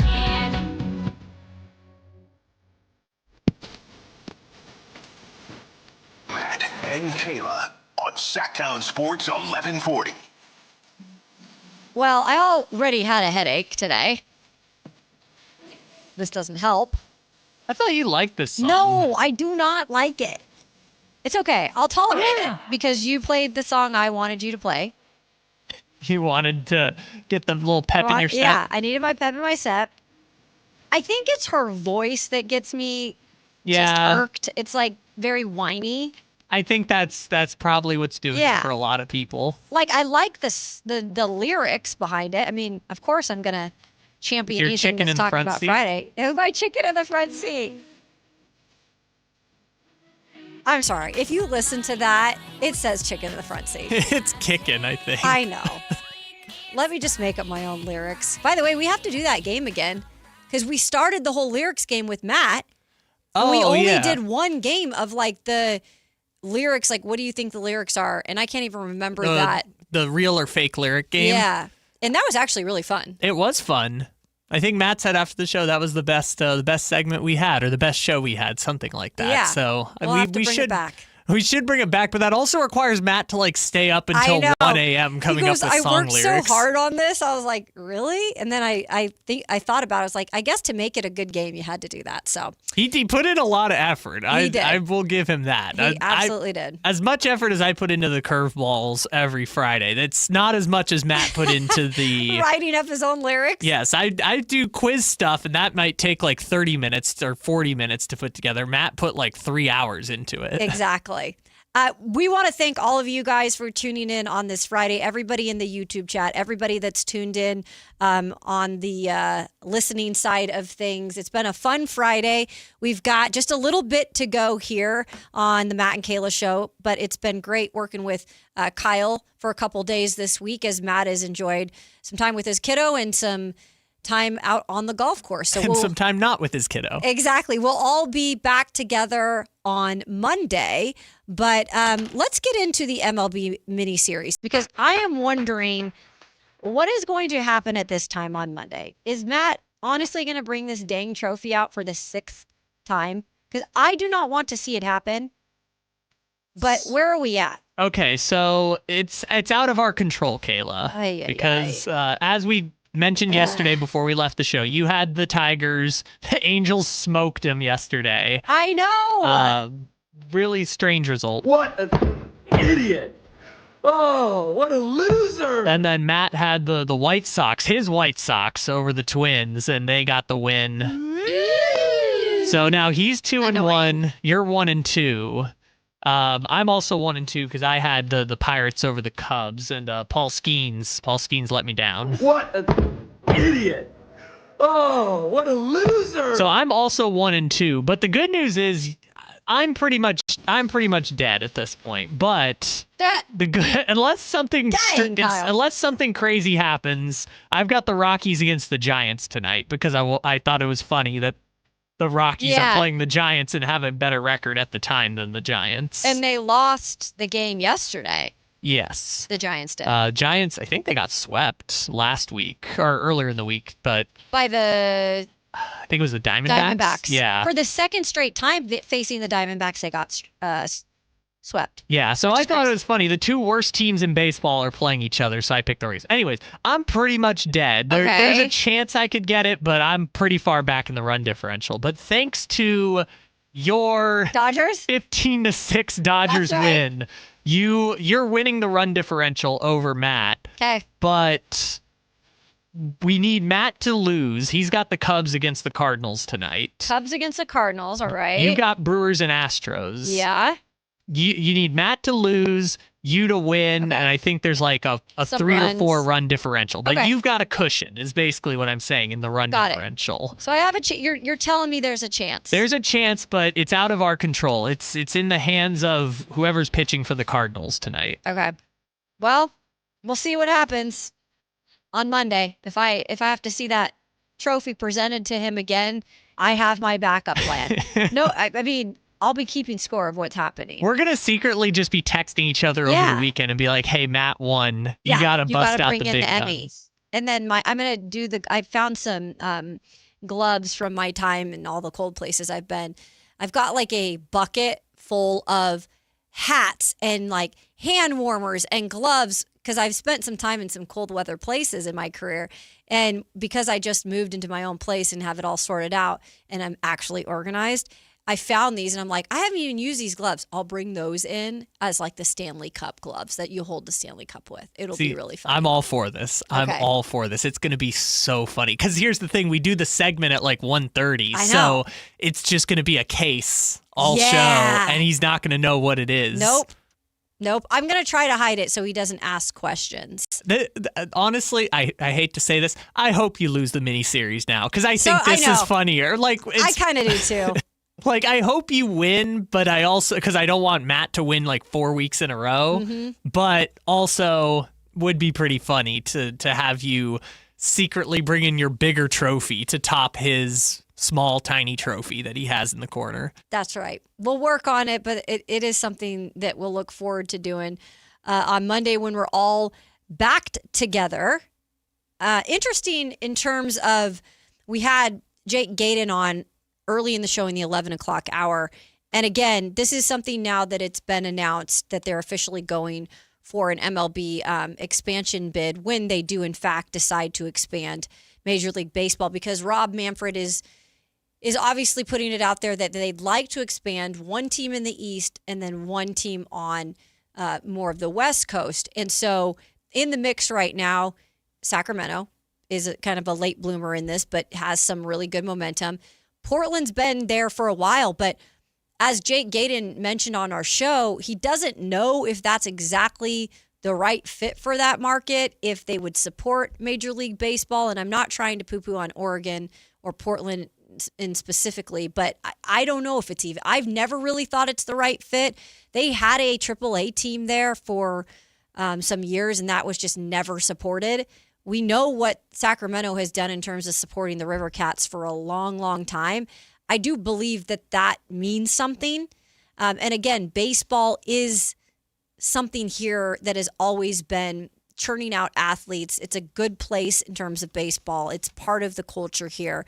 I just think it would work better than Portland. And then Salt Lake City, they just have everything going for them in terms of the money and the ownership. Yeah, it's Salt Lake versus Sacramento, it seems like. At least those are the two. I think San Antonio might get into the mix, but I think that's also kind of east. That's not really west. So yeah, it seems like it's Salt Lake or Sacramento the way most people are talking about it. Yeah, and we'll see how the ownership plays out too, because there are a couple of possible owners, I should say, that are coming in June 2nd. That was also a note given out by Jake Gaydon today on the show. They're going to come explore, I'm sure, and I'm sure the city of Sacramento and the mayor here and everything is going to try to give them a good pitch in terms of why you'd want to give your money and be a part of this potential franchise, in the future. I sure hope so. I mean, that's the big thing that most run into is trying to find that money from a lead investor, which now in this day and age is like, how many people in the world want to spend $2.5 billion to $4 billion to buy into a baseball team? And that's the thing. Like he mentioned, it doesn't have to be anybody like local. You see a lot of these teams now that some of them are even getting international ownership that comes over. There's people, like you mentioned, the Texas interest. There's people from the East Coast maybe that are interested. I think it's just, those owners, and you want to make sure, ownership is ownership. Like, I know there's opinions about that. You want to make sure they're invested in terms of the team as well. But I think for them right now, it's just like, where's the money coming from? So you can't be picky. Well, and there's levels to it, like you just said, which is, it's not necessarily like, is it going to be a well-run ownership or not well-run? It's, will we have a team or will we not have a team at all? And I think some people in that respect will be less picky about who is willing to front the money for the team if it means you get the team at all. Yeah. Absolutely. Well, we are going to wrap up the show here on Matt and Kayla when we return, and we're going to do that with the Drive guys. They're coming up next. We'll see what they are getting into to wrap up the full lineup of Sactown Sports. That is coming up next. May is here, and so is your excuse to hit the ballpark. The green and gold are bringing the energy all month long with fan-favorite bobbleheads, can't-miss post-game fireworks, and a ballpark atmosphere you don't want to miss. Turn up for Sacramento Saturdays and bring the whole crew out for Stompin' Sundays, packed with kid-friendly fun, giveaways, and the opportunity for kids 14 and under to run the bases after the game. Enjoy big swings and bigger moments all May long in West Sacramento. Lock in your seats now at athletics.com/tickets. Is the volatility of the stock market driving you crazy? Is your retirement account sinking, yet you're getting older and you're starting to worry about, will I have enough for retirement? What about the money in the bank? These banks pay nothing these days. How do we get growth to get to retirement account? It's simple. Move into gold and silver. Want to know how to do it? Listen to my show, Striking Gold, with me, Kenny Michaels. T-Mobile has an exclusive bundle for customers 55 and up. I'm Sarah Bowl. Yeah, I'm Frank Bowl. A reliable network is key for us. And with T-Mobile, it's been wonderful. And going to the 55 plus plan saved us so much money. A lot. And that's important. Trying to keep costs down. The home internet's been perfect. It's fast, it's quick. The setup was so easy, it took less than 15 minutes. It was like, ta-da! If you want simplicity, coverage, reliability, you want the whole package, T-Mobile has it. Right now, T-Mobile customers 55 and up can get 2 phone lines on America's best network, plus America's fastest 5G home internet for just $30 each.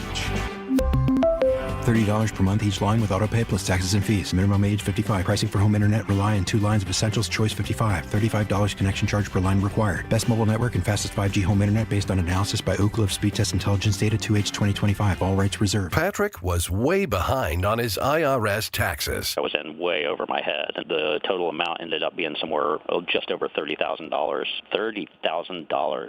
Then the IRS came to collect. Started getting letter after letter. A lien had been filed against me. They were going to basically hang me completely out to dry. He had to do something. That's when I reached out to Optima Tax Relief. Patrick's life quickly got a lot easier. It was very easy, pretty much hands off. They picked up the ball and ran with it. And how'd it go? I couldn't believe it. I had to ask 2 or 3 times. I saved an incredible amount of money. How does Patrick feel about Optima? Couldn't be happier. They definitely helped me. Optima Tax Relief, the best place to call. They're They're the best in the business. Do what Patrick did and call Optima Tax Relief for a free consultation. Call 800-375-2922. 800-375-2922. 800-375-2922. Optima Tax Relief.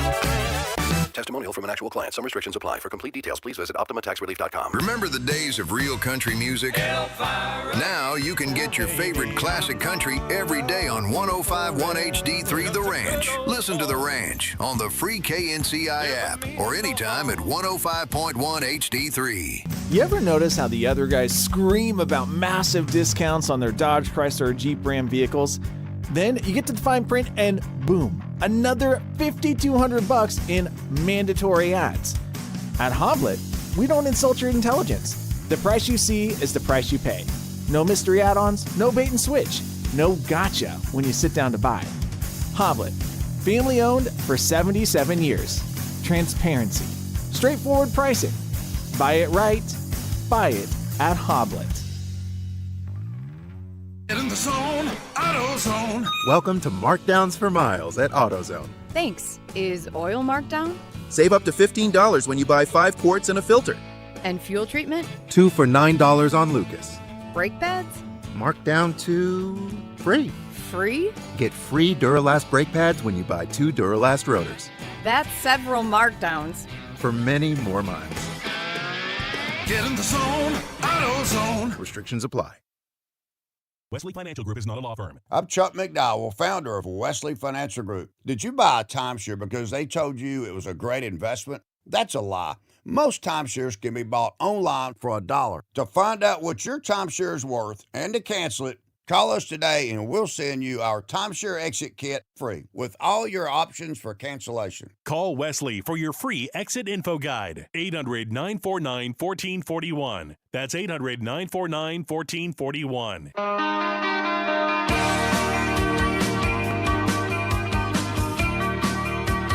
It's Matt George and Kayla Anderson on Sactown Sports 1140. All right, we're wrapping up the Matt and Kayla Show.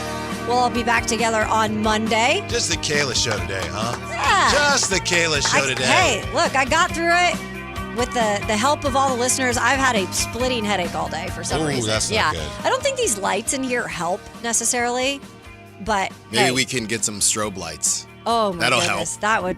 that would do me under. I'd be done for after an hour. So much so, you guys, that I forgot in the last segment that we were going to get to Kyle's curveball.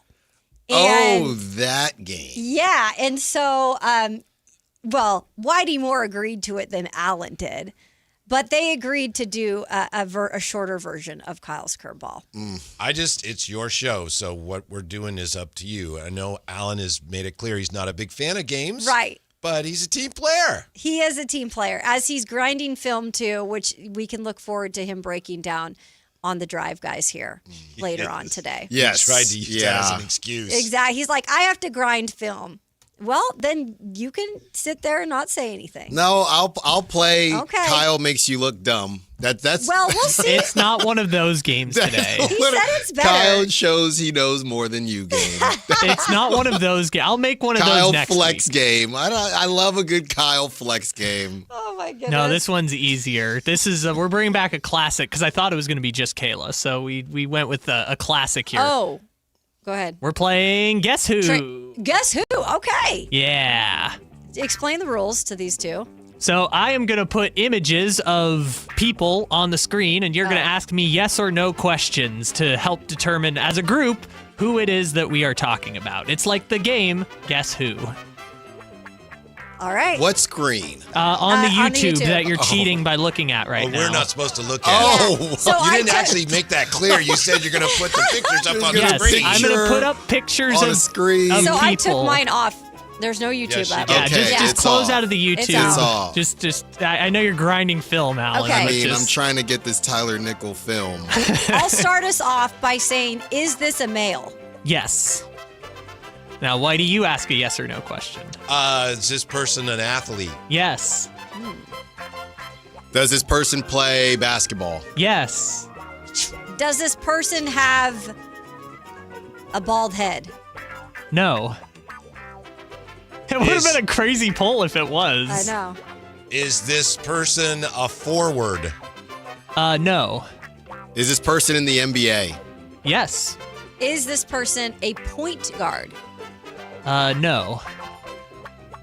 Let's see, now he could still be a shooting guard. Is this person currently still playing? Mm-hmm. That's what I was going to ask. Yes. Okay. Is this person on the Spurs? No. Is this person on the Kings? No, because they're still playing in the playoffs. Like Oh, I Whitey didn't know said. you said they were in the playoffs. I just thought you said, are they still playing in the league? Oh, well, I interpreted Yeah, Whitey's question sorry. as they're still playing in the Right season. now. Is this person on the Knicks? No. Aha. Okay, so now we know. Okay. Ah. Is on Okay, the so you- Thunder. Non-forward on the Thunder. Yeah. Does this person have the same name as somebody else on his team? Oh. No. Is this Are we person... competing to see who's first? No, or we you're work on a together? team. You're all on a team. Okay. Is this person Chet Holmgren? No. Well, he's not. It's not Jalen. Neither of the No. Jalen's. And he's not a Chet. point guard. Does this person? Skip my turn. Oh, That's all right. Go ahead. No, you're obviously out something you need to get to. Go ahead. No, please. No, no, please. Whitey, please. Is this person Isaiah Hartenstein? No. Is this person known for borderline dirty fouls? I guess now. They weren't until 2 games ago, I think. Why am I blanking? Well, it's supposed to be. I thought it was Lou Dort, but two Oh, games. no. No. 2 games. I was interpreting it the other way, Wait, now I'm confused. where they were the victim of dirty fouls. Oh, Shea Gildress-Alexander. No. Oh, sorry. They were the... Whitey, you want to guess? Is it I'm so Caruso? No. No. Oh, my God. No, it's Jared McCain. McCain. You got it. Oh, the local Sacramento guy. Yeah, because Jared McCain got bumped by. That's right. Oh, yeah. That's the right. Spurs That's right. By players. Biombo and one of the various See? Plumleys. Well, there you go. There's the, The game. very- Guess Well, I who? think I won that. You Yeah, did. See? clearly. Now guys do are you on a feel team. better? Do you feel better about the game shows? No, but I won. I always feel better when I win. Again, you're on the same team. Yeah, but I He won, helped though. the most. He did the most. So if it was Yes. a pie chart, Right.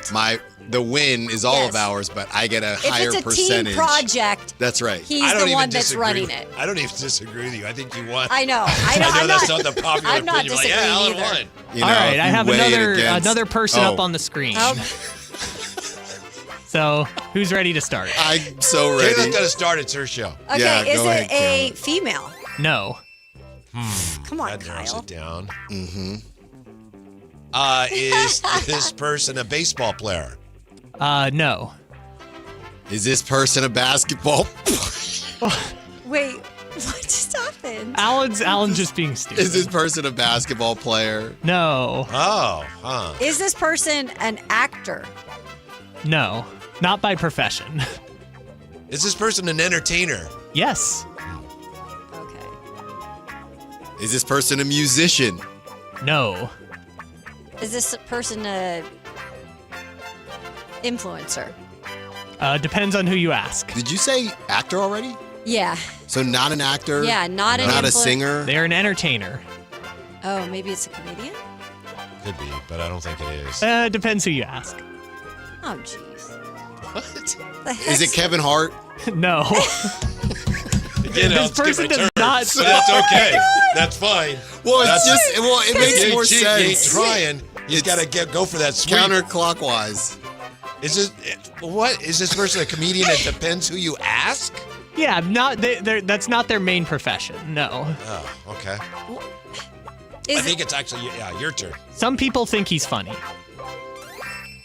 Is his main profession an athlete? No. This is weird. Oh, it is weird. Is this person Drewski? No. That's a good guess. Dang, that's a great guess, Whitey. Is this person me? No. Wow. But you're close. But you're really You're close. the only person who would ever ask that. Alan! But you're really close, Alan. Oh, you better be careful with whatever this goes next. Is this person Matt, George? No. Oh. Does this person work at this station? Yes. Oh. This person, Carmichael Dave. Yeah. Look, you won again. Clean sweep. Man, You're good at this, Alan. I'm You didn't even so want to play. good. I didn't want Look to play. at you. He's even guessing himself. I know. That's got to disqualify you on No, some it level. doesn't. That was so funny. No, because Alan thought I was making fun of him. Is this person me? Is this person me? It kind of was me. Man, that was That's what I'm yeah. saying. It is you, No. but it's not you. That was good. You're basically the same person. Him and Dave are basically the same Well, person. thanks for participating in Guess Who. We appreciate it, guys. But what's coming up on the show today? What's coming up on the drive, guys? Chris Biederman Yes, on nice. NBA, MLB expansion in Cool. Sacramento. And Jerry Reynolds joins us today. Yeah. What a Friday we're going to have. By the way, what did you guys think about just the proposal yesterday? And if you're going to give me a yes or no right now, does it happen?